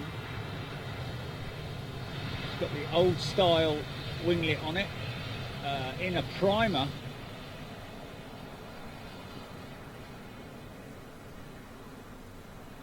Is that an old jet that's been reacquisitioned and assigned to another to NATO, Gilly, or is that a specifically built CEO? Because you know what, obviously the WOW jets were. Oh, Delta's moving,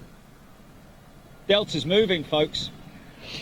It's specifically built. Wow, 1 month old.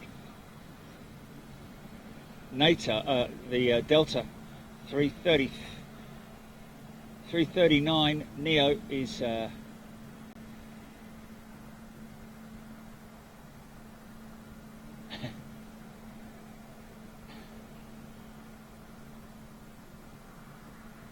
oh, it's getting exciting, it's getting exciting.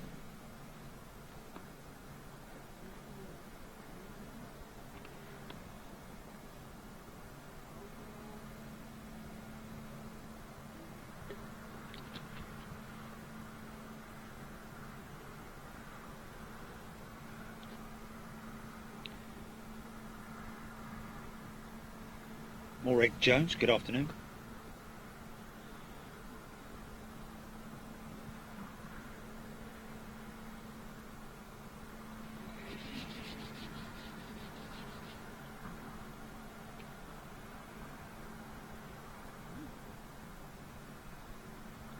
John May. Good afternoon, all. Oh, is that Jean, is it? Oh, Jean, sorry. It's because I'm in France, isn't it? Jean. Sorry, Jean. Jean. Hello, Jean. Yes, Kaylee, indeed. Need to keep the nipples hardening down to a minimum. But that did happen on that KC 135, and yes. Yeah, looking forward to San Francisco. Got a new viewing deck at San Francisco, but it's what I say airside. It is kind of airside. Oh, they're doing something on that northern runway, or southern runway, or eastern runway, whichever it is, or western runway. It's one of the four. They're doing something on it. That's why that little 320 squeezy came out and did intersection departure. So Delta's 339 is sitting over there. What we got inbound, folks? Steve H. Oh, listen to those Trents. Yes, man. You can hear that Trent start up, man. Listen. Yeah.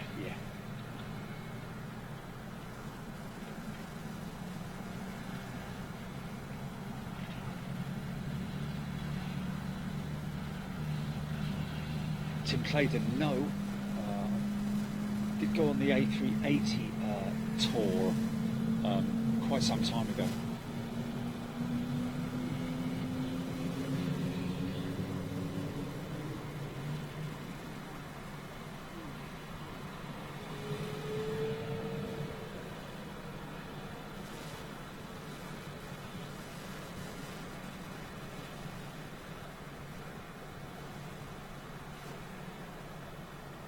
Okay, you got any American friends? You want to share the feed, folks? British Airways 320 Neo. Lots of stuff obviously happening. We are here. Oh, I can smell the fuel from that Delta startup. Got another one to start up, but we're going to hear these.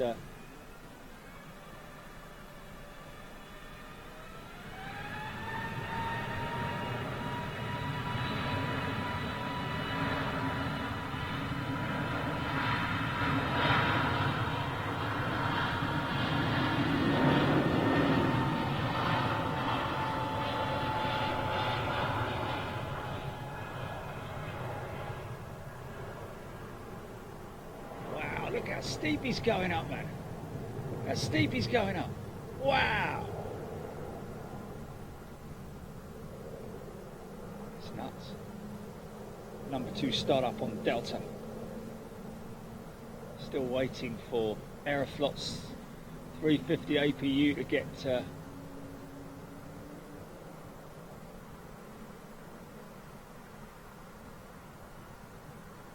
on, mate.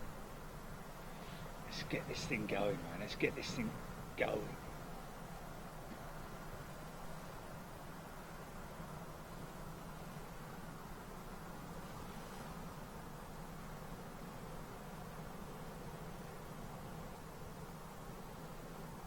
Keith Crafton. I've been in the slice.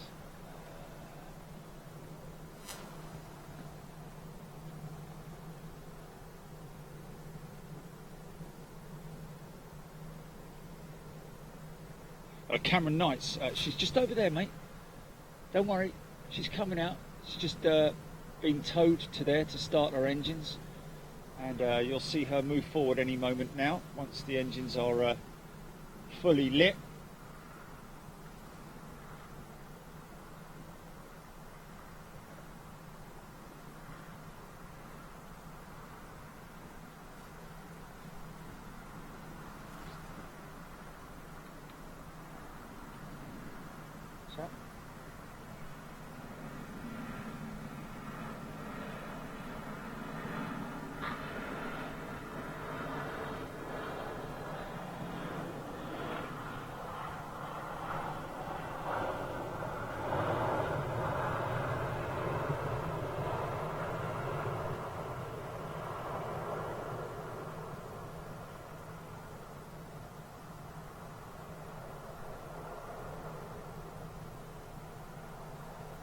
Very true. That's a good point, you know.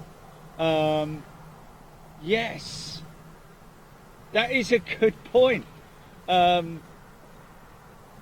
Maybe they do. Somebody who's just come over from Blancario, just want to give N-Team GT's father a shout, Mike, watching the Freeview stream, another huge aviation enthusiast like yourself, who used to take me to all the UK air shows when I was a kid. Well, that was kind of the same sort of scenario. But somebody who's come over from Blanco, and thank you again, Juan, on YouTube, folks. Make sure you follow him. The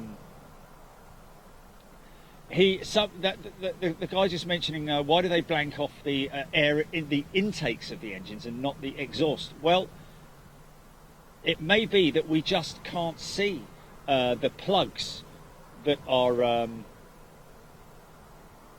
in the exhausts because they're inside the exhaust outlet, if you know what I mean. So it's not sort of something that you can see quite clearly. I don't know if there is a, but mind you, you know, you're right. So because there's nothing to stop a bird from flying in there and nesting in the back of it, is there? Really? So Delta Airways, this one.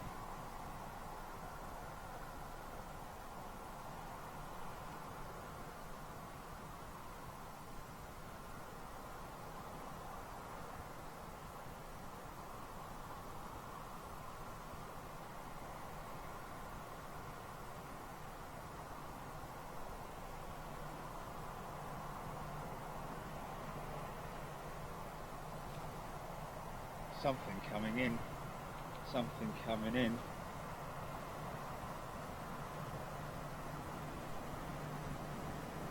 Oh, Ryanair. Okay, here we go, here we go. Watch him see if he slaps it down. Typical Ryanair landing, high speed 737 approach. Oh, he's actually greased that. Wow! A lot of aero braking on that 7.3, still not got the nose down. So interestingly, folks, why exactly we don't know, but this A339 on its maiden flight with Delta, actually in their hands, so to speak, going out to Narita in Japan. So what it's doing going there, we don't know exactly.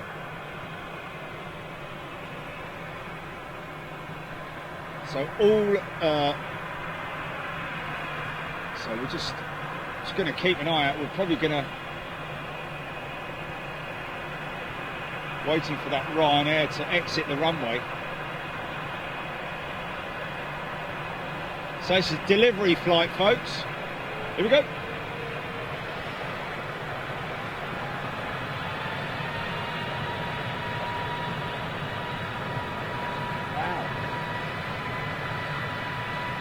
Listen to this. Running those engines up, man.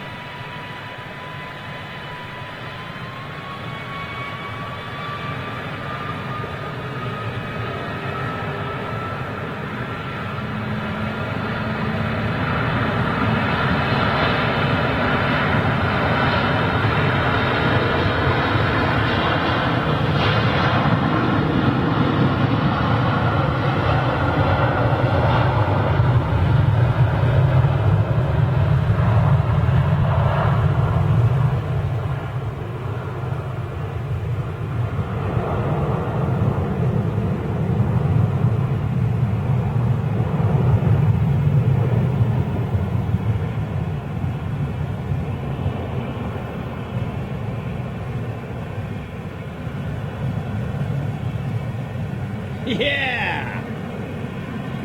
How cool was that?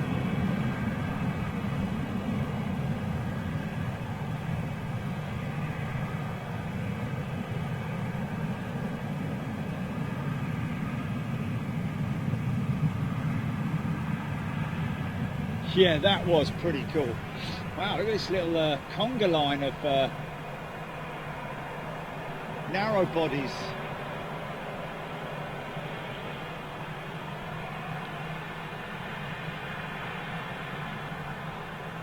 Rene Corticas, good afternoon.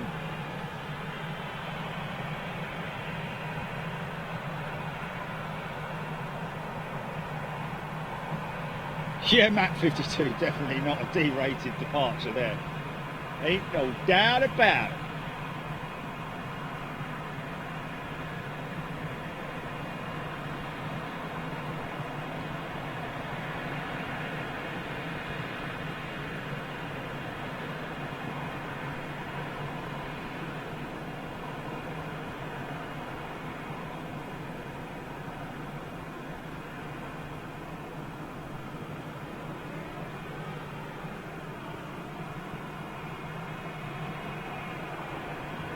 Oh, sorry about that.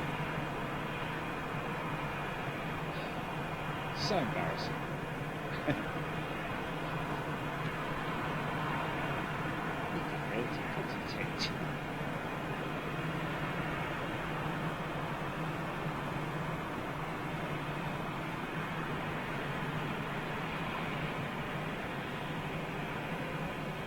%50%.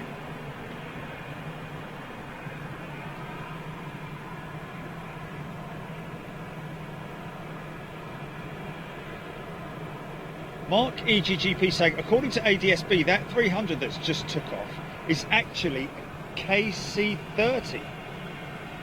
I did say tanker, didn't I? So, it's... I don't really know.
Well,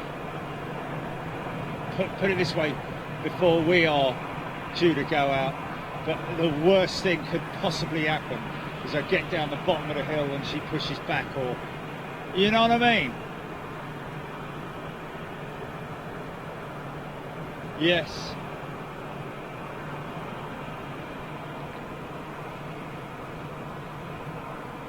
An hour and a half.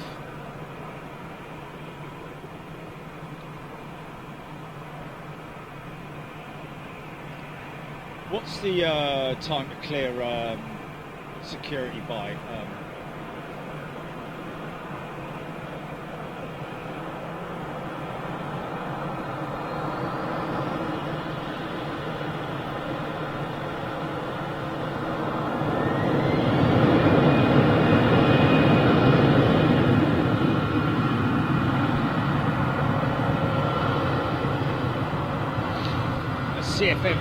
CFM 56 engines still in high demand. Lots of companies around the world that hold stock of the CFM 56 because, of course, oh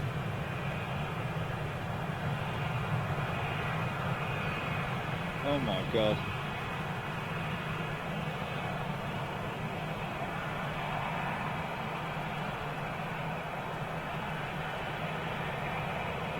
Got to be gone by 3. Got to be off the hill by. Well, I mean, put it this way. The taxi will get here by.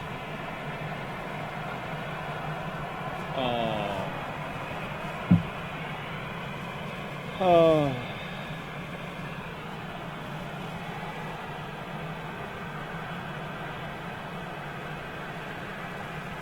Our streamer who aren't in heaven. DSB thy name. Give us this 350, our daily bread. For we forgive those who... we really need it, folks. Yeah, Debbie's, fingers crossed. Yes, honestly, guys, I am... Okay, so we've got a delay. I've got a delay on my outbound flight, which is a good thing.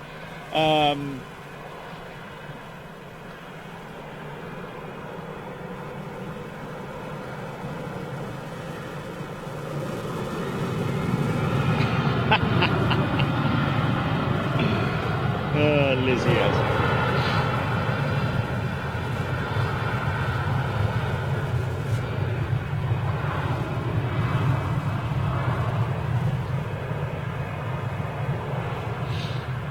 So she's going to be pretty heavily fueled, this 339, long haul flight to Narita in Japan. Stephen O'Flaherty is watching. G'day, Stephen.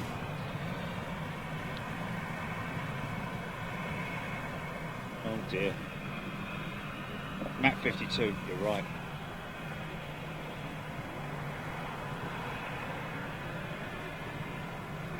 Oh, right, okay.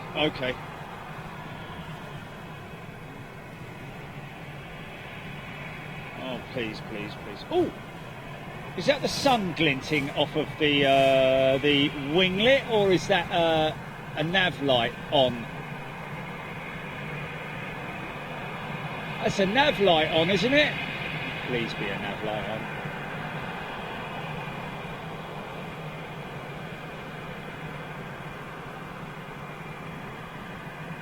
I'm just looking there, folks, to see if there's any exhaust heat coming from the APU auxiliary power unit. First thing that gets fired up on the aircraft, more or less, that powers up the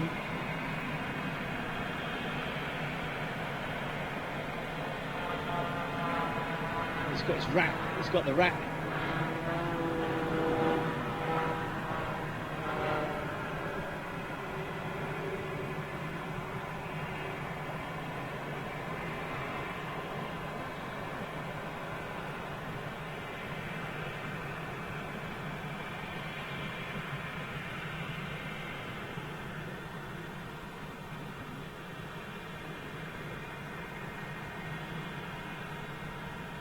See that little prop underneath the aircraft, folks? That's called the RAT, the Ram Air Turbine, which they basically, in the case of loss of power, they can use that to generate electricity and power to hydraulic pumps and onboard systems, etc.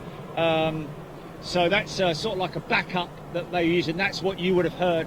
That noise, making it sound like it's going over rumble strips, but that was the Ram Air Turbine. Go on, Sam.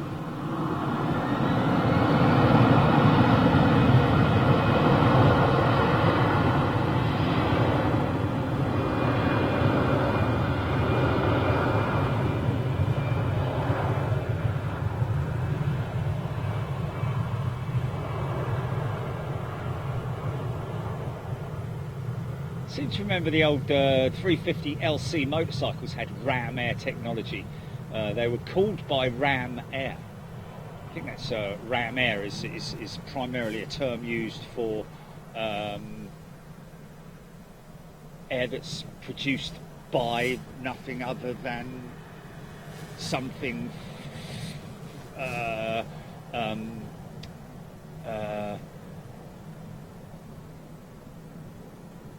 going forward in forward motion through the air, if you know what I mean. I'm sure there's a... Huh?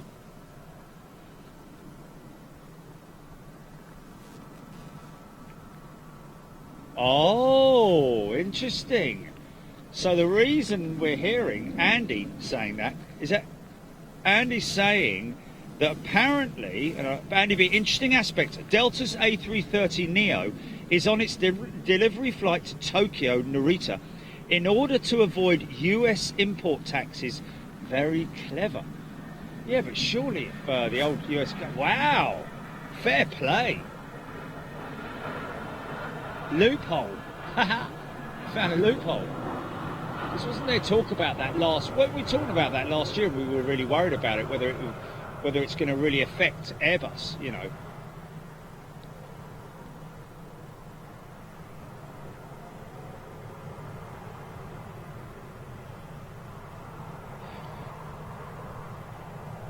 Well, yeah. I mean, but that what? Yeah. Well, yeah. But it's because it's bought the aircraft from a European manufacturer. So you know it's import tax, isn't it?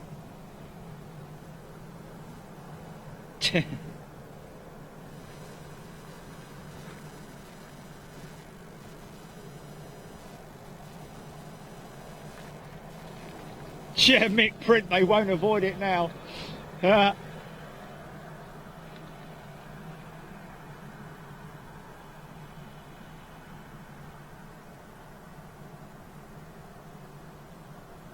It's a what? Say that again, it's a what?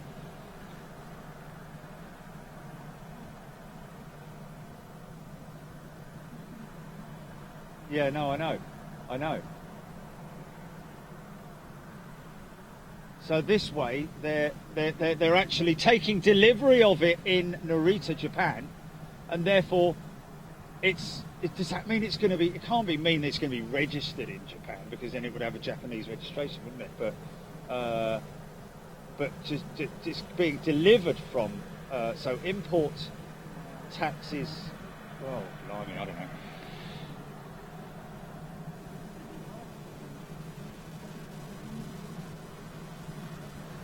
Oh, Andy, yeah.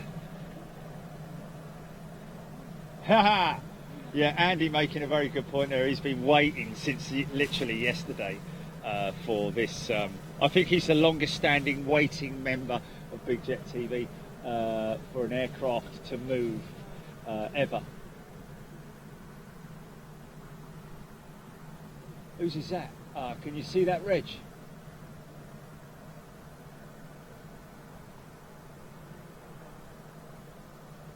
Be interesting to see whose 350 that is.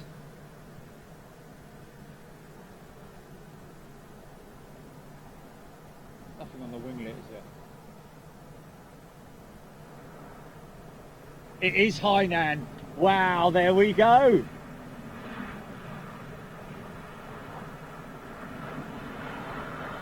Yeah, I did say it yesterday. I did say it.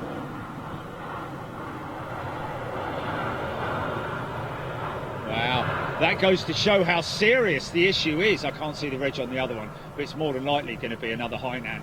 But to be honest with you, that just goes to show the severity of the problems that they're experiencing with Hainan. If they have definitely, covered up their tail.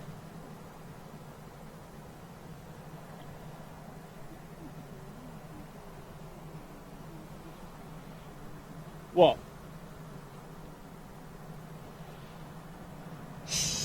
Good old boy.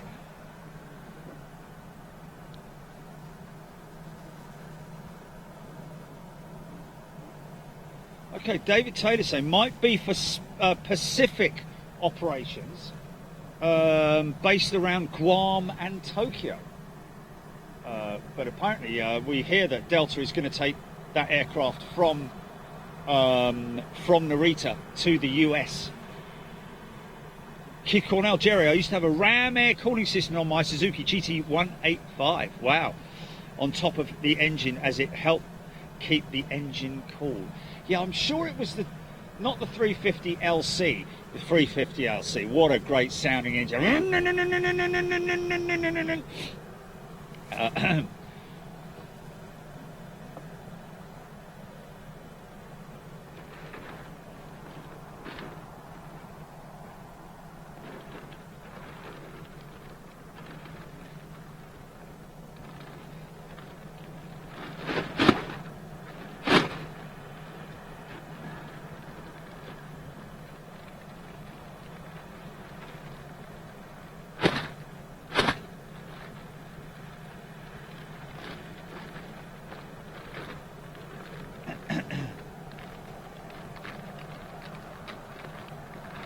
Daniel Morgan. Yes, Daniel, this is Aeroflot's first A350.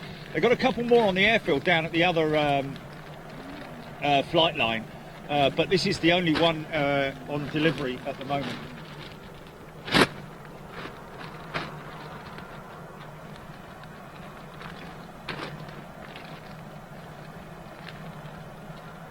Oh, wow. Dennis saying, I believe KLM has something similar. 4 of their Boeing 747s have Asia titles on their tail and are officially positioned in China. Yeah, KLM Asia, isn't it? We see that. Otherwise, they may not fly in China with it. Okay. Bob Copsey, Shirley Burge, Sarah Pass, Sia Smithy, Mick Print.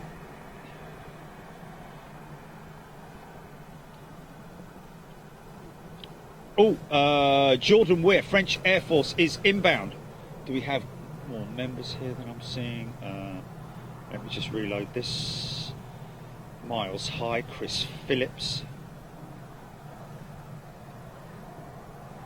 Hillary Todd. Yeah, Hillary, I'm with you on that one. They surely would. They surely would rumble something like that. The U.S. government, the Treasury, anyway. That would be extreme.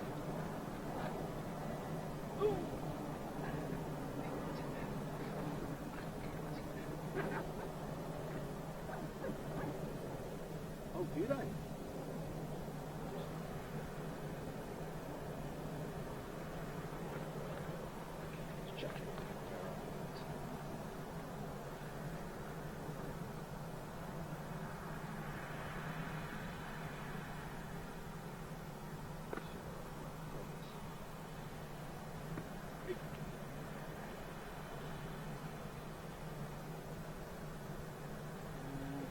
Come on, Aeroflot.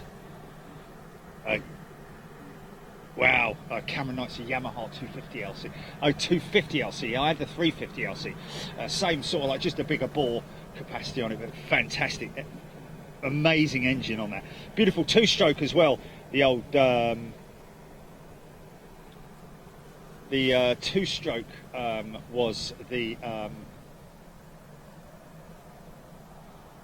the engine type before the big 4 strokes started really. Honda, I think, were the first to experiment with the 4-stroke.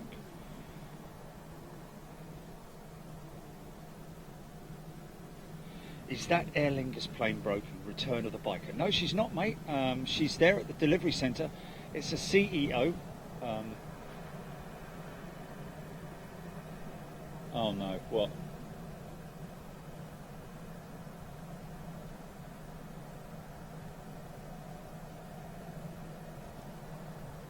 In the next few hours, though.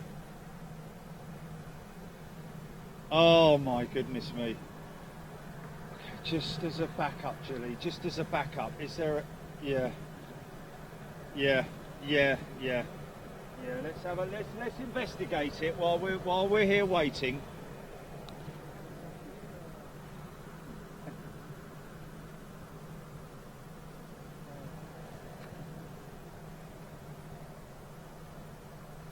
Tonight. Well, I mean, we'll do the exercise. We'll see what.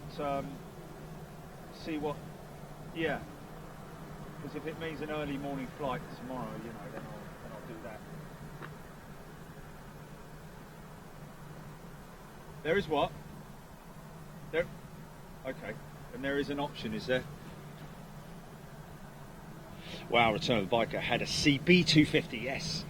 I had a CB125N, I think it was, back in the day. My first bike was a Honda CB, was it CB125N, I think it was. Anyway, Matt52, g'day. Matthias Fishbuck, good afternoon. John Dufton, Sergeant Grash, Daniel Pearson.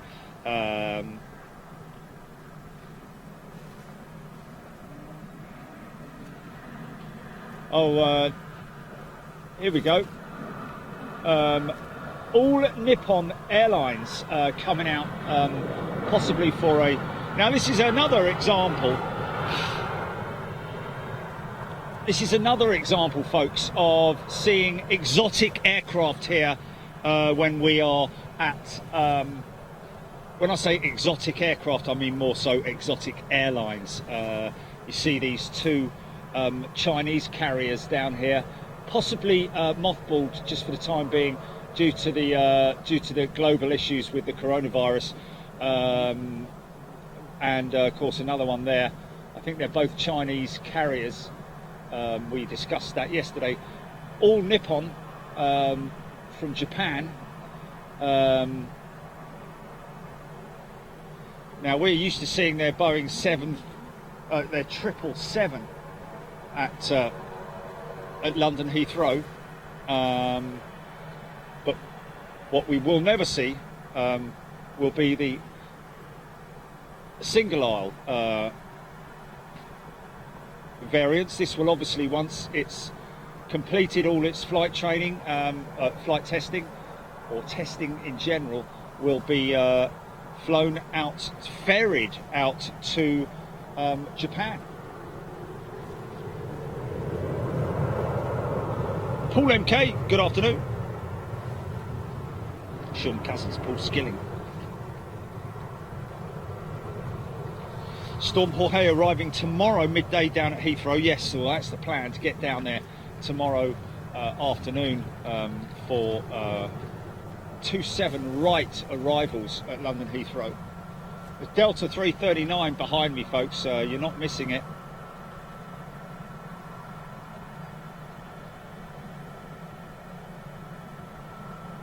Oh no, it wasn't a 125. It was Suzuki. It was a 50. I had the 50. It was.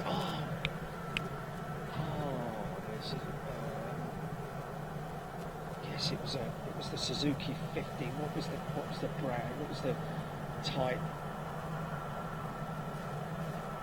Was it an AP 50? Quadfly 360. Welcome to first class, Quadfly. You're going to be joining us in Los Angeles and San Francisco. Cameron Knights, Kevin, Sergeant Crash, Amanda. So I've got two new jets sitting here, one on a delivery flight, this one on a possibly on a test flight now.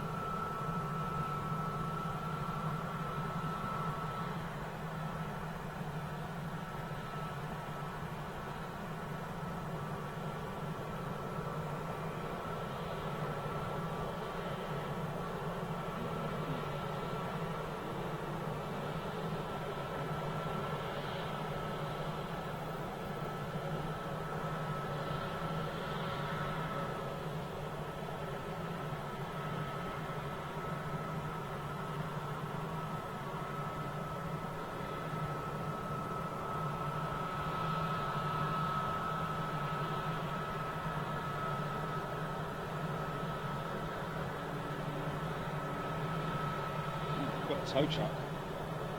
I've got a tow truck. I'll just show you this quick, see where he goes. Go on, son, turn left. Turn left.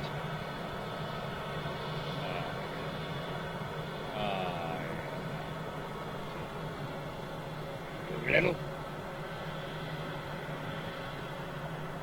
Got a lot of antennae and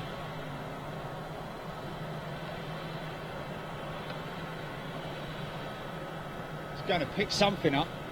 So what's going to happen with this guy is he'll drive over to this ops vehicle and sit and wait for Clarence to use the operational taxiway to take him over to the other side of the airfield over there, which hopefully signifies that we might see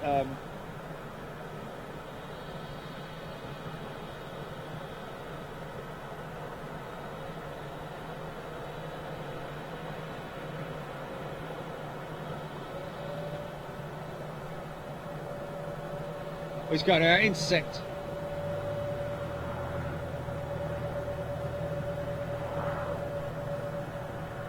Look at this little fella, look. Look. He did that. Yeah, look at those beautiful new engines, man.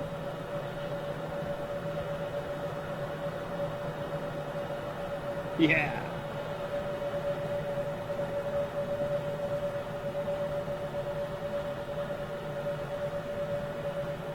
What's good to do anything?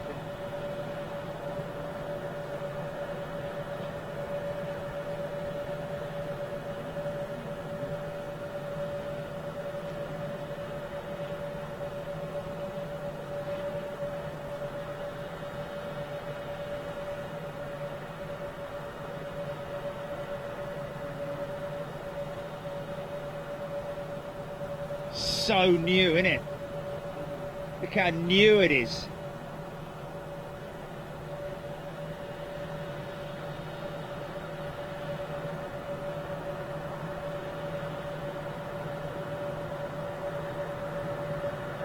Not even any brake dust on the rims, on the wheel rims. Nice clean flaps.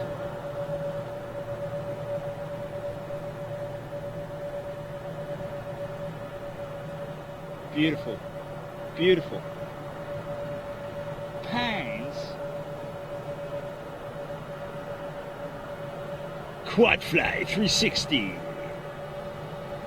Jose Gabriel Oduna Villa upgraded membership to Superclass. Jose, wow, thank you so much. You are more than welcome, my friend. Thank you so much, Jose. An A320 Neo, yes indeed, that's exactly what you're seeing there, Amanda. Jorge, nice little landing for the little guy. Kevin Carter, the M14 guy, Ben 247, John Dufton, Kevin Carter, Alan B, lovely flaps.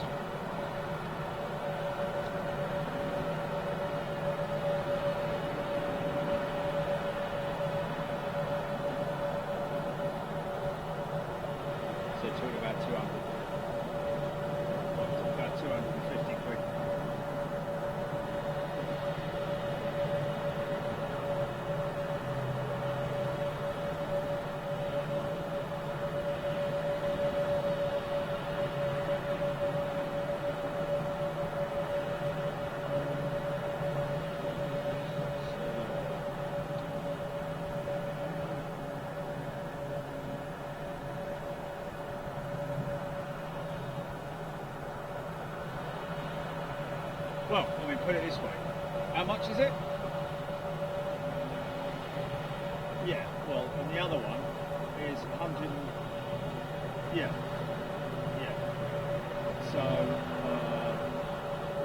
you know, when you factor it all in. Well, no, tonight. Just because if I go in the morning, I'm obviously, I get home, I've got time to charge up batteries, I've got to get back tonight to, yeah, logistically, it just works better for us to get back tonight. So yeah, EasyJet back to Gatwick, and then I'll just make my way back from Gatwick. I'll probably get a train up to London, and then, yeah, it shouldn't be too, get up to Charing Cross, get a train to Charing Cross, or yeah, whatever, it'll work. We'll get it done. I might be back really late, probably like 1 in the morning, but at least yeah, but at least then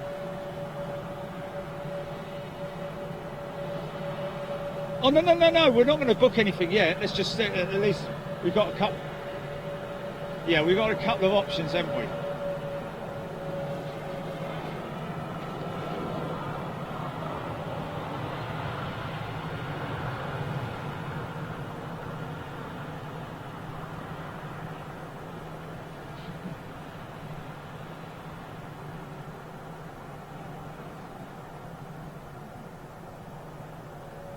You could say that. You just say that he's delayed getting there or something. Yeah, go on then.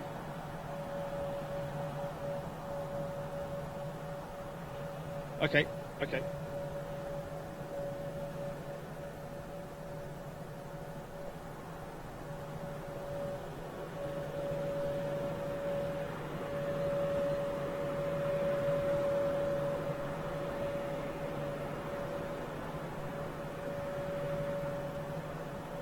because I think that even if the aircraft is delayed, I think you still have to check it. Still have to check your bag in within us. You have to clear security by a certain time, even if the aircraft's delayed. But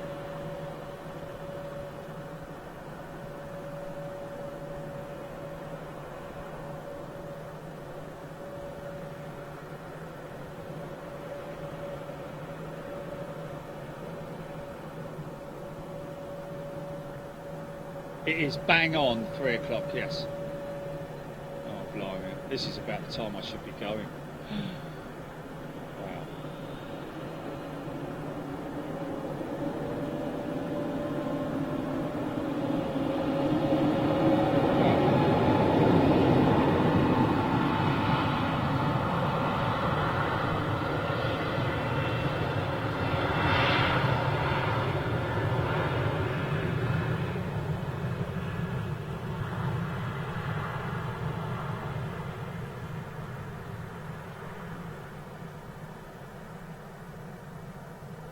Yeah.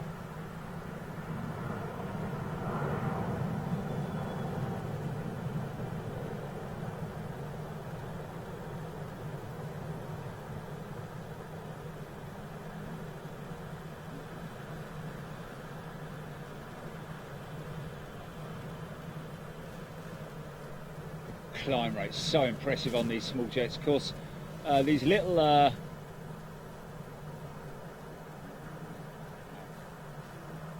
nothing. Oh no, is it?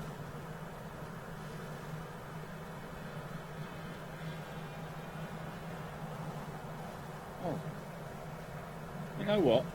I think there is heat coming out of that EPU. You know, I don't think I'm just seeing things, but just looking at the.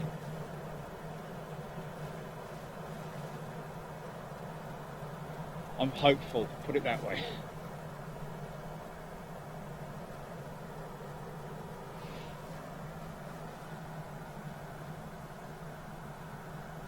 Yeah, you just need to be aware, folks, that when you see on flight radar or whatever radar you might be using, plane finder, of course, if you're in the UK, try plane finder. A great bunch of guys, and they listen to you. They're a very good bunch of people out there at plane finder. Got a very reliable system, and of course.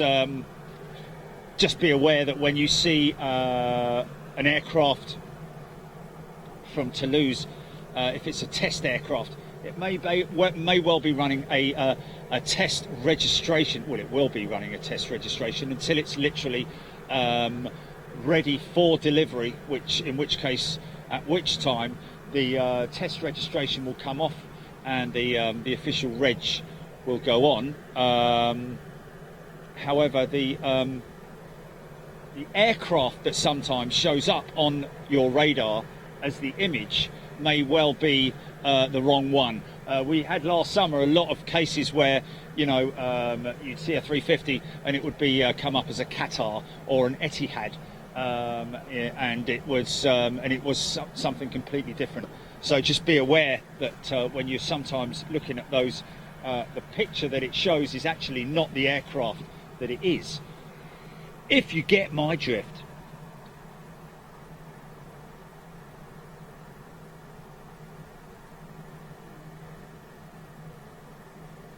Yeah, Jeffrey Orvis, he's saying that he saw a heat wave. What do you think, folks?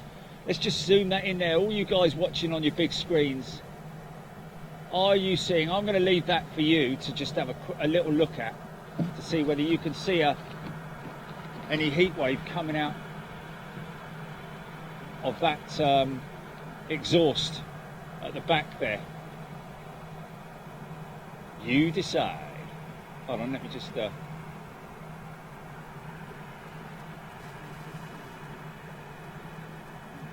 I'm sure I can see something. Oh, bloody old camera, come on, son. Oh, look, talking about Qatar.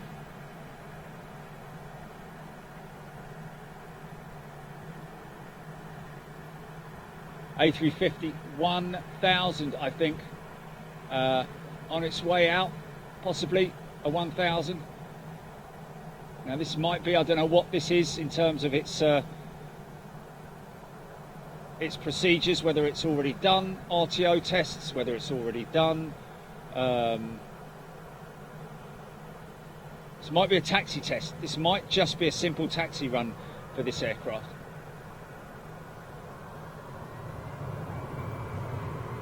Sorry about that.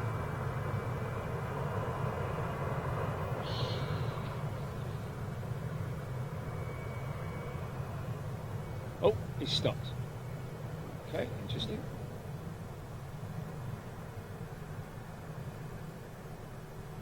So, take you back to the APU. Have a look and see whether you think there's any exhaust running out the back of that. Mach 52. Gordon Smith looks like RTO from call sign. Ah, Gordon Smith is saying it's going to be an RTO potentially.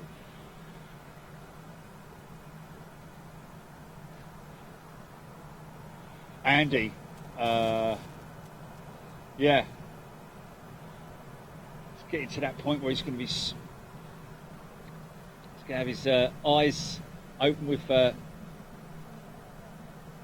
matchsticks. Cause he painted matchstick and a matchstick can send those.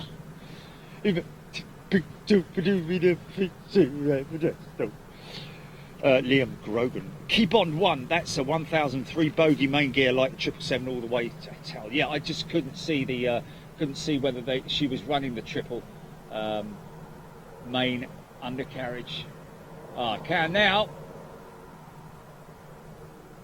Yes, indeed. That's the way to tell the 1000, of course, and of course from side on, the length is quite considerably longer than the 900.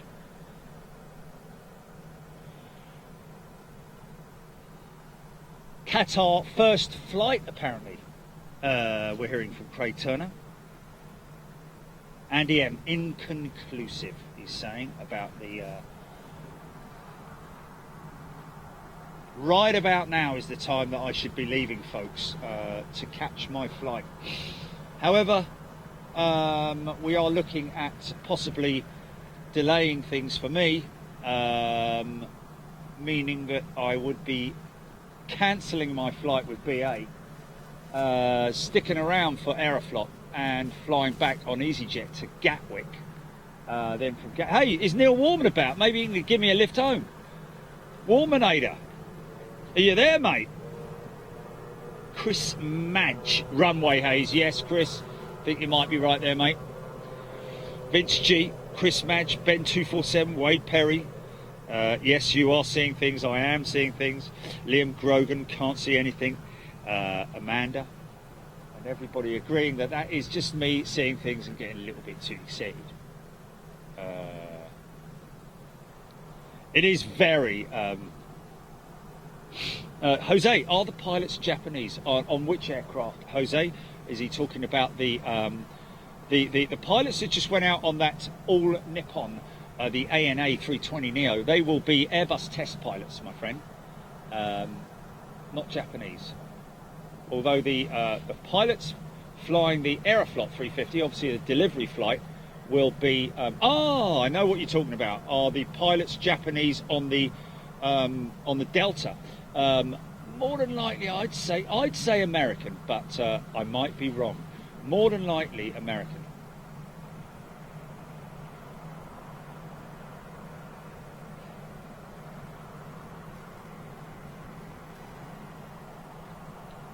Andy, yeah, I know it's still 3:06, but my flight is at 5:50, so in terms of checking in and so on and so forth.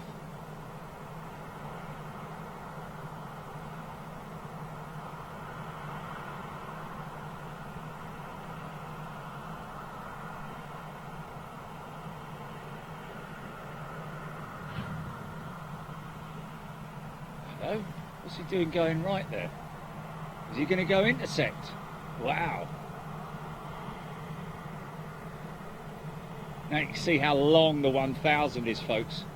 Of course, there's your tri-undercarriage. Don't know what the Delta's sticking around for, to be honest with you.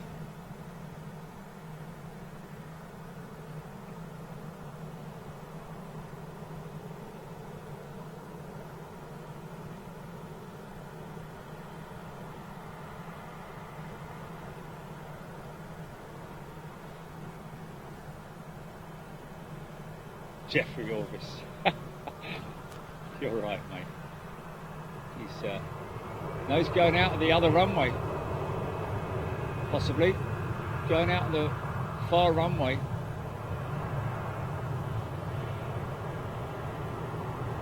Cool, I hope they don't do that with the Aeroflot, but if they do, then they do.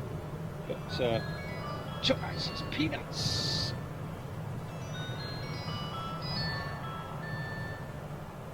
Hey.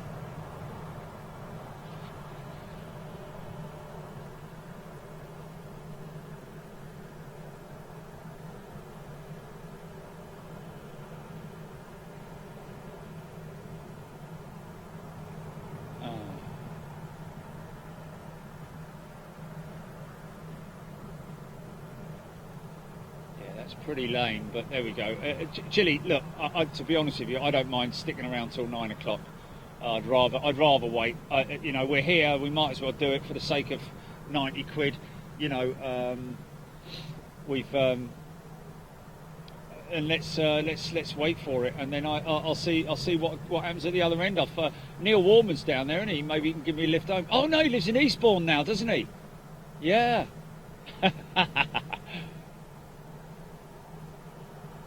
Yeah.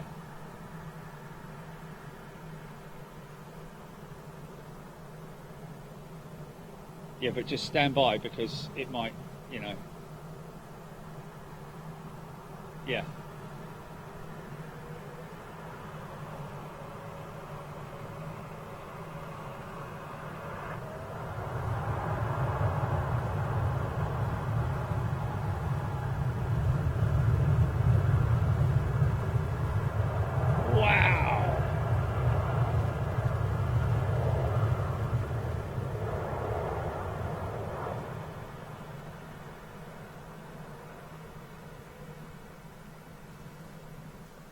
Bang on, RTO test.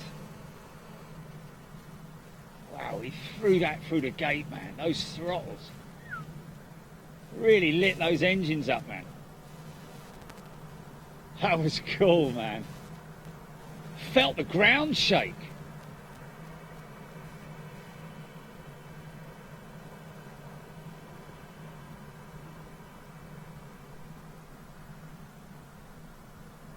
That's more a brake test than it is engine test, because they're more, so they seem to be more testing the engines than they are the testing the brakes more than they are the engines. No, that 350 is still doing nothing. She's definitely not going out in the next hour, that's for sure. So we're going to hang around, folks. It looks like what we're going to do is we're going to hang fire. Well, what's the absolute right? Let me wind this back. What's the I've got to clear security an hour before departure, and departure time is 5 scheduled.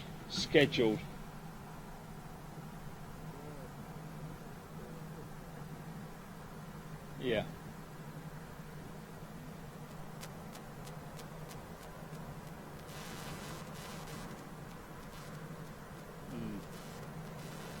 Yeah. Oh, I don't know if that's going to happen.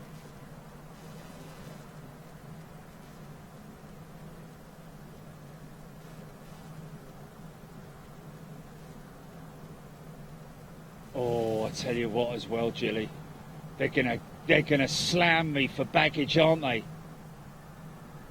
They're gonna hammer me for baggage on EasyJet. Oh, okay, that's interesting. Oh, okay, no, that's fine then. Yeah, that's fine. Okay, yeah, no problem. Yeah, that'll work. No, he just went out on the other runway for RTO because this looks like this Delta. I don't know if he's got an issue or...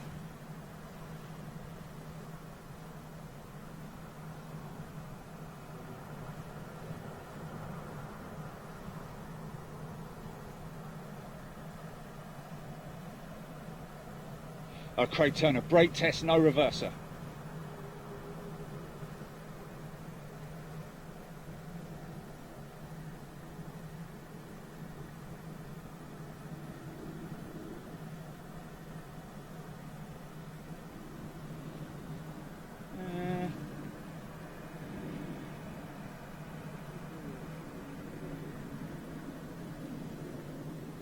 Yeah, but I can get the Gatwick Express straight up to London. Where does that go to? Gatwick Express goes to Victoria, doesn't it? Then I can get the tube from Victoria to Fingfong. I mean, it's going to be a bit of a slap, but I'll do it for you guys. I'll do it for you guys. Charch is going to be a bit angry when I get home. Keith, go on now. Stop it.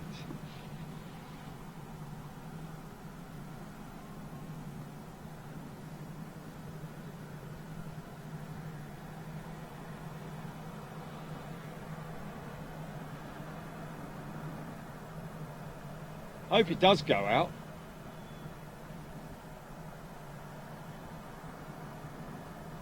Well, apparently they're all waiting in Moscow for him, aren't they? So, Kurt Landgraf, good afternoon to you. Right, let's just have another soaring, shall we, and have a think about it. Yeah, Joe Perkins, thank you. Gatwick Express goes to Victoria.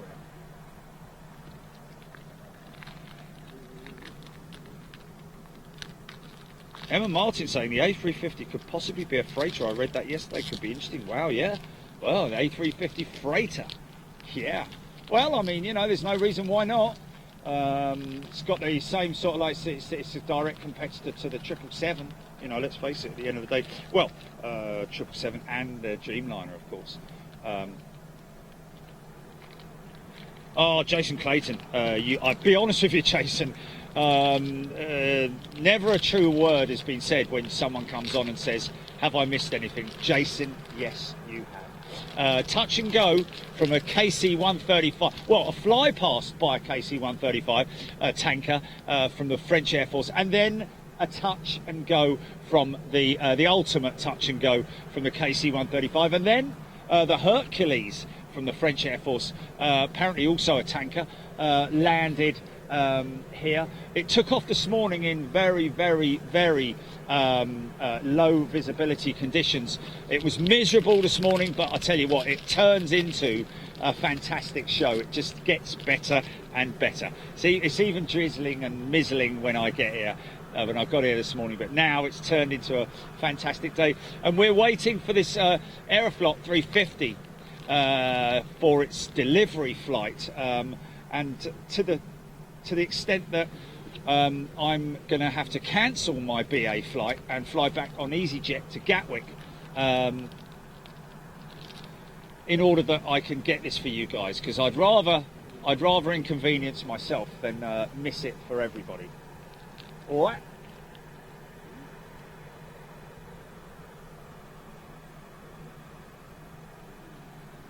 John Dufton, Evans, all the way.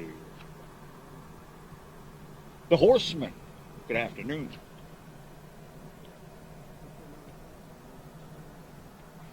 Stevie Luscombe, no, that's Julie's cat. Jeffrey Orvis is if the Delta goes back to Maine. Yeah, well, I mean, I don't know. Oh, well then, yeah.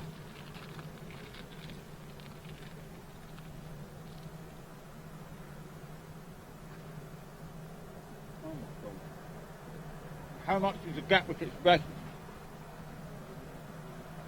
The National Express.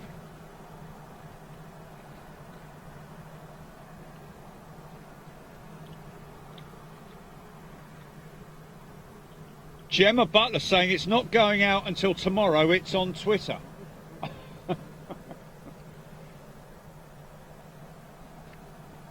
New member, Doug Crumb. Welcome to Economy, Doug. Yeah, Gemma, we have heard conflicting stories about the Aeroflot 350. But we have heard from one of our members here that, and apparently on the official Aeroflot website, the aircraft is going out today.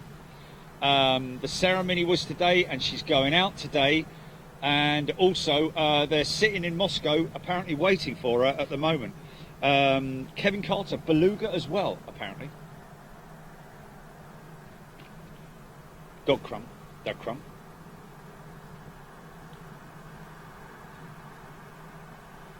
Donna O'Brien.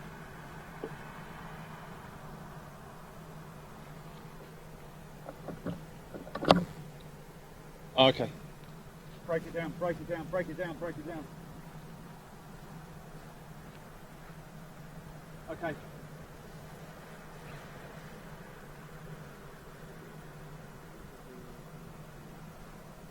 Okay, let me ask you this. Let me just ask you this. And again, it could be tomorrow morning, it could be tomorrow afternoon, so there's no knowing. Oh, okay, there we go, there we go, there we go. Right, okay, folks, it's official. I've got 5 minutes. Folks, I'm going to leave you. I really am sorry. I appreciate your waiting around and being very patient. We've seen a lot of stuff today, some crazy stuff here on Big Jet TV. We will change that the title to the video a little bit later on whilst I'm in transit. But I've got to go. I've got a plane to catch. Look after yourselves. Thanks very much. We'll see you live from Heathrow tomorrow for Storm Jorge. Take it easy. See you. Bye. Okay, go. Quick cut, GP.